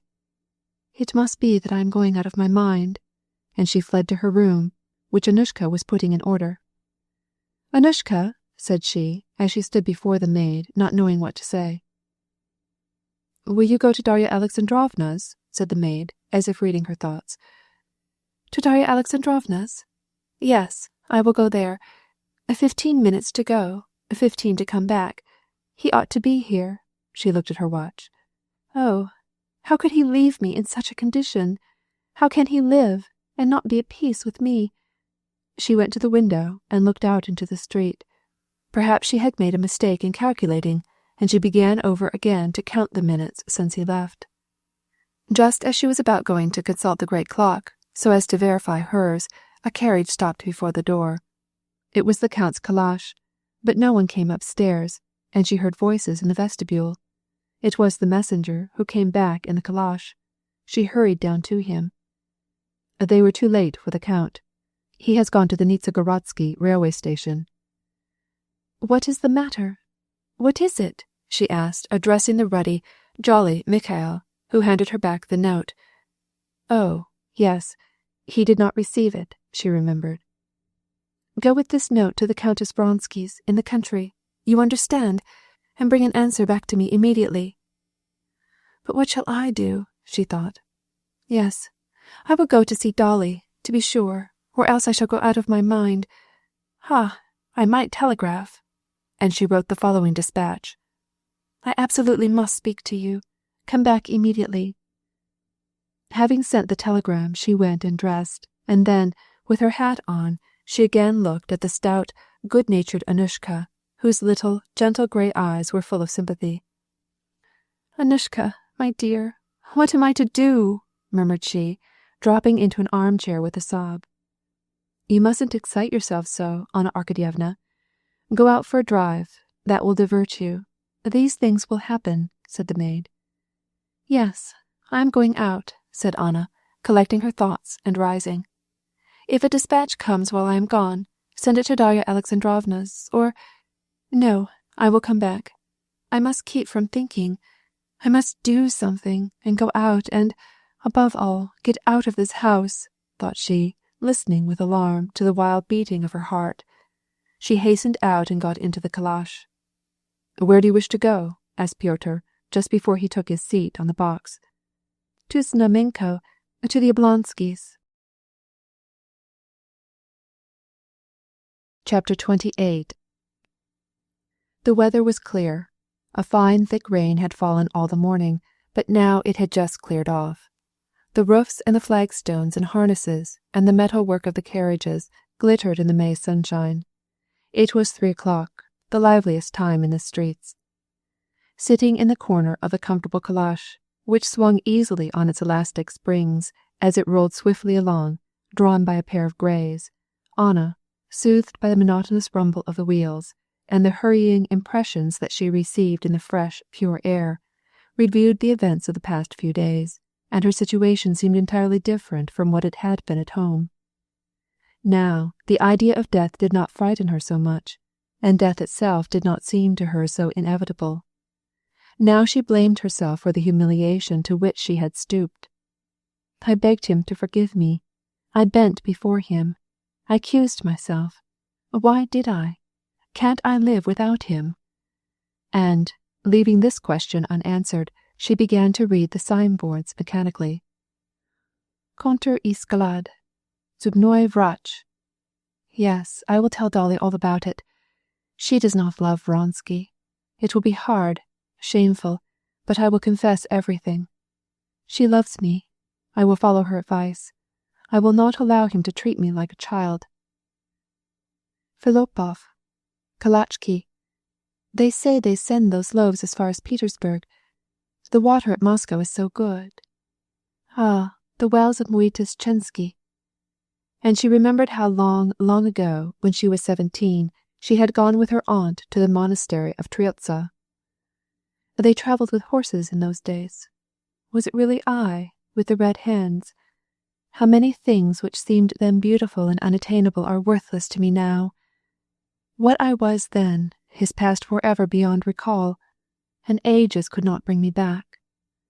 Would I have believed then that I could have fallen into such debasement? How proud and self-satisfied he will be when he reads my note. But I will tell him. How disagreeable this paint smells.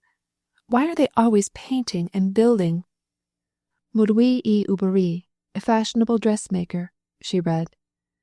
A man bowed to her. It was Anushka's husband. Our parasites, as Vronsky says. Ours, Why hours?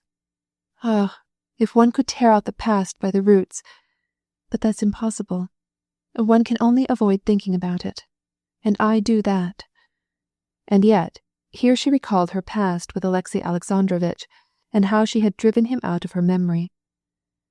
Dolly will think that I am leaving the second husband, and that I am, therefore, really bad. Do I want to be good? I cannot. And she felt the tears coming, and, seeing two happy young girls going by, she fell to wondering why they were smiling at each other. Probably about love. They don't know how sad and wretched it is. The boulevards and the children. There are 3 little boys playing horse. Serosa, my little Serosa. I shall lose all. I shall never have him again. Well, if he does not come back, all is indeed lost. Perhaps he missed the train and has already reached home. Do I wish to humiliate myself still more? She said, reproaching herself for her weakness. No, I am going to Dolly's. I shall say to her, I am unhappy. I am suffering. I deserve it, but I am so unhappy. Help me. Oh, these horses, this calash. How I hate to use them. They are his. I will never see them again. While thinking over what she should say to Dolly and deliberately torturing her heart, she reached the house and went up the steps. Is there anyone here? She asked in the anteroom. Katerina Alexandrovna Levina, answered the servant. Kitty. The same Kitty with whom Vronsky was once in love, thought Anna.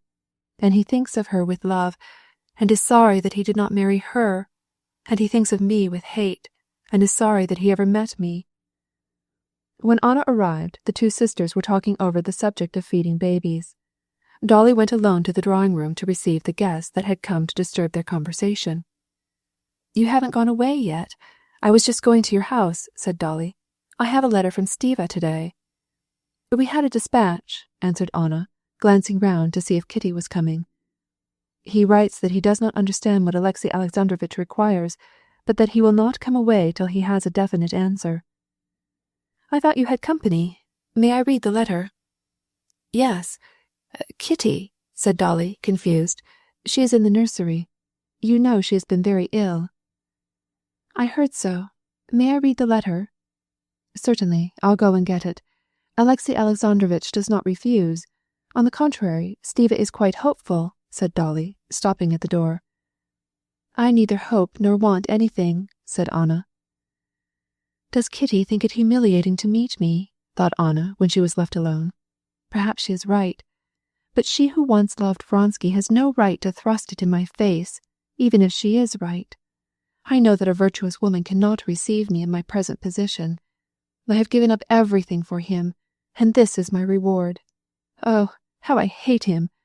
Why did I come here? I am more wretched here than at home.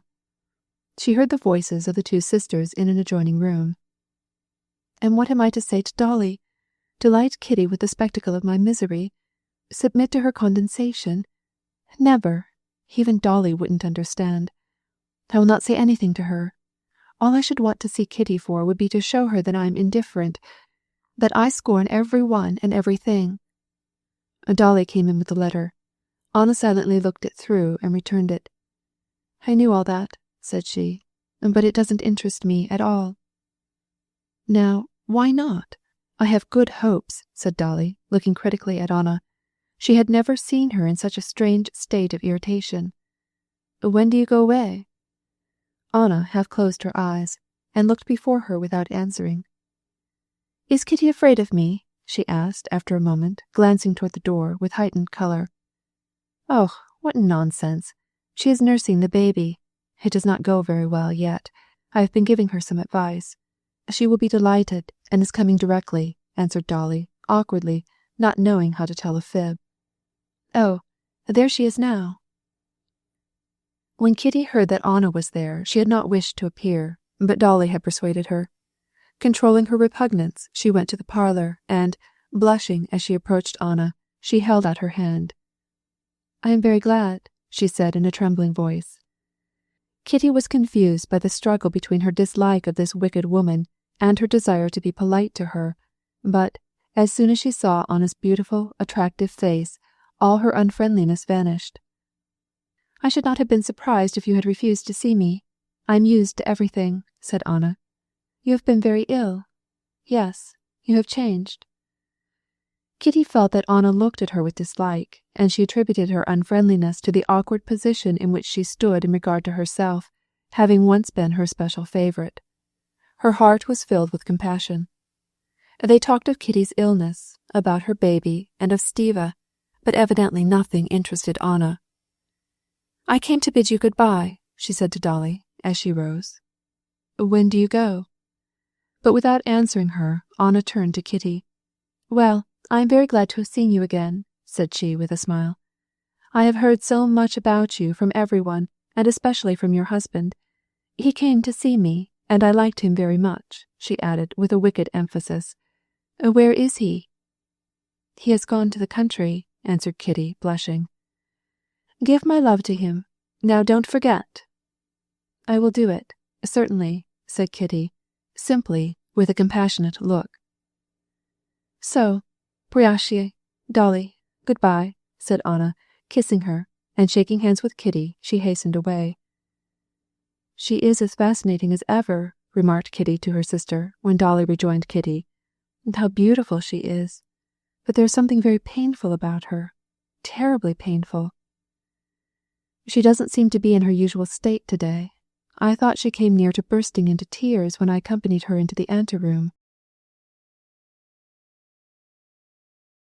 Chapter 29. Anna took her seat in her carriage in an even unhappier state of mind than she had been when she left her house. In addition to her former sufferings, she now felt the humiliation and sense of moral degeneracy which her meeting with Kitty had clearly made evident. "Where do you wish to go now? Home?" asked Pyotr. "Yes, home," she replied, not thinking at all where she was going. They looked on me as some strange, incomprehensible curiosity. What can that man be saying so eagerly to the other? She thought, seeing two passers-by talking together. Is it possible to say what one really feels? I wanted to confess to Dolly, and I am glad that I kept still. How she would have rejoiced at my unhappiness! She would have tried to hide it, but at heart she would have been glad. She would have thought it just that I should be punished for that happiness which she begrudged me, and Kitty would have been still more pleased. How I read her through and through! She knows her husband liked me uncommonly well, and she is jealous, and hates me, and, what's more, she despises me. In her eyes I am an immoral woman. If I had been an immoral woman, I might have made him fall in love with me, if I had wanted to. I confess I thought of it. There goes a man who is delighted with his own looks, she said to herself, as a tall, florid man went by, and, mistaking her for an acquaintance, lifted his shiny hat from his shiny bald head and instantly recognized his mistake. He thought he knew me. He knows me quite as well as anyone in the world knows me. I don't know myself. I only know my appetites, as the French say. They covet some of that bad ice cream, she said to herself, as she watched two little street children standing in front of a vendor who had just set down from his head a tub of ice cream and was wiping his face with the corner of his coat. We all want our sweet delicacies. If not sugar plums, then bad ice creams, just like Kitty, who, not catching Vronsky, took Levin. She envies me, she hates me, and we all hate one another. I, Kitty, and Kitty, me. That is a fact. Tinkin Coiffier. Je me fais coiffer par Tinkin. I will tell him this nonsense when he comes, thought she, and smiled, and then instantly remembered that there was no one now to whom she could tell amusing things. There's nothing amusing, nothing gay. It is all disgusting. The vesper bell is ringing, and the storekeeper is crossing himself so quickly that no one would think he was afraid of losing the chance. Why these churches, these bells, these lies?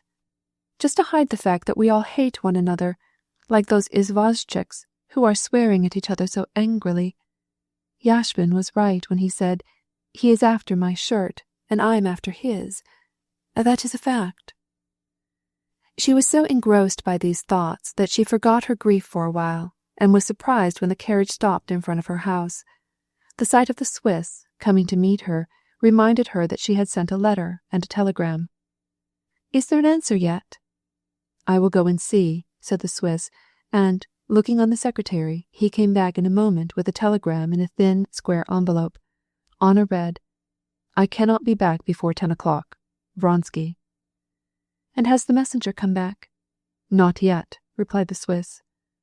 "Ah, if that is so, then I know what I must do," and, feeling a vague sense of anger and a desire for vengeance arising in her soul, she ran upstairs.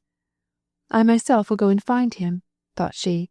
"Before I go away forever, I will tell him all. I never hated anyone as I hate this man." And when she caught sight of Vronsky's hat hanging on the peg, she shivered with aversion. She did not reflect that the dispatch was in answer to her telegram, and that he could not as yet have received her note. She imagined him now chatting gaily with his mother and the Princess Sorokin, without a thought of her suffering.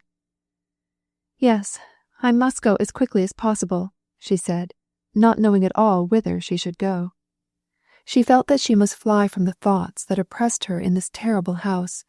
The servants, the walls, the furniture, everything about it, filled her with disgust and pain and crushed her with a terrible weight.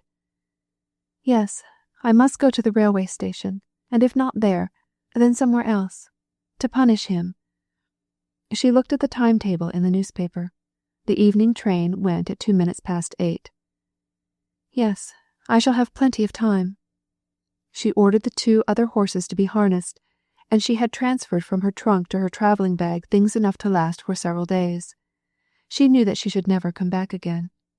She revolved 1,000 plans in her head, and determined that when she had done what she had in mind to do, either at the Countess's country seat or at the station, she would go to the first city on the Nizhny Novgorod railway and stay there.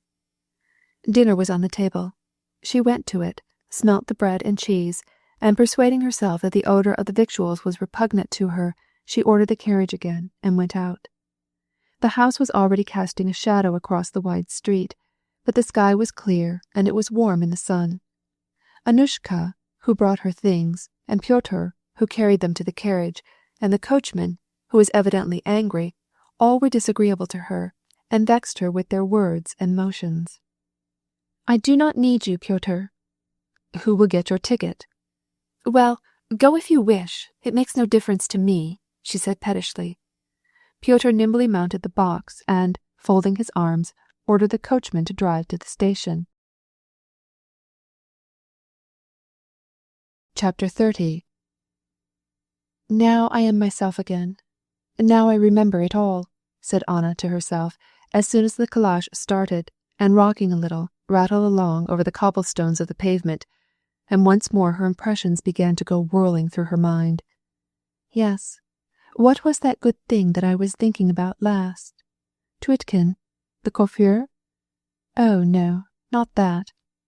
Oh, yes, what Yashvin said about the struggle for existence, and hatred, the only thing that unites men. No, we go at haphazard.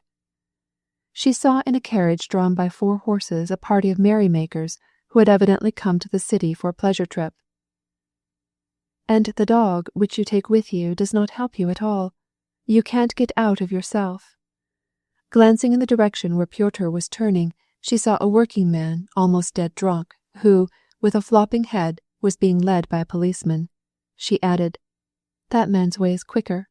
Count Vronsky and I did not reach this pleasure, though we expected much." And now for the first time Anna turned this bright light, all revealing, upon her relations with the Count. Hitherto she had steadfastly refused to do so. What did he seek in me? A satisfaction for his vanity, rather than for his love. She remembered Vronsky's words, and the expression of his face, which reminded her of a submissive dog, when they first met and loved. Everything seemed a confirmation of this thought. Yes, he cared for the triumph of success above everything. Of course, he loved me, but chiefly from vanity. Now that he is not proud of me any more, it is over. He is ashamed of me. He has taken from me all that he could take, and now I am of no use to him. I weigh upon him, and he does not want to be in dishonorable relationship with me. He said, yesterday, he wanted the divorce and to marry me so as to burn his ships. Perhaps he loves me still, but how? The zest is gone, she said in English. That man likes to show off, and he is mighty proud of himself, she added, as she looked at a ruddy-faced man riding by on a hired horse. There is nothing about me any longer to his taste. If I leave him, he will rejoice in the bottom of his heart. This was not mere hypothesis. She saw this clearly, in the penetrating light which now revealed to her the meaning of life and of her false relations. My love has been growing more and more passionate and selfish. His has been growing fainter and fainter. That is why we cannot get on together, she went on thinking. There can't be any help for it. He is all in all to me. I struggle to draw him closer and closer to me, and he wants to fly from me. Up to the time of our union, we flew to meet each other, but now we move irresistibly apart. This cannot be altered. He accuses me of being absurdly jealous, and I am. I confess that I am absurdly jealous, and yet I am not either. I am not jealous, but my love is no longer satisfied.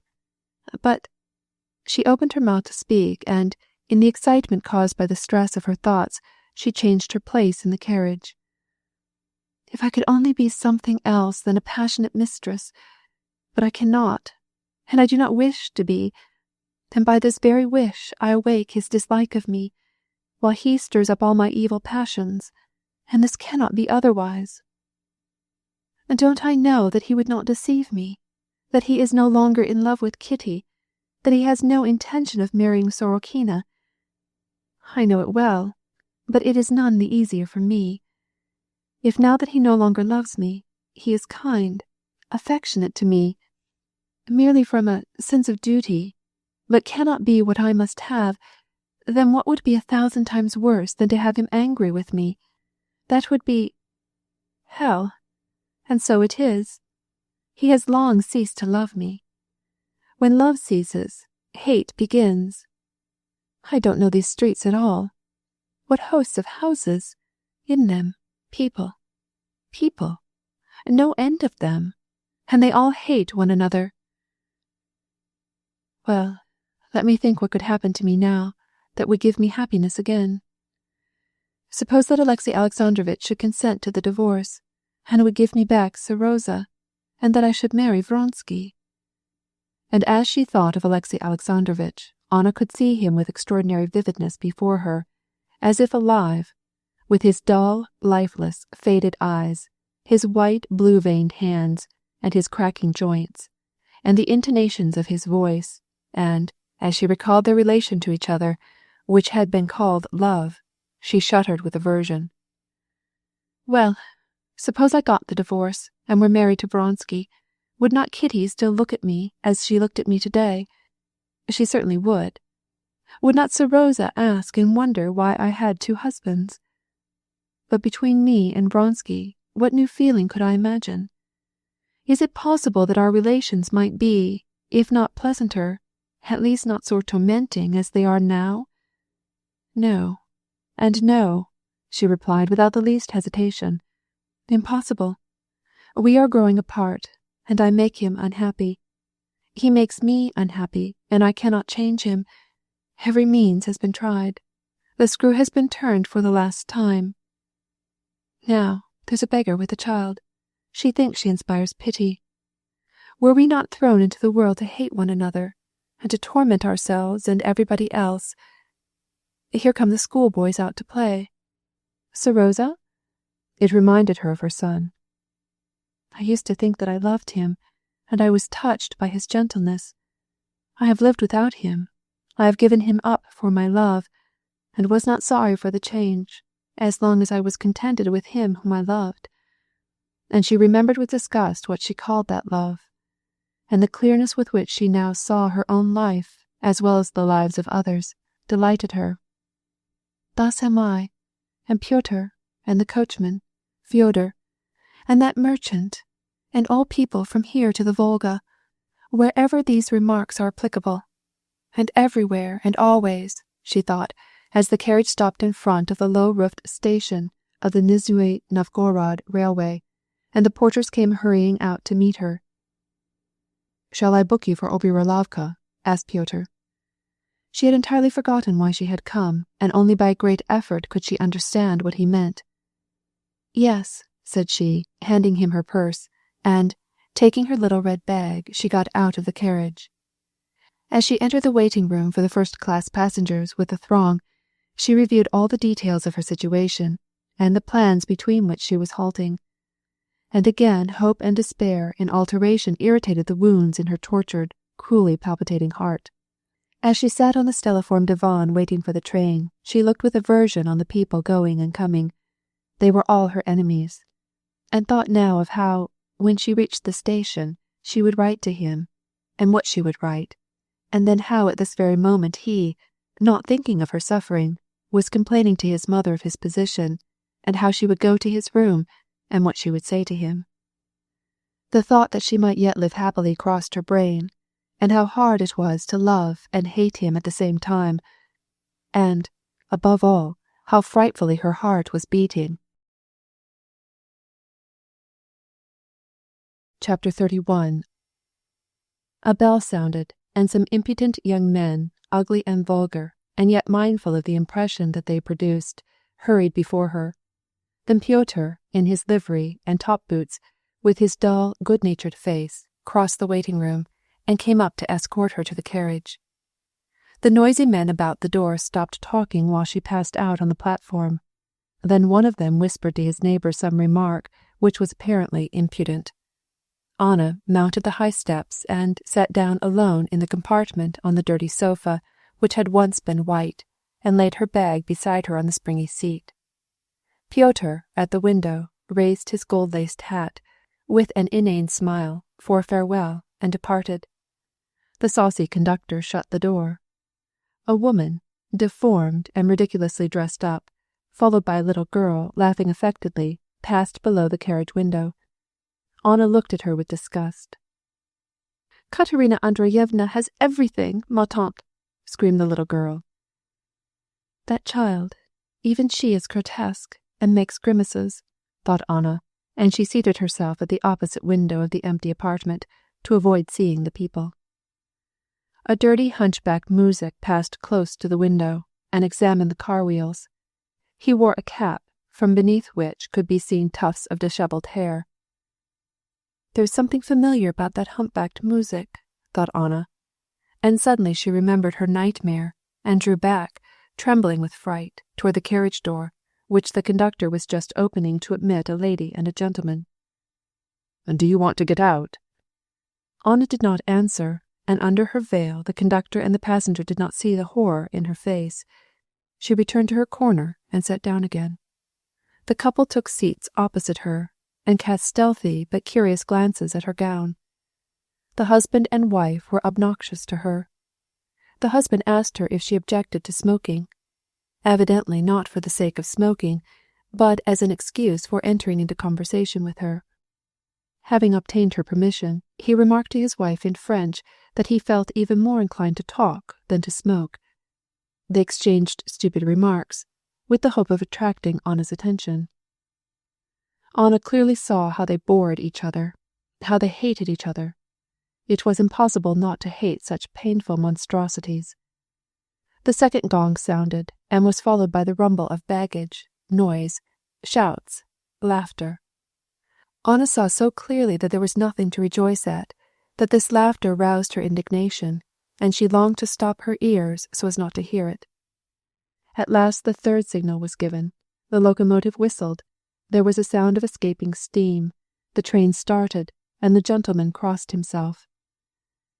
It would be interesting to ask him what he meant by that, thought Anna, looking at him angrily. Then she looked past the woman's head, out of the car window, at the people apparently moving backward, even while they were standing and walking on the platform. The carriage in which Anna sat moved past the stone walls of the station, the switches, the other carriages. The wheels with a ringing sound moved more easily and smoothly over the rails. The rays of the setting sun slanted into the car window, and a light breeze played through the slats of the blinds in the carriages, and Anna forgot her neighbours, breathed in the fresh air, and took up again the course of her thoughts. There, what was I thinking about? Oh, yes. I was just deciding that I could not imagine any situation in which my life could be anything but one long misery. We are all dedicated to unhappiness. We all know it, and only seek for ways to deceive ourselves. But when we see truth, what is to be done? Reason was given to man that he might avoid what annoys him, remarked the woman, in French, apparently delighted with her sentence, and putting out her tongue. The words fitted in with Anna's thought.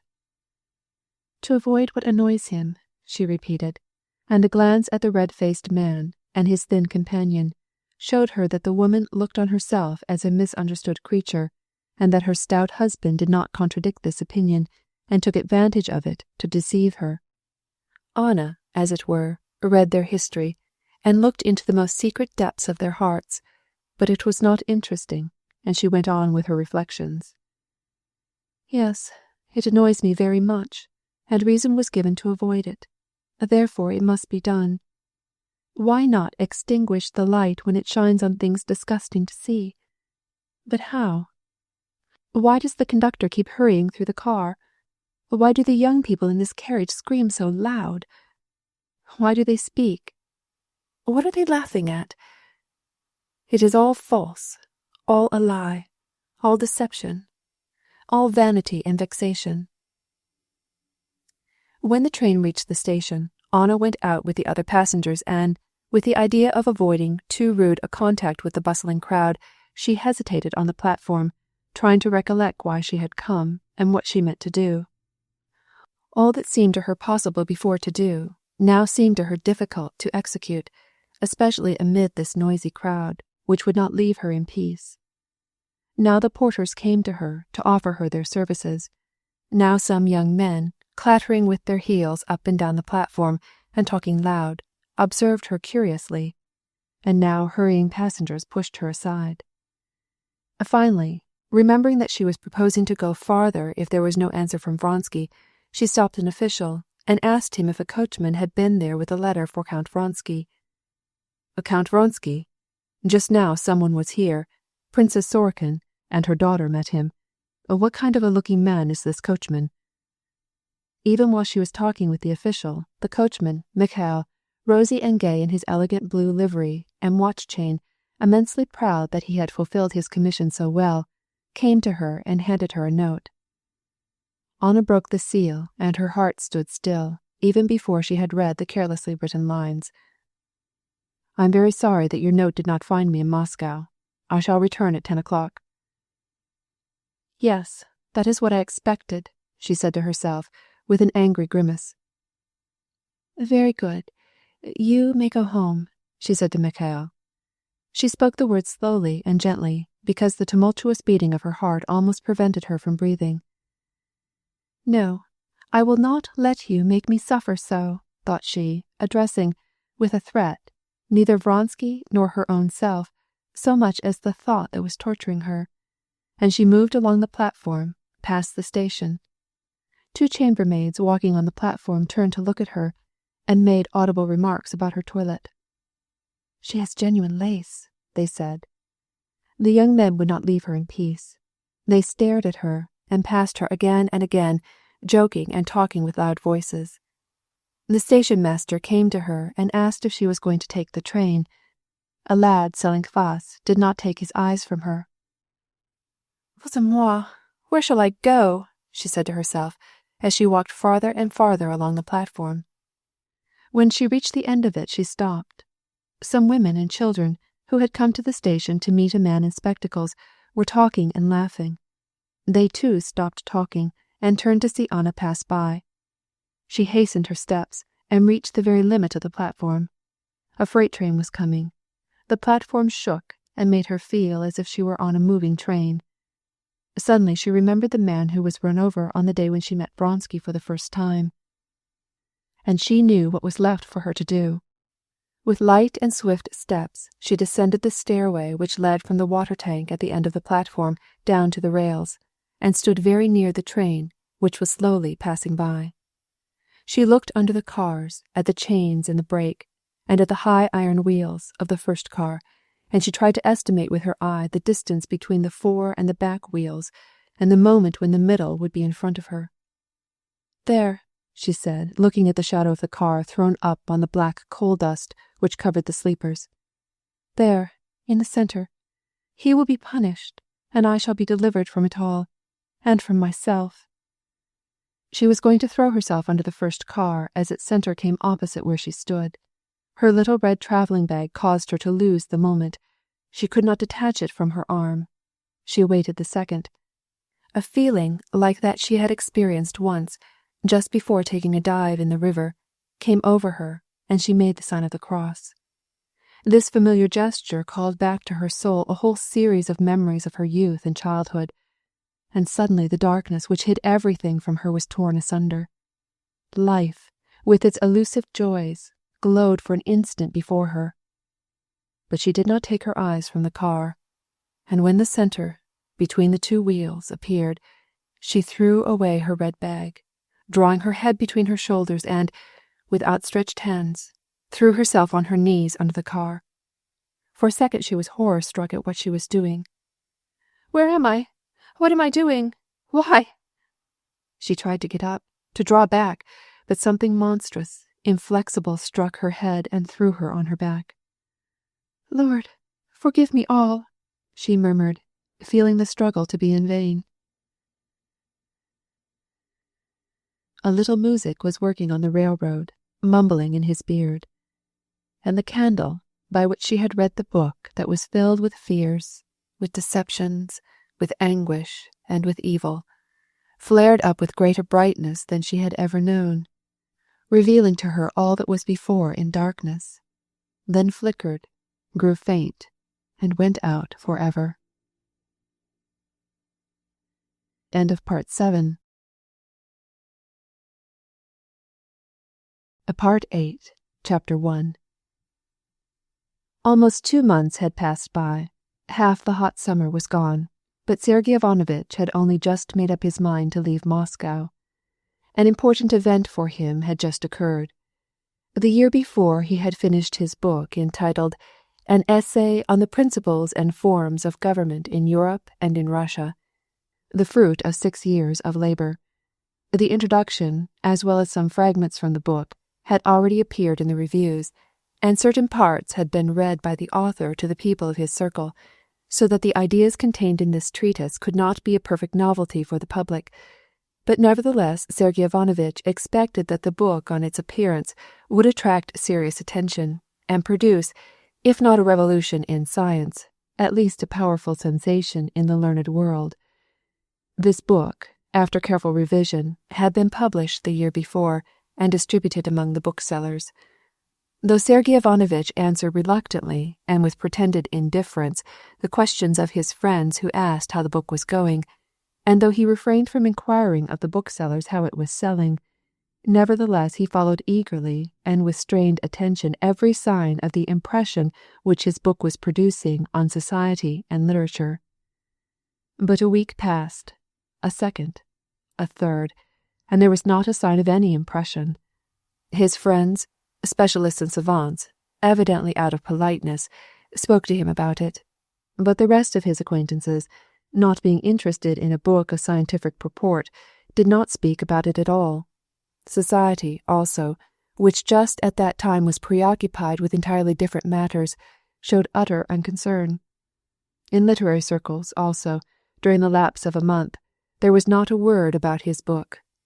Sergei Ivanovitch carefully calculated the time necessary for preparing critical reviews, but months passed by, and there also was absolute silence.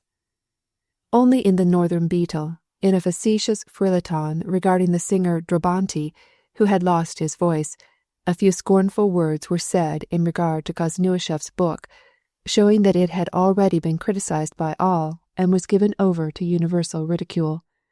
At length, after 3 months, a critical article appeared in a journal of importance. Sergei Ivanovitch knew who the author was. He had met him once at Golubtsov's. He was a very young and feeble critic, very clever as a writer, but perfectly uneducated, and cowardly in his private relations. Notwithstanding Sergei Ivanovitch's contempt of the author, he began to read the article with extraordinary interest. It proved to be abominable. Evidently, the critic understood the whole book just exactly as he should not have understood it, but he had so cleverly put together a section of extracts that for those who had not read the book, and apparently almost no one had read it, it was perfectly clear that the entire book, in spite of its high pretensions, was nothing but a tissue of pompous phrases, and these not always intelligible, as the critic's frequent interrogation points testified, and that the author of the work was a perfect ignoramus. And it was done in such a witty way that Sergei Ivanovitch himself could not deny the wit of it, but, after all, it was abominable. Sergei Ivanovitch, in spite of the unusual conscientiousness with which he examined into the justice of these remarks, did not for a moment think of answering the ridiculous errors and blunders. But he could not help instantly remembering all the least details of his meeting and conversation with the author of the article. "Did I say anything to affront him?" said Sergei Ivanovitch. And remembering how, when he met the young author of the article, he had shown up his ignorance in conversation, he, therefore, understood the animus of the criticism.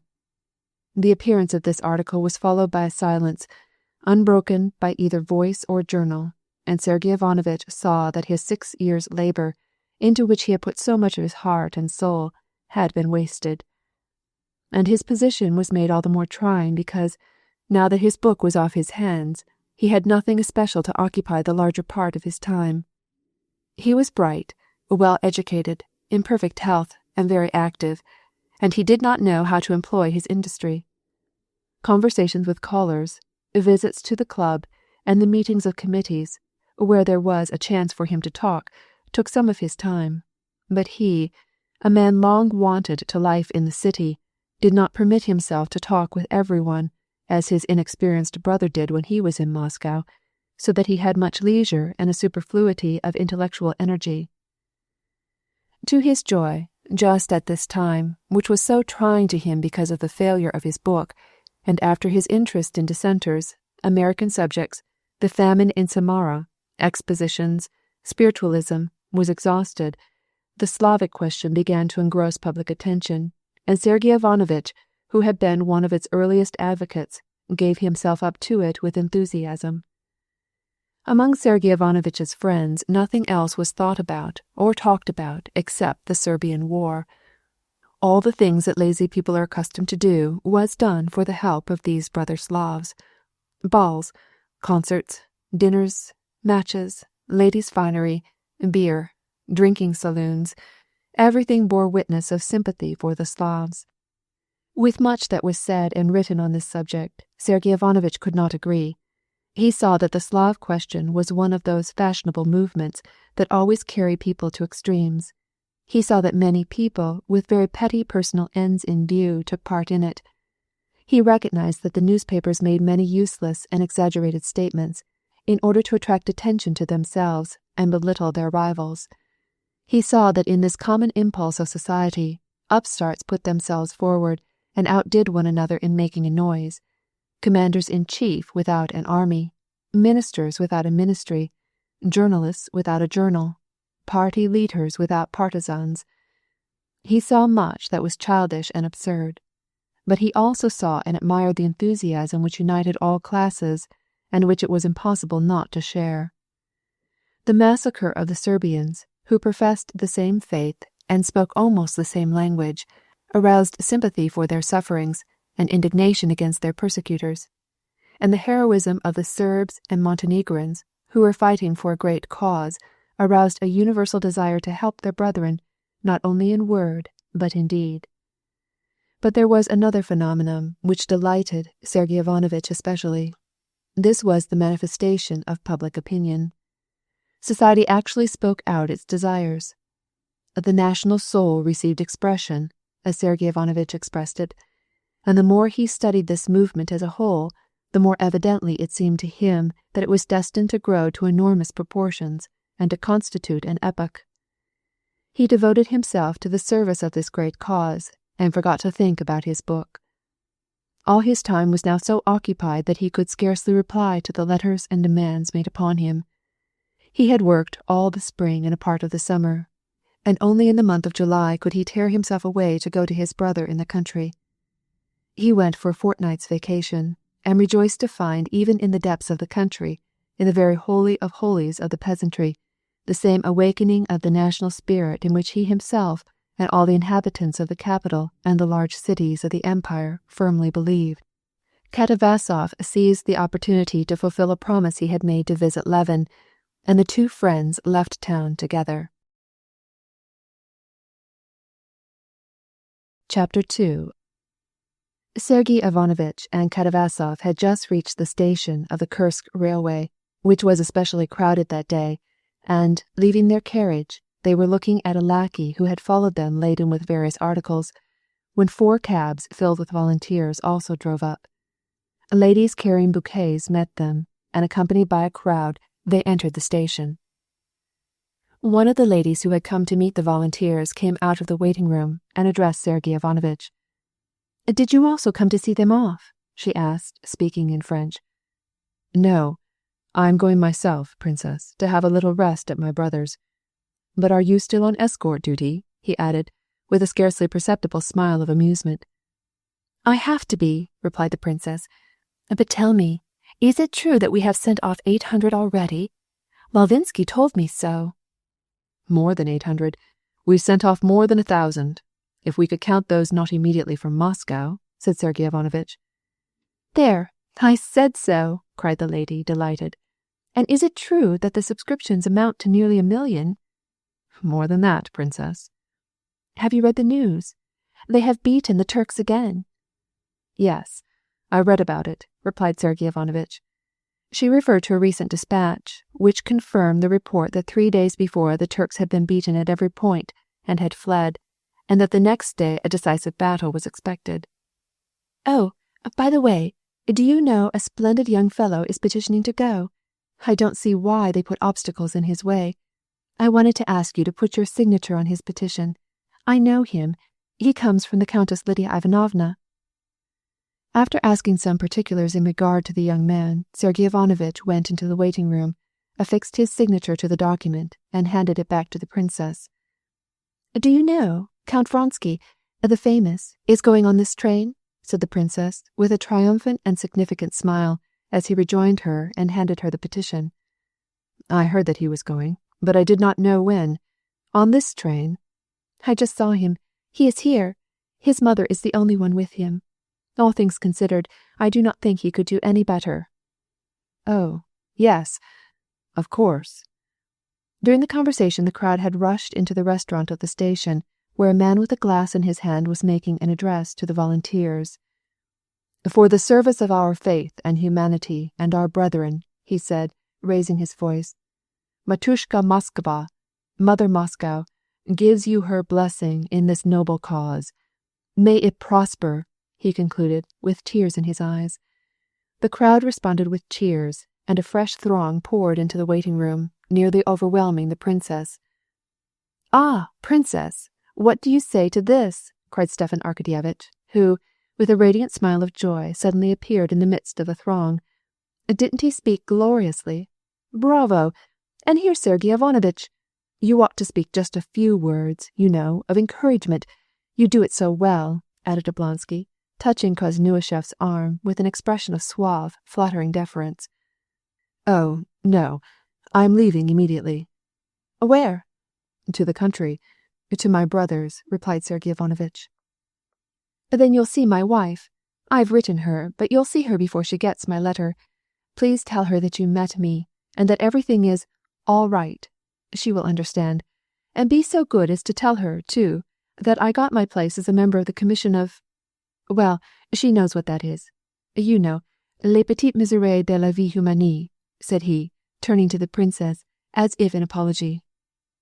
"My Kaya, not Lisa, but Bipshy, sends 1,000 guns and 12 hospital nurses. Did I tell you?"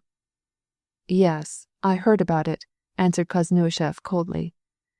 "But what a pity you are going away," replied Stepan Arkadyevitch.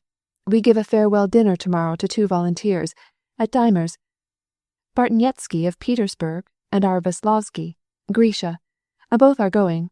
Veslovsky is just married. He is a fine lad. Isn't it so, Princess?" he added, addressing the lady. The princess did not reply, but looked at Kozneusev. The fact that the princess and Sergei Ivanovich evidently wanted to get rid of him did not in the least disconcert Stepan Arkadyevitch.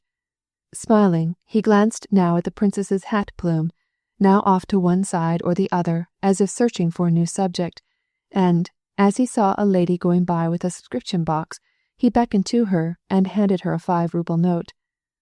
"I can't bear to see the subscription boxes pass by me, now that I have ready money," he said. "What splendid news there is! Hurrah for the Montenegrins!" "What is that you say?" he cried, when the princess told him that Vronsky was going by the first train. For an instant Stepan Arkadyevitch's face grew sad, but the next moment, slightly limping with both feet and stroking his side whiskers, he went off to the room where Vronsky was. He had already entirely forgotten the tears he had shed over his sister's grave, and saw in Vronsky only a hero and an old friend. "One must do him justice, in spite of his faults," said the princess to Sergei Ivanovitch, when Oblonsky was gone. "He has the true Russian, the Slavic nature. But I am afraid it will be disagreeable to the Count to see him. Whatever people may say, I pity that unhappy man. Try to talk with him a little on the journey," said the princess. "Certainly, if I have a chance." "I never liked him, but what he is doing now makes up for much. He's not only going himself, but he's taking out a squadron of cavalry at his own expense." "Yes, so I have heard." The bell rang, and the crowd pressed toward the doors. "There he is," said the princess, pointing out Vronsky, who was dressed in a long coat and broad-brimmed black hat. His mother was leaning on his arm. Oblonsky followed them, talking vivaciously. Vronsky was frowning and looked straight ahead, as if not listening to what Stepan Arkadyevitch said. Apparently, at Oblonsky's suggestion, he looked in the direction where Sergei Ivanovitch and the princess were standing, and raised his hat silently. His face, which had grown old and worn, was like stone. Going out on the platform, Vronsky, silently quitting his mother's side, vanished from sight in his compartment. On the platform men were singing the national hymn. Then hurrahs and vivas resounded. One of the volunteers, a tall, very young man with stooping shoulders, ostentatiously responded to the public, waving above his head a felt hat and a bouquet, while behind him 2 officers and an elderly man with a full beard and a greasy cap put out their heads, also bowing. Chapter 3. After Sergei Ivanovitch had taken leave of the princess, he and Katavasov, who had joined him, entered their carriage, which was packed, and the train started. When the train rolled into the station at Tsaritsino, it was met by a chorus of young men singing the Slavsa. Again the volunteers put out their heads and bowed, but Sergei Ivanovitch paid no attention to them. He had had so much to do with volunteers that he already knew this general type, and it did not interest him.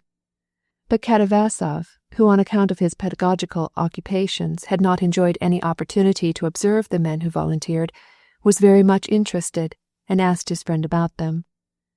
Sergei Ivanovitch advised him to look into their carriage and talk with some of them. At the next station, Katavasov followed this advice. As soon as the train stopped, he went into the second-class carriage and made the acquaintance of the volunteers.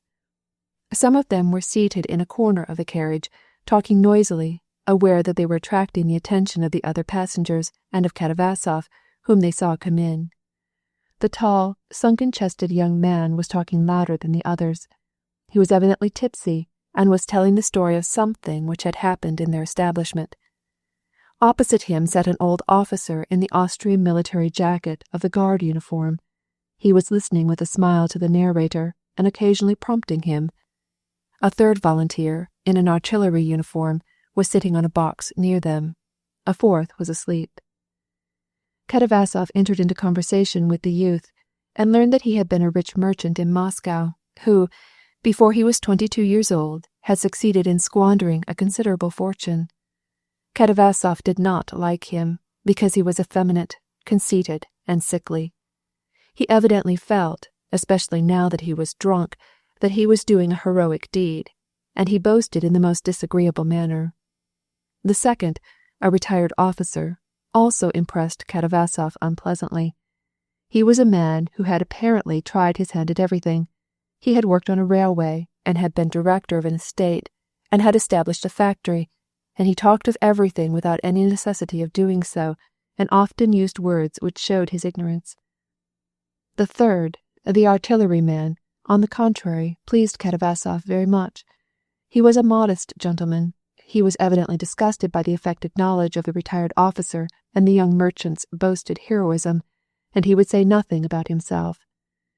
When Katavasov asked him what induced him to go into Serbia, he answered modestly, "I am going because everyone else is going. We must help the Serbians. It is too bad. They have very few of our artillerymen, I believe." "My service in the artillery was very short. I may be assigned to the infantry or the cavalry." "Why in the infantry, when they need artillerymen more than all?" asked Katavasov, gathering from the artillerist's age that he must have already reached a considerable rank. "I did not serve very long in the artillery, but left the service when I was only a yunker." And he began to explain why he had not passed his examination. All this together produced on Katavasov a generally unpleasant impression, and when the volunteers rushed out into one of the stations to get something to drink, Katavasov felt the desire to talk with someone so as to confirm his unfavorable impression. One of his fellow travelers, a little old man in a military paletot, had been listening all the time to Katavasov's talk with the volunteers. As the two were left alone together in the carriage, Katavasov addressed him. "What a diversity of condition of all these men that are going south," said Katavasov, vaguely, wishing to express his opinion and at the same time draw out the old man's views. The old man was a soldier who had fought in 2 campaigns, and he knew what it meant to go to war. And in the actions and words of these gentlemen, the bravery with which they kept applying themselves to the flask, he read their inferiority as soldiers. Moreover, his residence was in a district city, and he wanted to relate how from that place a good-for-nothing fellow, a drunkard and a thief, whom no one would hire as a workman, had gone as a soldier. But knowing by experience that in the present state of excitement under which society was laboring, it was dangerous to express himself frankly against the general sentiment, and especially to criticize the volunteers, he merely looked at Katavasov. "Well, men are needed there," said he, smiling with his eyes, and they began to talk over the latest war news, and each of them concealed from the other his doubt whether a battle was to be expected on the next day, since, according to the latest report, the Turks had been defeated at all points. And so they parted without either of them having expressed what he really thought. When Katavasov returned to his own carriage, he told Sergei Ivanovitch, with some twinges of conscience, that he enjoyed talking with the volunteers, and he declared that they were excellent lads. In the great station where they next stopped, the chorus, the cheers, the bouquets, and the beggars again appeared, and again the ladies with bouquets conducted the volunteers into the restaurant, but there was so much less enthusiasm than there had been at Moscow. Chapter 4.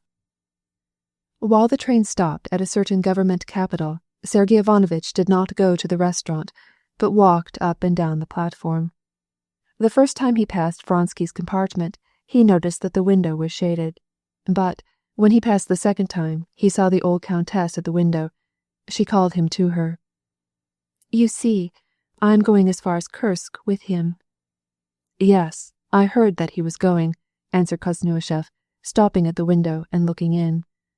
"What a noble action on his part," he added, seeing that Vronsky was not in the carriage. "Well, what could he do after his misfortune?" "What a horrible thing it was," said Sergei Ivanovitch. "Ah, what I have not been through. Yes, do come in. Ah, what I have not been through," she repeated, as Sergei Ivanovitch came in and sat down on the seat beside her. "You could not imagine it. For 6 weeks he never said a word to anyone, and he only ate when I begged him to do so. We dared not leave him alone a single instant. We took away everything with which he might kill himself with. We lived on the first floor, but we had to be on the watch all the same. You know he shot himself once before, for her sake," said the old countess, her face clouding at this remembrance. "Yes, she died as was fit for such a woman to die. Even the death she chose was low and wretched." "It is not for us to judge her, Countess," replied Sergei Ivanovitch with a sigh, "but I can imagine what you have suffered." "Ah, don't speak of it. My son was with me at my country place. A note was brought him. He answered immediately. We did not know at all that she was at the station. That evening I had just gone to my room, and my Mary told me that a lady had thrown herself under the train. I felt something like a shock. I understood instantly what had happened. I knew it was she. My first words were, 'Let no one tell the Count.' But they had just told him. His coachman was at the station when it happened, and saw it all. I ran to my son's room. He was beside himself. It was terrible to see him. Without speaking one word, he left the house, and what he found, I do not know. But they brought him back like one dead. I should never have known him. Prostration complete, the doctor said. Then he became almost insane." "Ugh, what can be said?" cried the countess, waving her hands. "It was a terrible time. No, let people say what they will. She was a bad woman. Think what a desperate passion she was in. She did it to make an extraordinary sensation, and she succeeded. She has done irreparable injury to the lives of two men of rare merit, her husband and my son, and ruined herself." "How about her husband?" "He has taken her little girl. At first Alyosha consented to everything. Now he is awfully sorry, having given up his daughter to a stranger, but he could not take back his word. Karenina went to the funeral. We succeeded in preventing a meeting between him and Alyosha. For him, that is her husband, this death is a deliverance. But my poor son gave up everything for her, sacrificed everything. Me, his position, his career, and she was not contented with that, but wanted to ruin him besides. No, whatever you may say, her death is the death of a bad woman, a woman without religion. May God forgive me, but when I think of the harm she has done my son, I cannot help cursing her memory." "How is he now?" "This Serbian war is our salvation. I am old and don't understand much about it, but God sent it for him.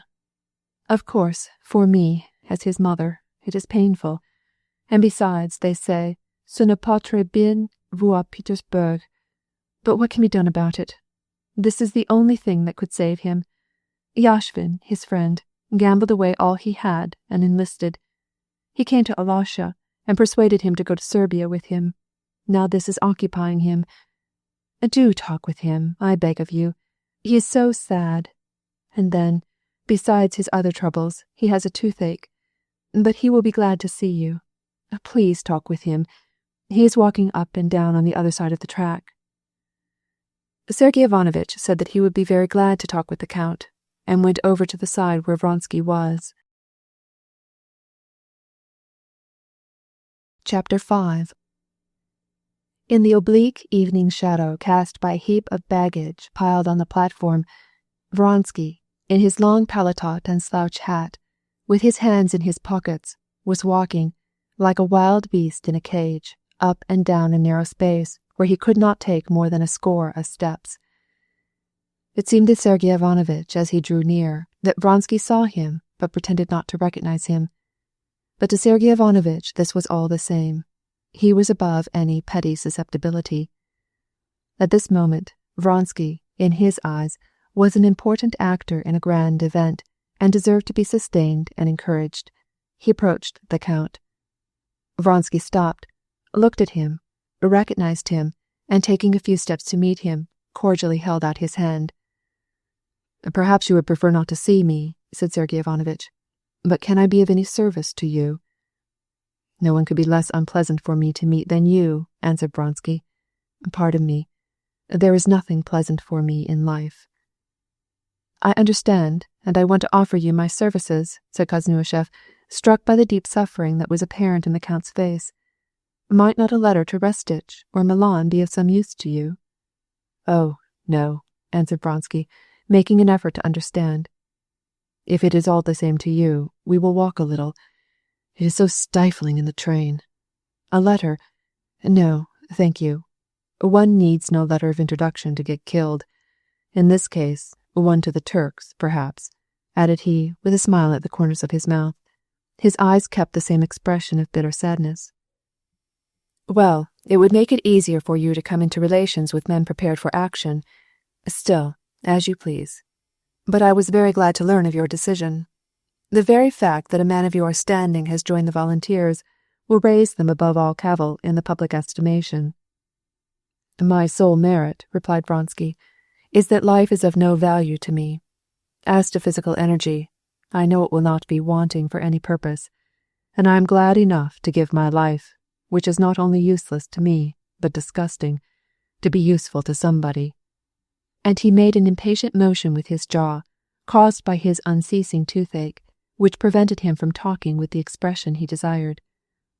"You will be regenerated, it is my prediction," said Sergei Ivanovitch, feeling touched. "The deliverance of one's oppressed brethren is an aim for which one might well live as die. May God grant you full success, and fill your soul with peace," he added, and held out his hand. Vronsky pressed his hand cordially. "As a field piece, I may be of use. But as a man, I am only a ruin," murmured the Count, with intervals between the phrases. The throbbing pain in his tooth, which filled his mouth with saliva, made it an effort for him to speak. He stopped and fixed his eyes mechanically on the engine wheels, which advanced, revolving slowly and smoothly on the rails. And suddenly a sense of intense spiritual anguish caused him for a moment to forget his toothache.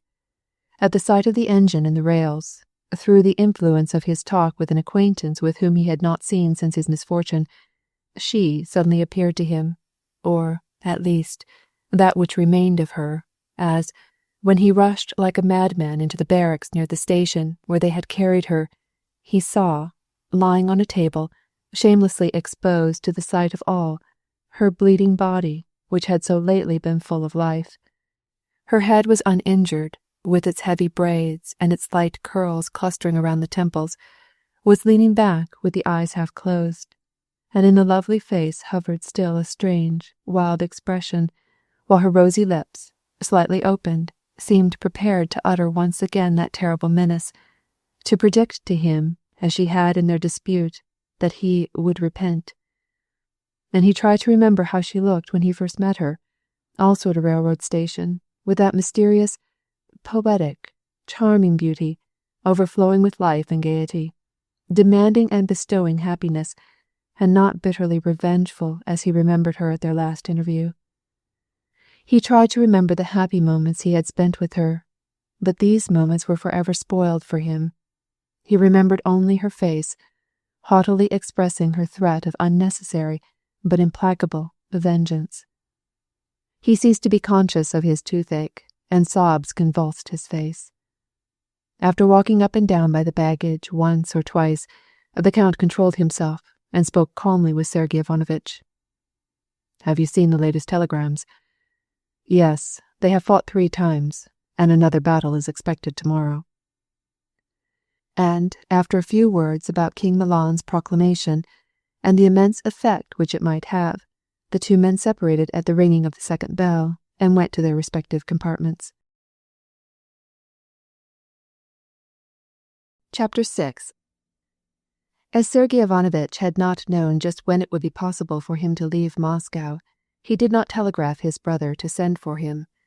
Levin was not at home when he and Katavasov, black as negroes with smoke and dust, reached Pokrovskoye about noon, in a tarantass which they had hired at the station. Kitty was sitting on the balcony with her father and sister when she saw her brother-in-law approaching, and she ran to meet him.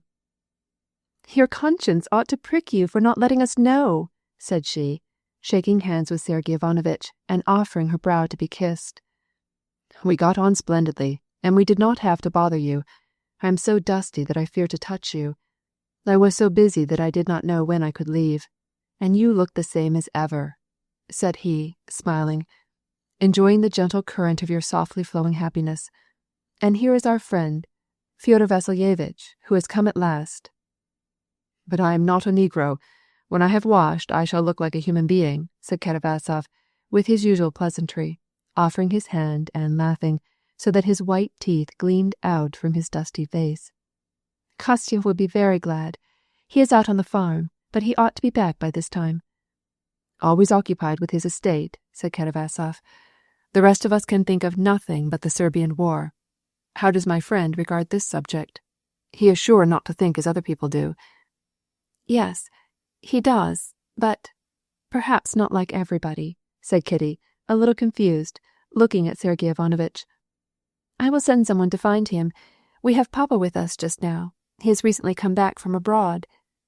And Kitty, while making her arrangements to send for Levin and to furnish her guests a chance to wash off the dust, the one in the library, the other in the room assigned to Dolly, and then to have luncheon ready for them, enjoyed the full power of quick motion, which before her baby was born she had been so long deprived of.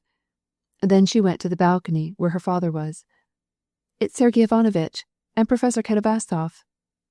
"Ugh, in this heat, it will be a bore." "Not at all, Papa. He is very nice, and Kostya loves him dearly," said Kitty, laughing at the expression of consternation on her father's face. "Go entertain them, Tushenka," she said to her sister. "They saw Stiva at the station. He was well, and I am going to the baby for a little while. I actually have not nursed him since morning. He will be crying if I don't go." And she, feeling the pressure of milk, hastened to the nursery. In reality, it had not been guesswork with her. The tie that bound her to the child was still unbroken.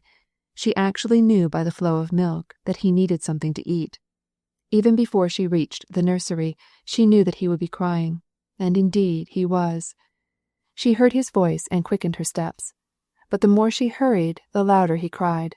It was a fine, healthy scream, a scream of hunger and impatience. "Am I late, nurse? Late?" asked Kitty, sitting down and getting ready to suckle the child. "There, give him to me. Give him to me, quick."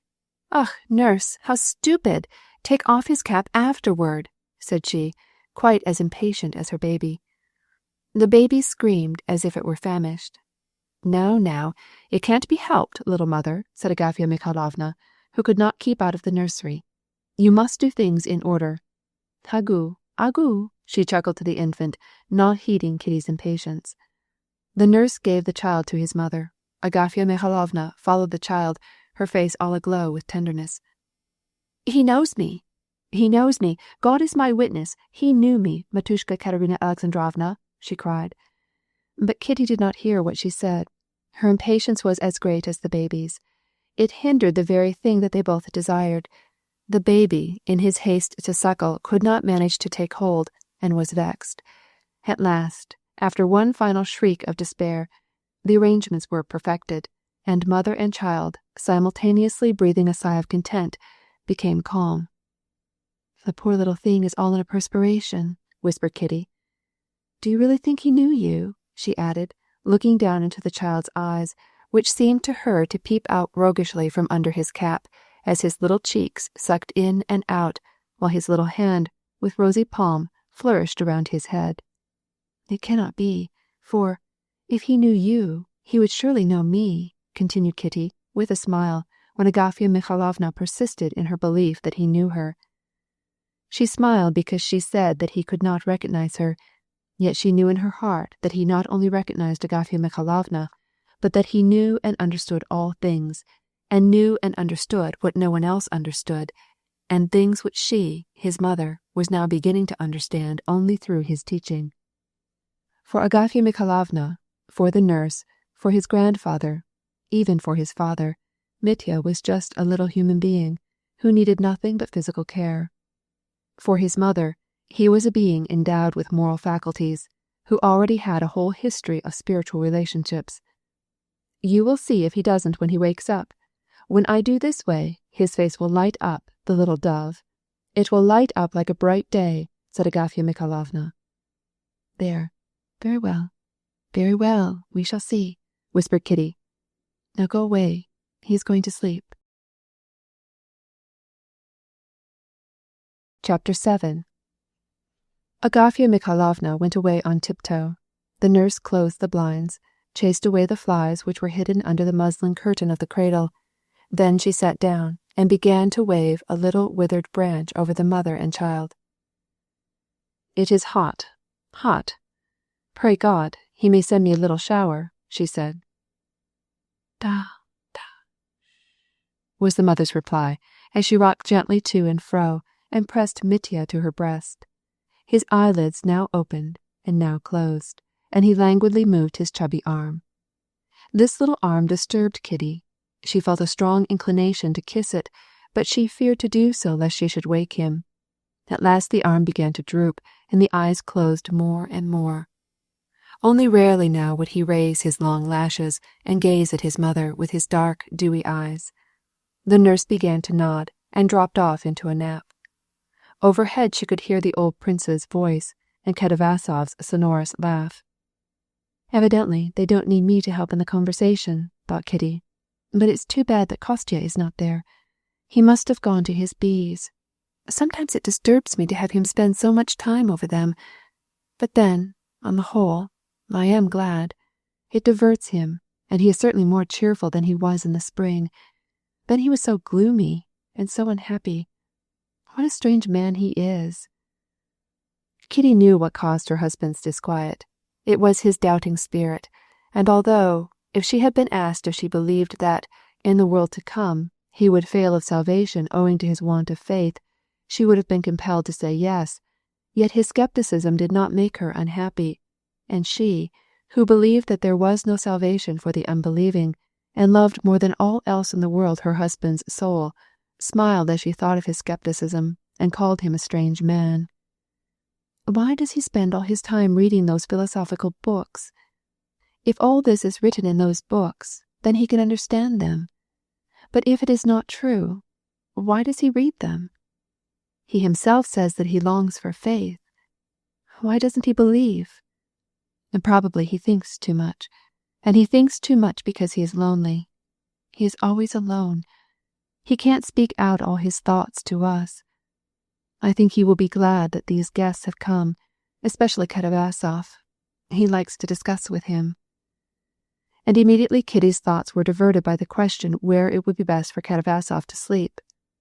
Ought he and Sergei Ivanovitch to have a room together or apart? And here a sudden thought made her start, so that she disturbed Mitya, who opened his eyes and looked at her reproachfully. "The washerwoman hasn't brought back the linen.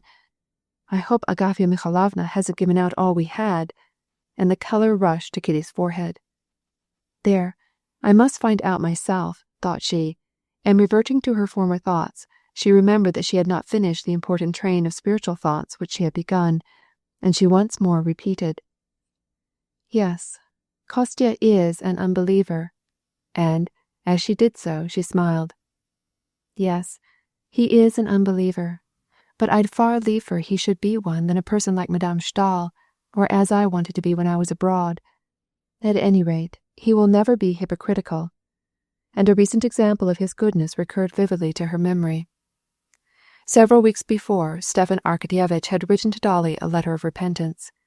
He begged her to save his honor by selling her property to pay his debts. Dolly was in despair. She hated her husband, despised him, and at first she made up her mind to refuse his request, to apply for a divorce, but afterwards she decided to sell a part of her estate. Kitty, with an involuntary smile of emotion, recalled her husband's confusion, his various awkward attempts to find a way of helping Dolly, and how, at last, he came to the conclusion that the only way to accomplish it without wounding her was to make over to Dolly their part of this estate. How can he be without faith when he has such a warm heart and is afraid to grieve even a child? He never thinks of himself, always of others. Sergei Ivanovitch finds it perfectly natural to consider him his business manager. So does his sister. Dolly and her children have no one else but him to lean upon. He is always sacrificing his time to the peasants who come to consult him every day. "Yes, you cannot do better than to try to be like your father," she murmured, touching her lips to her son's cheek before laying him in the nurse's arms. Chapter 8. Ever since that moment when, as he sat beside his dying brother, Levin had examined the problem of life and death in the light of the new convictions, as he called them, which from the age of 20 to 34 years had taken the place of his childhood beliefs. He was terrified not only at death, but at life, because it seemed to him that he had not the slightest knowledge of its origin, its purpose, its reason, its nature. Our organism and its destruction, the indestructibility of matter, the laws of the conservation and development of forces, were words which were substituted for the terms of his early faith. These words, and the scientific theories connected with them, were doubtless interesting from an intellectual point of view, but they stood for nothing in the face of real life. And Levin suddenly felt in the position of a man who, in cold weather, had exchanged his warm shuba for a muslin garment, and who for the first time should indubitably, not with his reason, but with his whole being, become persuaded that he was absolutely naked, and inevitably destined to perish miserably.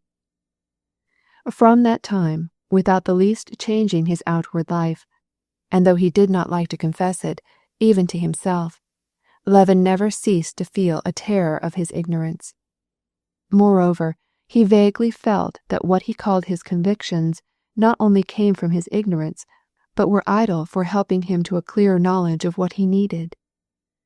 At first his marriage, with its new joys and its new duties, completely blotted out these thoughts, but they came back to him with increasing persistence, demanding an answer, after his wife's confinement, when he lived in Moscow without any serious occupation. The question presented itself to him in this way: if I did not accept the explanations offered me by Christianity on the problem of my existence, then what answer shall I find? And he scrutinized the whole arsenal of his scientific convictions, and found no answer whatever to his questions, and nothing like an answer. He was in the position of a man who seeks to find food in a toy store or a gun shop. Involuntarily and unconsciously he sought now in every book, in every conversation, and in every person whom he met some sympathy with these questions and their solution. More than anything else, he was surprised and puzzled by the fact that the men of his class, who for the most part had, like himself, substituted science for religion, seemed to experience not the least moral suffering, but to live entirely satisfied and content. Thus, in addition to the main question, there were others which tormented him. Were these men sincere? Were they not hypocrites? Or did they understand more clearly than he did the answer science gave to these troublesome questions? Again he took to studying these men, and books which might contain the solutions which he so desired. One thing which he had discovered, however, since these questions had begun to occupy him, was that he had made a gross error in taking up with the ideas of his early university friends that religion had outlived its day and no longer existed. The best people whom he knew were believers: the old prince, Lvov, of whom he was so fond, Sergei Ivanovitch, and all women had faith, and his wife believed just as he had believed when he was a child, and 9/10 of the Russian people, all the people whose lives inspired the greatest respect, were believers. Another strange thing was that, as he read many books, he became convinced that the men whose opinions he shared did not attach to them any importance, and that without explaining anything, they simply ignored these questions, without an answer to which life seemed to him impossible, and took up others which were to him utterly uninteresting, such, for example, as the development of the organism, the mechanical explanation of the soul, and others. Moreover, at the time of his wife's illness, he had what to him seemed a most extraordinary experience. He, the unbeliever, had prayed, and prayed with sincere faith, but as soon as the danger was over, he felt that he could not give that temporary disposition any abiding place in his life. He could not avow that the truth appeared to him then, but that he was mistaken now, because, as he began calmly to analyze his feelings, they eluded him. He could not avow that he had been deceived then, because he had experienced a temporary spiritual condition, and if he pretended that he had succumbed to a moment of weakness, he would sully a sacred moment. He was in a state of internal conflict, and he strove with all the strength of his nature to free himself from it.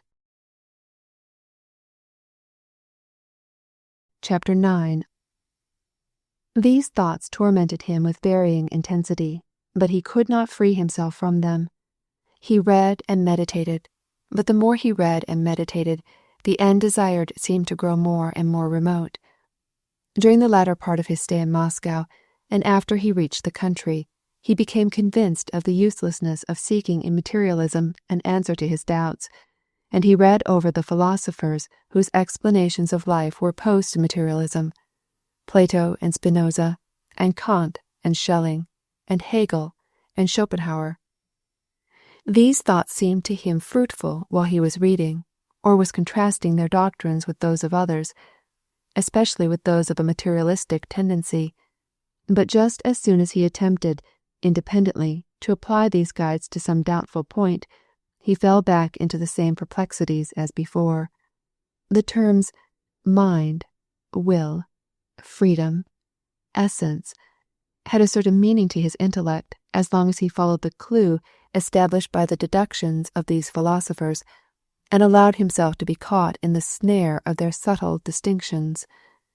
But when practical life asserted its point of view, this artistic structure fell, like a house built of cards, and it became evident that the edifice was built only of beautiful words, having no more connection than logic with the serious side of life. Once, as he was reading Schopenhauer, he substituted the term love for that which this philosopher calls will, and this new philosophy consoled him for a few days while he clung to it, but it also proved unsatisfactory when he regarded it from the standpoint of practical life.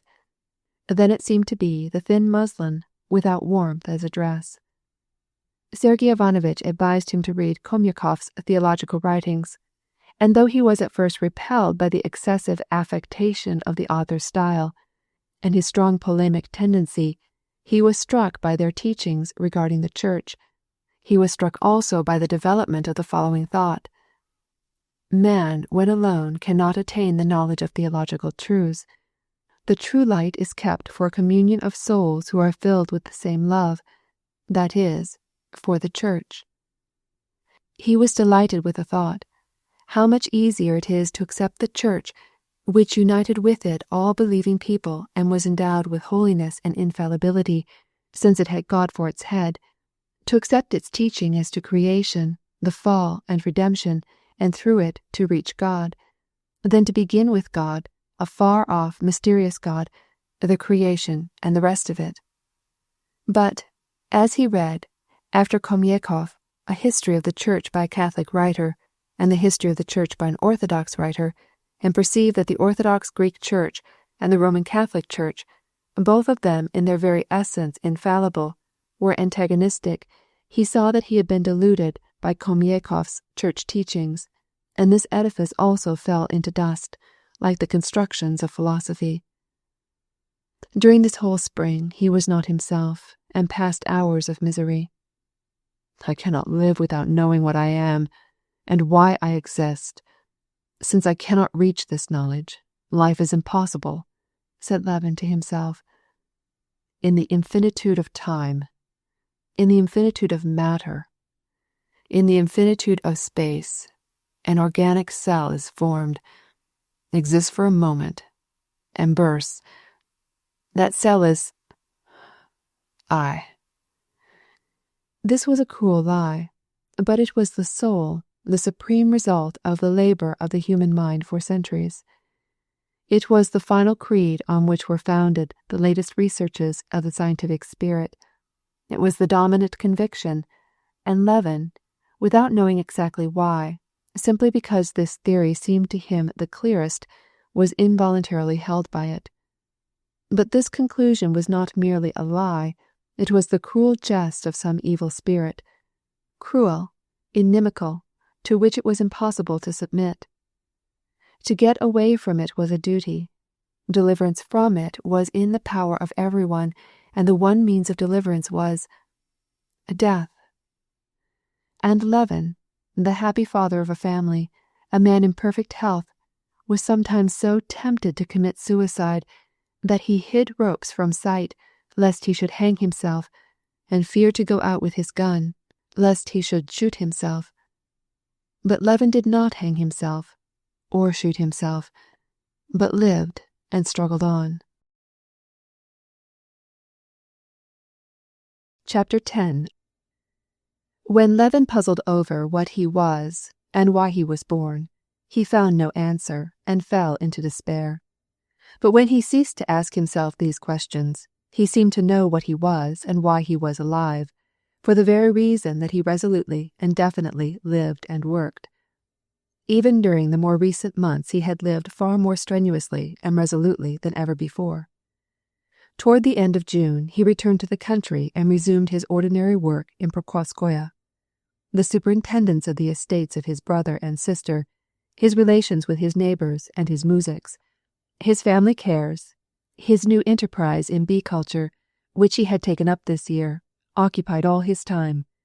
These interests occupied him, not because he carried them on with a view to their universal application, as he had done before, but, on the contrary, because being now on the one hand disillusioned by the lack of success in his former undertakings for the common good, on the other being too much engrossed by his own thoughts and the very multitude of affairs calling for his attention, he entirely relinquished all his attempts of cooperative advantage, and he occupied himself with his affairs simply because it seemed to him that he was irresistibly impelled to do what he did, and could not do otherwise. Formerly, almost from childhood till he reached manhood, when he began to do anything that would be good for all, for humanity, for Russia, he saw that the thought of it gave him, in advance, a pleasing sense of joy. But the action in itself never realized his hopes, nor had he full conviction that the work was necessary, and the activity itself, which seemed at first so important, kept growing smaller, and came to naught. But now that since his marriage he had become more and more restricted by life for its own sake, though he had no pleasure at the thought of his activity, he felt a conviction that his work was indispensable, and saw that the results gained were far more satisfactory than before. Now, quite against his will, he cut deeper and deeper into the soil, like a plough that cannot choose its path or turn from its furrow.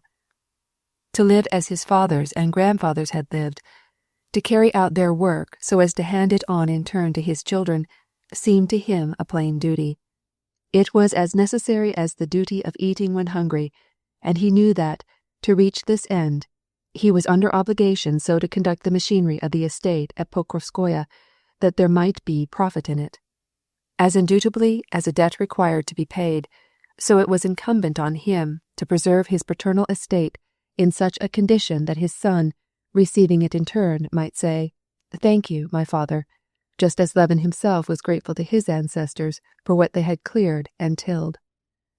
He felt that he had no right to rent his land to the muzhiks, but that he himself must keep everything under his own eye, maintain his cattle, fertilize his fields, set out trees. It was impossible not to look out for the interests of Sergei Ivanovitch and his sister, and all the peasants that came to consult him, as it was to abandon the child that had been given into his hands. He felt obliged to look after the interests of his sister-in-law, who with her children was living at his house, and of his wife with her child, and he had to spend with them at least a small part of his time. And all this, together with his hunting and his new occupation of bee culture, filled to overflowing his life, the meaning of which he could not understand when he reflected on it. Not only did Levin see clearly what it was his duty to do, but he saw how he must fulfill it, and what had paramount importance. He knew that it was requisite to hire laborers as cheaply as possible, but to get them into his power by paying down money in advance and getting them at less than market price, he would not do, although this was very advantageous. It was permissible to sell fodder to the muzhiks in time of scarcity, even though he felt sorry for those who were improvident, but he felt it his duty to do away with inns and drinking places, even though they brought in great profit. On principle, he punished as severely as he could thefts from his wood. But when he found cattle straying, he was not inclined to exact a fine, and though it annoyed the guards and brought the punishment into contempt, he always insisted on having the cattle driven out again. He advanced money to Pyotr, to save him from the claws of a moneylender who charged him 10% a month, but he made no allowance for arrears in the obruk, or money due him from negligent muzhiks. He found it impossible to pardon an overseer because a small meadow was not mowed and the grass was wasted, but he would not let them mow a piece of land amounting to 80 desyatins, or 216 acres, on which a young forest had been planted. He would not excuse a muzhik who went home in working hours because his father had died, sorry as he was for him, and he had to pay him lower wages for the costly months of idleness, but he was bound to give board and lodging to old servants who were superannuated. Levin felt that it was right, on returning home, to go first to his wife, who was not well, though some muzhiks had been waiting for 3 hours to see him, and he knew, in spite of all the pleasure that he should have in seeing his bees hived, nevertheless he felt in duty bound to deprive himself of this pleasure and let his old beeman transfer the swarm without him, and go and talk with the muzhiks who had come to the apiary for him. Whether he did well or ill, he knew not, and he did not try to settle it, but, moreover, he avoided all thoughts and discussions on the subject. Reasoning led him to doubt, and prevented him from seeing what was right to do or not to do. When he ceased to consider, but simply lived, he never failed to find in his soul the presence of an infallible judge, telling him which of 2 possible courses was the best to take, and which was the worst. And when he failed to follow this inner voice, he was instantly made aware of it. Thus he lived, not knowing, and not seeing the possibility of knowing, what he was or why he lived in the world, and tortured by his ignorance to such a degree that he feared committing suicide, and yet resolutely pursuing the course of life traced out for him. Chapter 11. The day on which Sergei Ivanovitch reached Pokrovskoye had been unusually full of torment for Levin. It was at that hurried, busy season of the year when all the peasantry are engaged in putting forth an extraordinary effort and showing an endurance which are quite unknown in the ordinary conditions of their lives, and which would be prized very highly if it were not repeated each year and did not produce such very simple results. Mowing and sowing rye and oats, reaping, harvesting, threshing, these are labors which seem simple and commonplace, but to accomplish them in the short time accorded by nature, everyone, old and young, must set to work. For 3 or 4 weeks they must be content with the simplest fare, black bread, garlic, and kvass, must sleep only a few hours, and must not pause night or day, and every year this happens throughout all Russia. Having lived the larger part of his life in the country and in the closest relations with the peasantry, Levin always at harvest time felt that this universal activity among the people embraced his own life. In the early morning he had gone to the field of early rye, to the field where they were carrying off the oats in ricks. Then he came back to breakfast with his wife and sister-in-law, and had afterward gone off on foot to the farm, where he was trying a new threshing machine. This whole day, Levin, as he talked with the overseer and the muzhiks in the field, as he talked at the house with his wife and Dolly and the children and his father-in-law, thought of only one thing, and constantly the same questions pursued him. What am I? And where am I? And why am I here? As he stood in the cool shadow of his newly thatched barn, where the hazelwood timbers, still smelling of the fragrant leaves, held down the straw to freshly peeled aspen timbers that made the roof, Levin gazed, now through the open doors, where whirled and played the dry and choking dust thrown off by the threshing machine, now at the hot sunlight lying on the grass of the threshing floor, and at the fresh straw just brought out of the barn, and now at the white-breasted swallows with their spotted heads as they flew about twittering and settling under the eaves, or, shaking their wings, darted through the open doors. And then again at the peasantry, bustling about in the dark and dusty barn, and strange ideas came into his mind. Why is all this done? He asked himself. Why am I standing here? Why am I compelling them to work? And why are they working so hard? Why are they doing their best in my presence? Why is my old friend, Matryona, putting in so with all her might?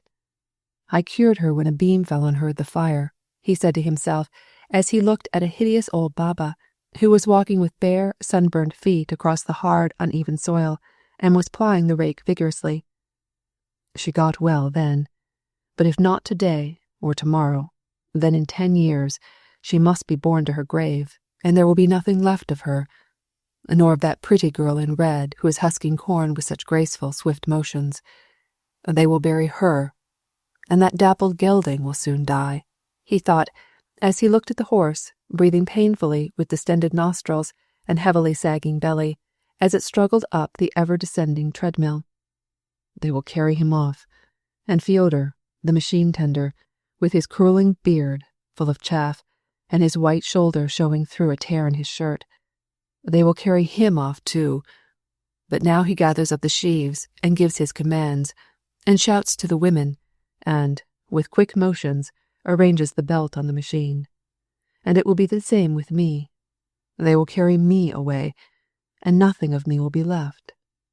Why? And, in the midst of his meditations, he mechanically took out his watch to calculate how much they threshed in an hour. It was his duty to do this so that he could pay the men fairly for their day's work. So far, only 3 ricks, he said to himself, and he went to the machine tender and, trying to make his voice heard above the racket, told him to work faster. You've put in too much at once, Fyodor. You see it stops, so it wastes time. Do it more regularly. Fyodor, his face black with dust and sweat, shouted back some unintelligible reply, but entirely failed to carry out Levin's directions. He mounted the drum and took Fyodor's place and began to do the feeding. He worked thus till it was the music's dinner hour, not a very long time, and then, in company with Fyodor, he left the barn and talked with him, leaning against a beautifully stacked pile of yellow rye, saved for planting. Fyodor was from a distant village, the very one where Levin had formerly let the association have some land. Now it was rented to a dvornik. Levin talked with Fyodor about this land, and asked him if it were not possible that Platon, a rich and trustworthy muzhik of his village, would take it for the next year. "A price too high. Won't catch Platon, Konstantin Dmitrich," replied the muzhik, wiping the chaff off from his sweaty chest. "Yes, but how does Kirillov make money out of it?" "Mittuich." By this contemptuous diminutive, Fyodor called the dvornik. "What doesn't he make money out of? He puts on the screws and gets the last drop. He has no pity on the peasants. But Uncle Fokanuich," so he called the old man Platon, "does he try to fleece a man? And he gives credit when anyone owes him. He does not try to squeeze it out of them. He's that kind of a man." "Yes, but why does he give them credit?" "Well, of course men differ. One lives for his belly, like Mittuich. But Fokanuich, he's an honest man. He lives for his soul. He remembers God." "How does he remember God and live for his soul?" exclaimed Levin eagerly. "Why, that's plain enough. It's to live according to God, according to the truth. People differ. Take you, Konstantin Dmitrich, for example. You couldn't wrong a man." Yes. "Prashai, goodbye," exclaimed Levin, deeply moved, and taking his cane, he turned toward the house. As he recalled the muzhik's words, how Fokanuich lived for his soul according to God, according to truth, confused but weighty thoughts arose within him from some hidden source, and filled his soul with their brilliant light. Chapter 12.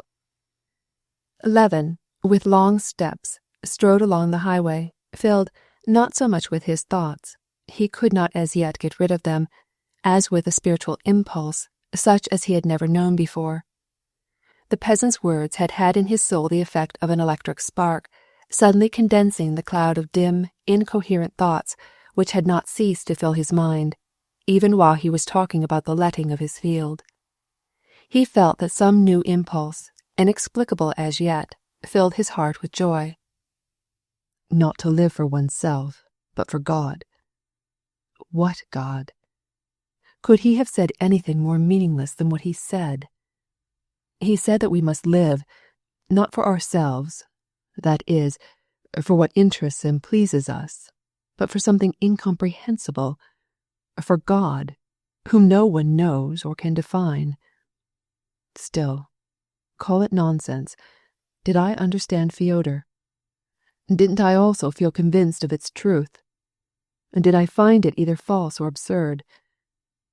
Nay, I understood it, and find in it the same meaning as he finds, and understood it more completely and clearly than anything else in life. And not alone I, but all the world, perfectly understand this, and have no doubt of it, and are unanimous in its favor. And I was seeking for miracles, and regretting that I could not see one which might fill me with amazement. A material miracle would have seduced me, but the real miracle, the only one possibly existing, surrounds me on all sides, and I have not remarked it. Fyodor says Kirillov, the dvornik, lives for his belly. I know what he means by that. No rational being, none of us, can live in any other way. But Fyodor says, too, that it is wrong to live for the belly, but that we should live for the truth, for God, and I know what that means as well. I, and millions of men, musics and sages who have thought and written on the subject, or in their obscure language have talked about it, in the past and in the present. We are in accord on one point, and that is, that we should live for the good. The only knowledge that I and all men possess that is clear, indubitable, absolute, is here. We have not reached it by reason. Reason excludes it, for it has neither cause nor effect. The good, if it had a cause, would cease to be the good. If it had an effect, a reward, it would cease to be the good. The good must be outside of the chain of cause and effect. And I know this, and we all know it. Can there be greater miracle than this? Have I really found the solution of my doubts? Shall I cease to suffer? Levin asked himself as he followed the dusty road, insensible to weariness and heat, and feeling that his long travail was at an end. The sensation was so delightful that he could not believe that it was true. He choked with emotion. His strength failed him, and he left the high road and went into the woods, and sat down under the shadow of an aspen on the unmown grass. He uncovered his moist forehead, and stretched himself out on the succulent woodgrass, and leaned his head on his hand. Yes, I must reflect and consider, he thought, looking attentively at the untrodden grass in front of him, and watching the movements of an earth beetle crawling up the stalk of couch grass and stopped by a leaf. What discovery have I made? He said to himself, removing the leaf from the beetle's way and bending down another stalk of couch grass to help the beetle on. What made me so happy? What discovery have I made? I have made no discovery. I have only opened my eyes to what I already know. I have learned to recognize that power which formerly gave me life, and gives me life again today. I have freed myself from error. I have come to know my master. I used to say there was going on in my body, in the body of this grass, in the body of this beetle. The beetle did not want to go to the other stalk, but spread its wings and flew away. Incessant change of matter, in conformity to certain physical, chemical, and physiological laws. And in all of us, together with the aspens and the clouds, and the nebulae, there was evolution. Evolution from what? Into what? Endless evolution and conflict. But was conflict with the infinite possible? And I was surprised to find nothing along this line, in spite of my best efforts, which could reveal to me the meaning of my life, my motives, my longings. But the consciousness that there is a meaning is, nevertheless, so strong and clear that it forms the very foundation of my existence. And I marveled and rejoiced when the music said, to live for God, for the soul. Now I can say that I know the meaning of life. It is to live for God, for my own soul. And this meaning, in spite of its clearness, is mysterious and miraculous.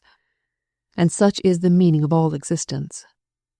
Yes, there is pride, said he to himself, turning over on his stomach and beginning to tie into a knot the stalks of grass while trying not to break them. Not only pride of intellect, but the stupidity of intellect. Yes, it is the wickedness of intellect, he repeated. He succinctly went over in memory the course of his thought for the last 2 years, from the day when the idea of death struck him on seeing his beloved brother hopelessly sick. Then he had clearly resolved that, since man had no other prospect than suffering, death, and eternal oblivion, he must either commit suicide or find the explanation of the problem of existence, and in such manner as to see in it something more than the cruel irony of a malevolent spirit. But he had not done either, but continued to live, to think, and to feel. He had married and had experienced new joys, which made him happy when he did not ponder on the meaning of life. What did this mean? It meant that he was thinking badly and living well. Without knowing it, he had been sustained by those spiritual verities which he had sucked in with his mother's milk, and he indulged in thought, not only now not recognizing those truths, but even strenuously avoiding them. Now it was clear to him that he could live only through the blessed influence of the faith in which he had been taught. What should I have been? How should I have lived if I had not absorbed these beliefs, if I had not known that I must live for God and not for the satisfaction of my desires? I should have been a thief, a liar, a murderer. Nothing of what seems the chief joy of my life would have had any existence for me.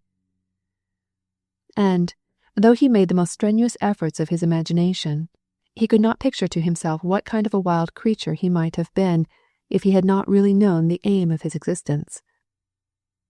I was in search of an answer to my question, thought I could not give it, for the problem was too lofty. Life itself, with the innate knowledge of good and evil, alone could give me an answer, and this knowledge I did not acquire. It was given me, like all the rest. Given, I could not know where to get it. Did I get it from reason? But would reason ever have proved to me that I ought to love my neighbor instead of choking him? I was taught it in my childhood, but I believed it gladly because it was already existent in my soul. Reason discovered the struggle for existence, that law which demands the overthrow of every obstacle in the way of our desires. That is the result of reason. But reason has nothing to do with loving our neighbor. Chapter 13. Levin remembered a recent scene between Dolly and her children. The children had been left alone and had amused themselves by making raspberry jam over a candle and throwing milk into each other's faces. Their mother, catching them in the act, scolded them in their uncle's presence and sought to make them understand how much work was involved in what they were destroying, that the labor was performed for their benefit, that, if they broke the cups, they couldn't have anything to drink from, and if they wasted the milk, they wouldn't have any more and would starve to death. Levin was struck by the indifference and skepticism with which the children heard their mother's words. They were only sorry to have their interesting sport interrupted, and they did not believe a word of what she said. They did not believe because they did not know the value of what they were playing with, and did not understand that they were destroying their own means of subsistence. That is all very well, they thought, but there's nothing interesting or worthwhile in it, because it is always the same and always will be, and it is monotonous. We don't have to think about it. It is done for us. But we would like to do something new and original. And here we are making jam in a cup over the candle and squirting the milk in each other's faces. It's fun. It's new, and not half so stupid as to drink milk out of a cup. Is it not thus that we act? Is it not the way I have acted in trying to penetrate by reasoning the subjects of nature and the problem of human life? Is it not the same that all the philosophers have done with their theories which lead, by a course of reasoning strange and unnatural to man, to the knowledge of what he long has known, and known so surely that without it he could not live? Do we not see clearly, in the development of the theory of each, that the real meaning of human existence is as indubitably known as it is known to Fyodor, the music? And do they see any more clearly than he does the principal meaning of life? Do they not all come back to this, even though it may be by a route which is often equivocal? If we were to leave the children to get their own living, make their own utensils, do the milking instead of playing pranks, they would die of hunger. There now, give us over to our own ideas and passions, with no knowledge of our Creator, without the consciousness of moral good and evil, and what would be the result? We reason because we are spiritually satiated. We are children. Whence comes this joyous knowledge, which I share with the music, and which alone gives me serenity of spirit? Where did I get it? Here am I, a Christian, brought up in the faith, surrounded by the blessings of Christianity, living upon these spiritual blessings without being conscious of them, and like children I have been reasoning, or at least trying to reason, out the meaning of life. But in the serious moments of life, in the hour of suffering, just as when children are cold and hungry, I turn to Him, and, like these same children whom their mother reprimands for their childish faults, I feel that my childish efforts to get out of the mad circle of reasoning have done me no good. Yes, reason has taught me nothing. What I know has been given, revealed to me through the heart, and especially through faith in the teachings of the Church. The Church. The Church? Repeated Levin, turning over again, and, as he rested his head on his hand, looking at a herd of cattle down by the river at a distance. Can I really believe all that the Church teaches? Said he, to test himself and to bring up everything that might destroy his present feeling of security. He expressly called to mind the Church teachings which more than all had seemed strange to him and disgusted him. Creation? Yes. But how did I myself explain existence? Existence, the devil, sin. How did I explain evil? Redemption. But I know nothing, and can know nothing except what is told me and everyone else. And now it seemed to him that not one of these church dogmas was inimical to the great objects of life, faith in God, in goodness. On the contrary, all tended to produce that greatest of all miracles, that which consists in enabling the whole world, with its millions of human beings, young and old, the music and Leboeuf, and Kitty and peasants and czars, married and single, to comprehend the same great truths, so as to live that life of the soul which alone is worth living, and which is our only aim.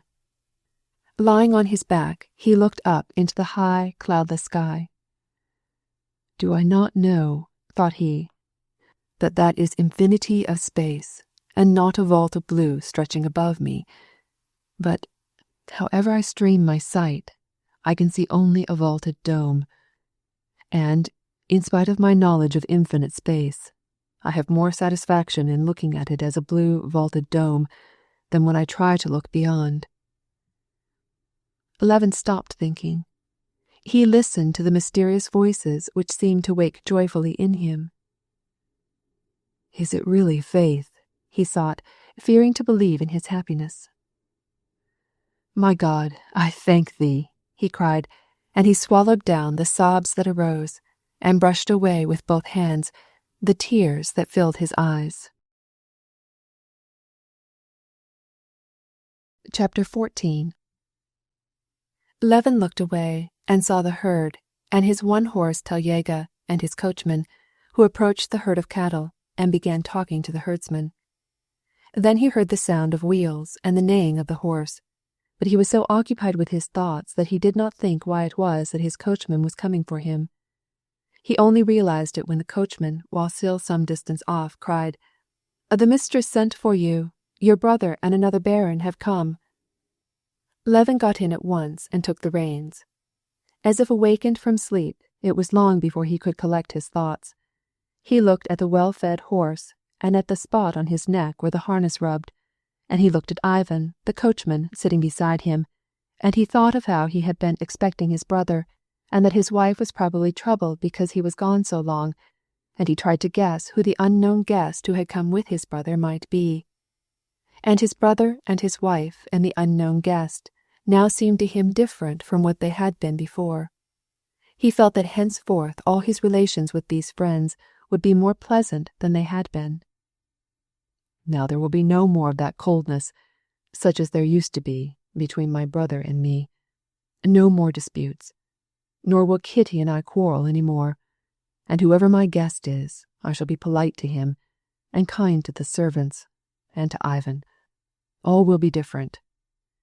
And holding in his good horse, which was whinnying with impatience and pleading for permission to show his paces, Levin kept looking at Ivan, who was sitting next to him, not knowing what to do with his idle hands, and constantly pulling down his shirt, which the wind tugged at, and in his attempt to find a pretext for beginning a conversation with the man, he thought of saying that the horse's girth was buckled up too tightly, but then this seemed like censuring him, and he wanted to say something pleasant. "You had better turn to the right and avoid that stump," said the coachman, taking hold of one of the reins. "Please not touch, or try to give me lessons," said Levin, exasperated by his coachman's interference. Just the same as always, he was made angry by any interference with his affairs, and he immediately became conscious how mistaken he was in supposing for a moment that his new spiritual condition could keep its character unchanged on contact with the reality. When they arrived within a quarter of a verst of the house, Levin saw Grisha and Tanya running to meet him. "Uncle Kostya, Mama is coming, and Grandpa, and Sergei Ivanovitch, and someone else," they cried as they ran up to the cart. "Tell me, who is it?" "Oh, he's an awful, horrid man, who does so with his arms," said Tanya, climbing up into the cart and mimicking Katavasov. "Tell me, is he young or old?" asked Levin, laughing, reminded of someone by Tanya's performance. "Ugh, I only hope he is not a bore," said Levin to himself. As soon as they reached a turn in the road and saw the party approaching, Levin recognized Katavasov, who was in a straw hat and gesticulating exactly as Tanya had represented it. Katavasov was very fond of talking philosophy, and his conceptions were wholly drawn from the natural sciences, which had always been his specialty, and in Moscow Levin had frequently had discussions with him. And one of these discussions, in which Katavasov had evidently felt that he was victorious, occurred to Levin's mind as soon as he saw him. "Henceforth," he said to himself, "I will not enter into discussions or express myself so flippantly." Leaping from the cart and joining Katavasov and his brother, he asked where Kitty was. "She has taken Mitya to Kolok." Kolok was a piece of woodland near the house. "She wanted to get him established there. It was so hot at the house," said Dolly. Levin always advised his wife against taking the baby into the woods, because he felt it was dangerous, so this news was not pleasant to him. "She carries that son of hers from one place to another," said the old prince. "I told her she'd better try the ice house." "She wanted to go to the beehives. She thought you were there," added Dolly. "That is where we were going." "Well, what have you been doing that's good?" said Sergei Ivanovitch, dropping behind the others and walking with his brother. "Oh, nothing particular. As usual, busy with the farming. You'll stay with us a while now. We've been expecting you a long time." "Only a fortnight. I have a great deal to do at Moscow." At these words the two brothers looked at one another, and Levin, in spite of his usual and now especially strong desire to have friendly, and above all simple, relations with his brother, felt that it was awkward for him to look at him. He dropped his eyes and was at a loss what to say. Trying to select some topic of conversation which would be agreeable to Sergei Ivanovitch, and avoiding the Serbian war and the Slavonic question, a hint at which Sergei Ivanovitch's remark about his occupation in Moscow gave, Levin began to talk about his brother's book. "Well," he asked, "have there been many reviews of your book?" Sergei Ivanovitch smiled at the intention of the question. "No one thinks anything about it. I least of all," he said. "You see, Darya Alexandrovna, we're going to have a shower," he added, pointing with his umbrella to the white clouds which were piling up above the aspen tops. It was evident by these words that the relationship between the brothers, which Levin wanted to overcome, was just the same as of old, if not unfriendly, at least cool. Levin approached Katavasov. "How good it was of you to come to us," said he. "I've wanted to come for a long time. Now we shall have time to talk. Have you read Spencer?" "Not thoroughly. I don't get anything out of him." "How so? That is interesting. Why is that?" "I've definitely made up my mind that the answers to certain questions which interest me are not to be found in him or his followers. Now—" But he was suddenly struck by the pleasant and serene expression of Katavasov's face, and he felt so sorry at having evidently disturbed his mental equilibrium by his remark that, suddenly remembering his resolution, he stopped short. "However, we will talk about that by and by," he added. "If we are going to the apiary, let us go this way, by this path," he said, turning to the others. Passing through a narrow path along by an unmown field, covered on one side with an abundance of those bright flowers called Ivan de Maria, and in the midst of which grew frequent patches of the tall, dark green hellebore, Levin led his guests, who were afraid of being stung, to the cool, dense shade of some young aspens, and established them on some benches and logs especially prepared for the purpose of receiving the beehives, and he himself went to the storehouse to fetch for the children, and the grown people as may, some bread, cucumbers, and fresh honey. Trying to make as little disturbance as possible, and listening to the bees, which came flying more and more thickly around him, he strode along the path that led to the izba. At the very door, a bee entangled in his beard and began to buzz, but he carefully freed himself from it. Going into the cool entry, he took his wire mask down from the peg where it hung and put it on, and thrusting his hands into his pockets, he went into the enclosure of the apiary, where, amid a smoothly shaven lawn, stood in straight rows on linden stakes all the old hives, each having for him its own special history, while the newer ones which had been set up that year were ranged along the wall. At the entrance of the hives he could see the young bees and the drones clustering together and tumbling over one another, while in their midst the working bees were industriously darting off in a straight line toward the forest where the linden trees were in bloom, and quickly returning laden with their pollen. His ears were filled with the incessant, monotonous humming made by the workers as they flew in with their burdens, by the drones enjoying their holiday, and by the guardian bees giving warning of the approach of an enemy and ready to sting. On one side of the enclosure, the old beekeeper was smoothing a hoop and did not see Levin, and Levin, without speaking to him, stood in the midst of his apiary. He was glad of the chance of being alone, so as to collect himself in face of the reality which had so suddenly come into vivid contrast with his recent state of mind. He remembered that he had already been angry with Ivan and shown coldness to his brother, and had spoken foolishly with Katavasov. Can it be possible that my happiness was only a transitory feeling, which will pass away and leave no trace behind? But at the same moment as he analyzed his state of mind, he felt with joy that his experience had left new and important results. Practical life had only temporarily disturbed the spiritual calm which he had found, but in his heart it was still intact. Just as the bees, buzzing around him, threatened him and robbed him of his physical calm and compelled him to defend himself, so did the cares which surrounded him, as he sat in his little cart, disturb his spiritual calm, but this lasted only while he was in their midst. Just as his physical strength was intact while he was defending himself against the bees, so his newly attained spiritual power was also unimpaired. Chapter 15. "Do you know, Kostya, whom Sergei Ivanovitch found on the train?" said Dolly, after she had given her children their cucumbers and honey. "Vronsky. He's going to Serbia." "Yes, and not alone either.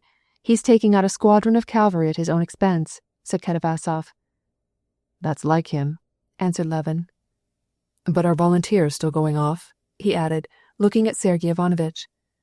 Sergei Ivanovitch was busy with a knife blade rescuing a live bee from the honey that had flowed out of the white honeycomb at the bottom of his cup, and he did not answer. "Indeed, I should say so," said Katavasov, biting into a cucumber. "If you had only seen them at the station this morning." "Now, what an idea this is! For Christ's sake, tell me, Sergei Ivanovitch, where all these volunteers are going, and whom they are going to fight with," asked the old prince, evidently pursuing a conversation which they had begun before Levin joined them. "With the Turks," answered Sergei Ivanovitch, smiling quietly, as he at last rescued the helpless, honey-smeared bee on the point of his knife and set him on an aspen leaf. "But who has declared war on the Turks? Is it Ivan Ivanovitch Ragozov and the Countess Lydia Ivanovna and Madame Stahl?" "No one has declared war, but people sympathize with their oppressed brethren and want to help them," said Sergei Ivanovitch. "The prince was not speaking here of help, but of war," said Levin, coming to the assistance of his father-in-law. "The prince means that private persons have no right to take part in a war without being authorized by the government." "Kostya, look out! There's a bee. Won't he sting?" cried Dolly, defending herself from a wasp. "That's not a bee. That's a wasp," said Levin. "Come now, give us your theory," demanded Katavasov, evidently provoking Levin into a discussion. "Why shouldn't private persons have that right?" "Well, my theory is this. War, on the one hand, is such a terrible, such an atrocious thing that no man, at least no Christian man, has the right to assume the responsibility of beginning it, but it belongs to government alone when it becomes inevitable. On the other hand, both in law and in common sense, where there are state questions, and above all matters concerning war, private citizens have no right to use their own wills." Sergei Ivanovitch and Katavasov were both ready at the same instant with answers. "That's where you're mistaken, Bayushka," said Katavasov. "There may be cases when government does not carry out the will of its citizens, and then society declares its own will." But Sergei Ivanovitch did not approve of this reply. He frowned as Katavasov spoke, and put it another way. "You state the question all wrong. Here there is no declaration of war, but simply an expression of human, of Christian sympathy. Our brethren, men of the same blood, the same faith, are butchered. Now, we do not merely regard them as brethren, and as co-religionists, but as women, children, old men. Our feelings are stirred, and the whole Russian people fly to help check these horrors. Suppose you were walking in the street and saw a drunken man beating a woman or a child. I think you would not stop to ask whether war had been declared or had not been declared on such a man before you attacked him and protected the object of his fury." "No, but I should not kill him." "Yes, you might even kill him." "I don't know. If I saw such a sight, I might yield to the immediate feeling. I cannot tell how it would be, but in the oppression of the Slavs, there is not, and cannot be, such a powerful motive." "Perhaps not for you, but other people think differently," said Sergei Ivanovitch, angrily. "The people still keep the tradition of sympathy with brethren of the Orthodox faith who are groaning under the yoke of the unspeakable Turk. They have heard of their terrible sufferings and are aroused." "That may be," answered Levin, in a conciliatory tone. "Only I don't see it. I myself am one of the people, and I don't feel it." "I can say the same," put in the old prince. "I was living abroad. I read the newspapers, and I learned about the Bulgarian atrocities, but I could never understand why all Russia took such a sudden fancy for their Slavic brethren. I am sure I never felt the slightest love for them. I was greatly ashamed. I thought I must either be a monster or that Carlsbad had a bad effect on me. But since I have come back, I don't feel stirred at all, and I find that I am not the only one who is not so much interested in the Slav brethren as in Russia. Here is Constantine. Private opinions are of no consequence. There is no meaning in private opinions when all Russia, when the whole people, signified what they wished," said Sergei Ivanovitch. "Yes, excuse me, I don't see this. The people don't know anything," said the prince. "But, Papa, how about Sunday in church?" said Dolly, who had been listening to the conversation. "Give me a towel, please," she said in an aside to the old beekeeper, who was looking at the children with a friendly smile. "It can't be that all—" "Well, what about Sunday at church? They tell the priest to read a prayer. He reads it. Nobody understands one word. They snore just as they do during the whole sermon," continued the prince. "Then they tell them that the salvation of their souls is in question. They pull out their kopecks and give them, but why they have not the least idea." "The people cannot know their destiny. They have an instinctive feeling, and at times like this they show it, said Sergei Ivanovitch, looking at the old beekeeper. The handsome, tall old man, with his black beard, wherein a few grey hairs were beginning to show, and with his thick, silvery hair, stood motionless, holding a cup of honey in his hand, looking at the gentleman with a mild, placid air, evidently not understanding a word of the conversation, nor caring to understand. He nodded his head with deliberation as he heard Sergei Ivanovitch's words, and said, "That's certainly so." "Well now, ask him about it," said Levin. "He doesn't know. He doesn't think." "Have you heard about the war, Mikhailovitch?" asked he of the old man. "You know what was read in Sunday at church, don't you? What do you think? Ought we to fight for the Christians?" "Why should we think? Our Emperor, Alexander Nikolaevich, will think for us, as in everything else. He knows what to do. Should you like some more bread? Shall I give some to the little lad?" asked he, turning to Darya Alexandrovna and pointing to Grisha, who was munching a crust. "What's the use of asking him?" said Sergei Ivanovitch. "We have seen, and still see, hundreds and hundreds of men abandoning all they possess, giving their last penny, enlisting and trooping from every corner of Russia, all clearly and definitely expressing their thought and purpose. What does that signify?" "It signifies, in my opinion," said Levin, beginning to get excited, "that out of 80 millions of men there will always be found hundreds, and even thousands, who have lost their social position, are restless, and are ready to take up the first adventure that comes along, whether it is to follow Pugachev, or to go to Khiva, or to fight in Serbia." "I tell you they are not adventurers who devote themselves to this work, but they are the best representatives of the nation," cried Sergei Ivanovitch, excitedly, as if he were defending his last position. "There are the contributions. Isn't that a test of popular feeling?" "The word people is so vague," said Levin.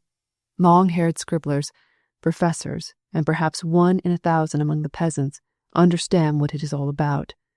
But the rest of the 80 millions do as Mikhailovitch here does. They not only don't express their will, but they haven't the slightest idea that they have any will to express. What right, then, have we to say that this is the will of the people?" Chapter 16. Sergei Ivanovitch was skilled in dialectics, and without replying he took up another side of the question. "Yes, if you want to get at the mind of the nation by an arithmetical process, of course it will be very hard work. We have not the proper gifts, and cannot reckon it that way. But there are other means of learning it besides arithmetic.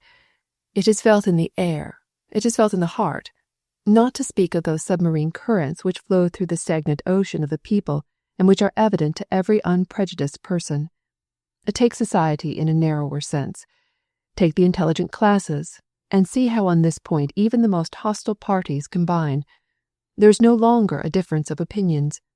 All the organs of society express the same thing. They have all become aware of an elemental force which fills the nation with its own motive power." "Yes, the newspapers all say the same thing, that is true," said the old prince. "But then, so do all the frogs croak before a storm. That doesn't signify much." "Whether frogs or not, I don't edit newspapers, and I don't set up to defend them. I'm talking of the unanimity of opinion among intelligent people," said Sergei Ivanovitch, turning to his brother. Levin was about to reply, but the old prince took the words from his mouth. "Well, something else may be said in regard to that unanimity. Here is my son-in-law, Stepan Arkadyevitch, you know.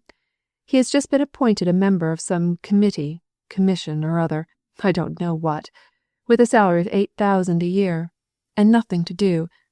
Now, Dolly, that's not a secret. Ask him if his office is useful. He will tell you that it is indispensable. And he is an upright man, but you could not make him cease to believe in his full 8,000 salary." "Oh, yes, he told me to tell Darya Alexandrovna that he had got that place," said Sergei Ivanovitch, angrily, considering that the prince's remark was not apropos. "Of course the newspapers are unanimous. That is easily explained. War will double their circulation. How can they help supporting the Slavic question and the national instinct?" I don't like many of the papers, but you are unjust," said Sergei Ivanovitch. "I will only add one more suggestion," said the old prince. "Alphonse Karr wrote a clever thing just before the Franco-Prussian War, when he said, 'You say this war is absolutely necessary? Very good. Go to the front, then, and be under the first fire, and lead the first onslaught.'"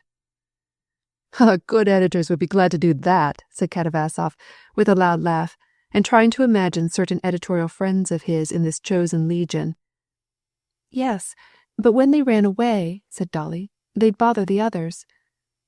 "Just as soon as they begin to run, put in veterans behind them, or some Cossacks with whips," said the prince. "Well, that's a joke, but not a very good joke. Excuse me, Prince," said Sergei Ivanovitch. "I don't think it was a joke," said Levin. "It was—" But his brother interrupted him.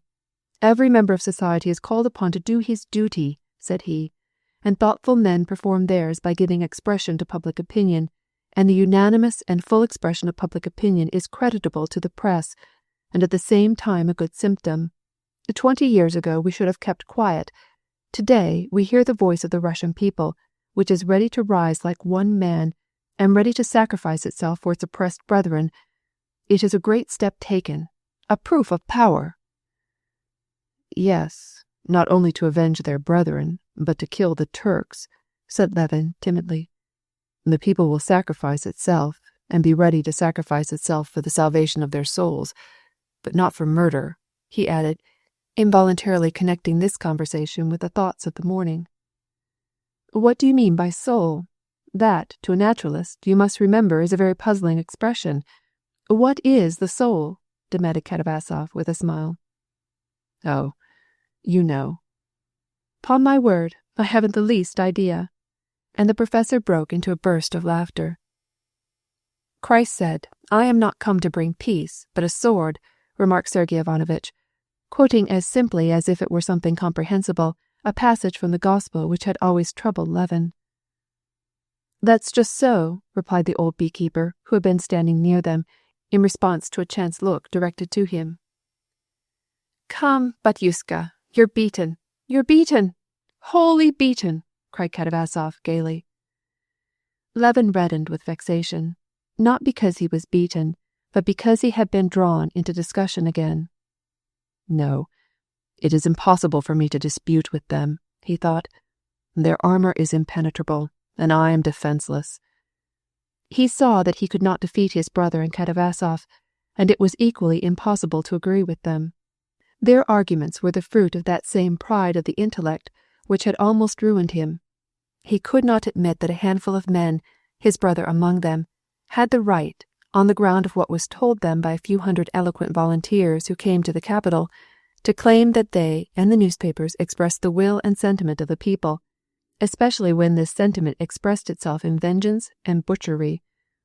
He could not agree with this because he did not discover the expression of these thoughts among the people in whose midst he lived, and he did not find them in himself, and he could not consider himself as anything else than one of the men constituting the Russian nation, but principally because he did not, any more than the rest of men, know, nor could he know, what constituted the general good, but he firmly believed that the attainment of this general good was brought about only by the strenuous fulfillment of that law of right which is revealed to everyone, and therefore he could not desire war or preach it as a means of attaining any general end whatever. He and Mikhailovich, and the people in general, expressed themselves in somewhat the same language as was used when the early Russians invited the Varyags to come from Scandinavia. "Come and rule over us. We gladly promise absolute submission. We are enduring all trials, all humiliations, all sacrifices, but we do not judge and we do not decide." And now, according to Sergei Ivanovitch, the people were ready to turn their backs on a right which they had purchased at such a price. He wanted to say, in addition, that if the general opinion is an infallible judge, then why should not the revolution, the commune, be as useful to the Slavs as lawful means? But all these were thoughts which could not decide anything. The only thing that he could clearly see was that at the present moment the discussion was exasperating to Sergei Ivanovitch, and therefore it was wrong to discuss it. So Levin held his peace and turned the attention of his guests to the clouds that were rolling up, and he advised them to hurry home if they did not want to get wet. Chapter 17. The prince and Sergei Ivanovitch seated themselves in the cart and drove on. The rest of the party, quickening their steps, started back on foot. But the thunderstorm, white on top, black underneath, came up so rapidly that they had to hurry so as to reach the house before the rain was on them. The clouds coming on as the vanguard, hung low, were as black as soot, and drove across the sky with extraordinary rapidity. They had reached within 200 feet of the house, and already the wind had begun to rise, and the downpour might be expected at any second. The children ran on ahead, laughing and screaming with delight and terror.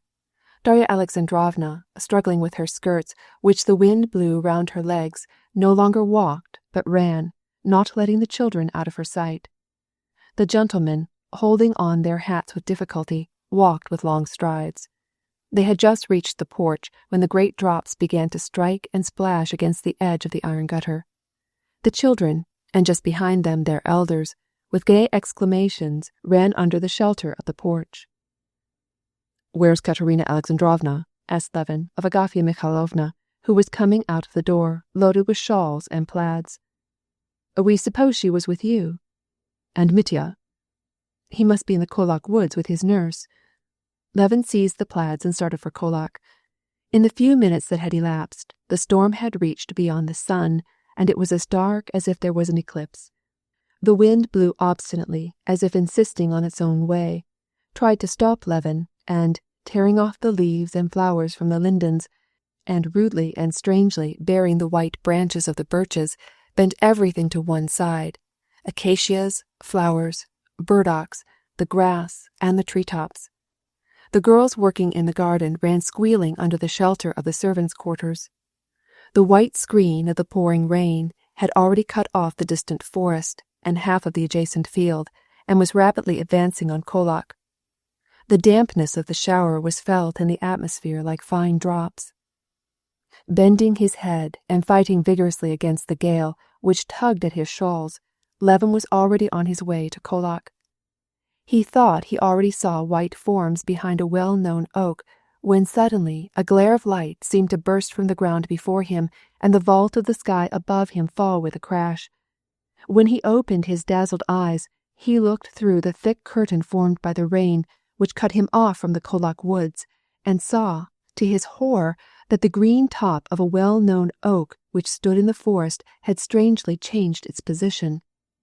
Even before he could ask, "Can the lightning have struck it?" he saw it bending over more and more rapidly, and then disappeared behind the other trees, and he heard the crash the great oak made as it fell, carrying with it the neighboring trees. The glare of the lightning, the crash of the thunder, and the sensation of chill running over his whole body blended for Levin in one impression of horror. My God, keep them safe!" he exclaimed. And though he instantly felt the absurdity of the prayer, since the oak had already fallen, he nevertheless said it over and over, for he knew that, absurd as it was, he could not do anything else to help them. He hastened toward the spot where they generally went, but he did not find them. They were in another part of the woods under an old linden, and they called to him. 2 figures dressed in dark clothes, they usually wore white, were bending over something under the trees. It was Kitty and the nurse. The rain had stopped, and it was beginning to grow lighter when Levin reached them. The bottom of the nurse's dress was dry, but Kitty's gown was wet through and clung to her. Though it was no longer raining, they were standing just as they had been when the shower began. Both were leaning over the baby carriage with its green parasol. "Alive? Safe? God be praised!" he cried as, splashing through the puddles, he ran to them with his shoes full of water. Kitty's glowing face, all wet, was turned to him, and she smiled timidly from under her hat, which had lost its shape in the rain. "There now, aren't you ashamed? I can't understand how you could do such a careless thing," he began in his vexation, scolding his wife. "Goodness, it was not my fault. We were just starting to go when he began to be restless. We had to change him. We were just," Kitty said, trying to defend herself. Mitya was safe, dry, and still soundly sleeping. "Well, God be thanked. I don't know what I'm saying." They hastily picked up the wet diapers. The nurse took the baby, and Levin, ashamed of his vexation, gave his arm to his wife and led her away, pressing her hand gently. Chapter 18. In the course of all that day, during the most varied conversations in which Levin took part, as it were, only with the external side of his mind, and notwithstanding his disillusion at finding that the moral regeneration had not taken place in his nature after all, he did not cease to be pleasantly conscious that his heart was full. After the shower, it was too wet to go out for a walk, and, moreover, other threatening clouds were piling up on the horizon, and here and there reaching up high into the sky, black and laden with thunder. All the household spent the rest of the day within doors. Discussions were avoided, and after dinner all were in the gayest frame of mind. Katavasov at first kept the ladies laughing by his original turns of wit, which always pleased people when they made his acquaintance. Then afterward, being drawn out by Sergei Ivanovitch, he related his very interesting observations on the different characteristics and features of male and female flies, and their habits. Sergei Ivanovitch also was very gay, and at tea he explained the future of the Eastern question so simply and well that all could follow him. Kitty alone did not hear him. She had been summoned to the nursery to give Mitya his bath. A few moments after Kitty had left the room, Levin also was called to follow her. Leaving his tea and feeling regretful at having an interesting conversation interrupted, and at the same time troubled because they had called him to the nursery, a thing which had hitherto happened only in cases of emergency, Levin followed his wife. In spite of the fact that he was greatly interested in his brother's partly outlined scheme of making the newly enfranchised world of 40 million Slavs join with Russia in establishing a new epoch in history, for it was something entirely novel to him, in spite of his curiosity and anxiety at having been summoned to the nursery, as soon as he had left the drawing-room and was once more alone, he immediately remembered his thoughts of the morning. And all these theories as to the significance of the Slav element in the universal history seemed to him so insignificant in comparison with what was taking place in his own soul, that for a moment he forgot all about it, and returned to the moral state that had so delighted him at the beginning of the day. This time he did not wholly retrace the course of thought which had led him to this state of mind, nor was it necessary. He was borne immediately back to that feeling which had guided him, which had been connected with those thoughts, and he now found the feeling stronger and more definite in his soul than ever before. Now there was no longer what had always marked his previous imaginary attempts at gaining spiritual calmness, when he had been obliged to call a halt to the whole course of his thoughts in order to find the feeling. Now, on the contrary, the feeling of joy and calmness was more vivid than before. The thought did not overtake the feeling. He walked along the terrace and saw 2 stars glowing in the already darkening sky, and suddenly he remembered a course of reasoning. "Yes," he said to himself, "as I looked at the heavens I thought that the vault which I gaze at is not a lie. But there was something that remained half thought out in my mind, something that I hid from myself. Now, what was it? There cannot be an answer. If one could think it out, all things would be explained." Just as he entered the child's chamber, he remembered what it was that he hid from himself. It was this: if the chief proof of the existence of God lies in the revelation of good, why should this revelation be limited to the Christian Church? How about those millions of Buddhists and Mohammedans who are also seeking for the truth and doing right? It seemed to him that there must be an answer to this question, but he could not find and express it before entering the room. Kitty, with her sleeves rolled up, was bending over the bathtub in which she was washing the baby. As she heard her husband's steps, she turned her face to him and with a smile called him to her. With one hand she was supporting the head of the plump little fellow who was floating on his back in the water and kicking with his legs. With the other she was squeezing the sponge on him. "Come here. Look, look," she said as her husband came up to her. Agafya Mikhailovna is right. He knows us." The fact was that Mitya today for the first time gave indubitable proof that he knew his friends. As soon as Levin went to the bathtub, the experiment was tried, and it was wholly successful.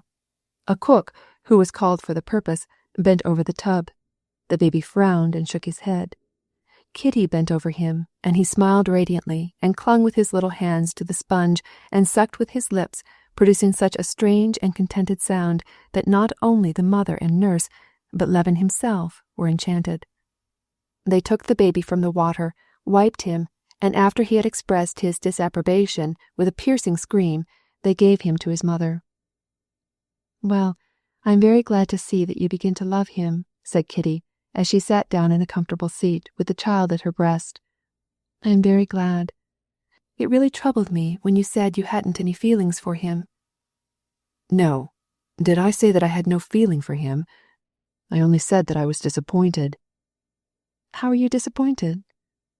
"I wasn't disappointed in him, but in the feeling that he would arouse. I expected more.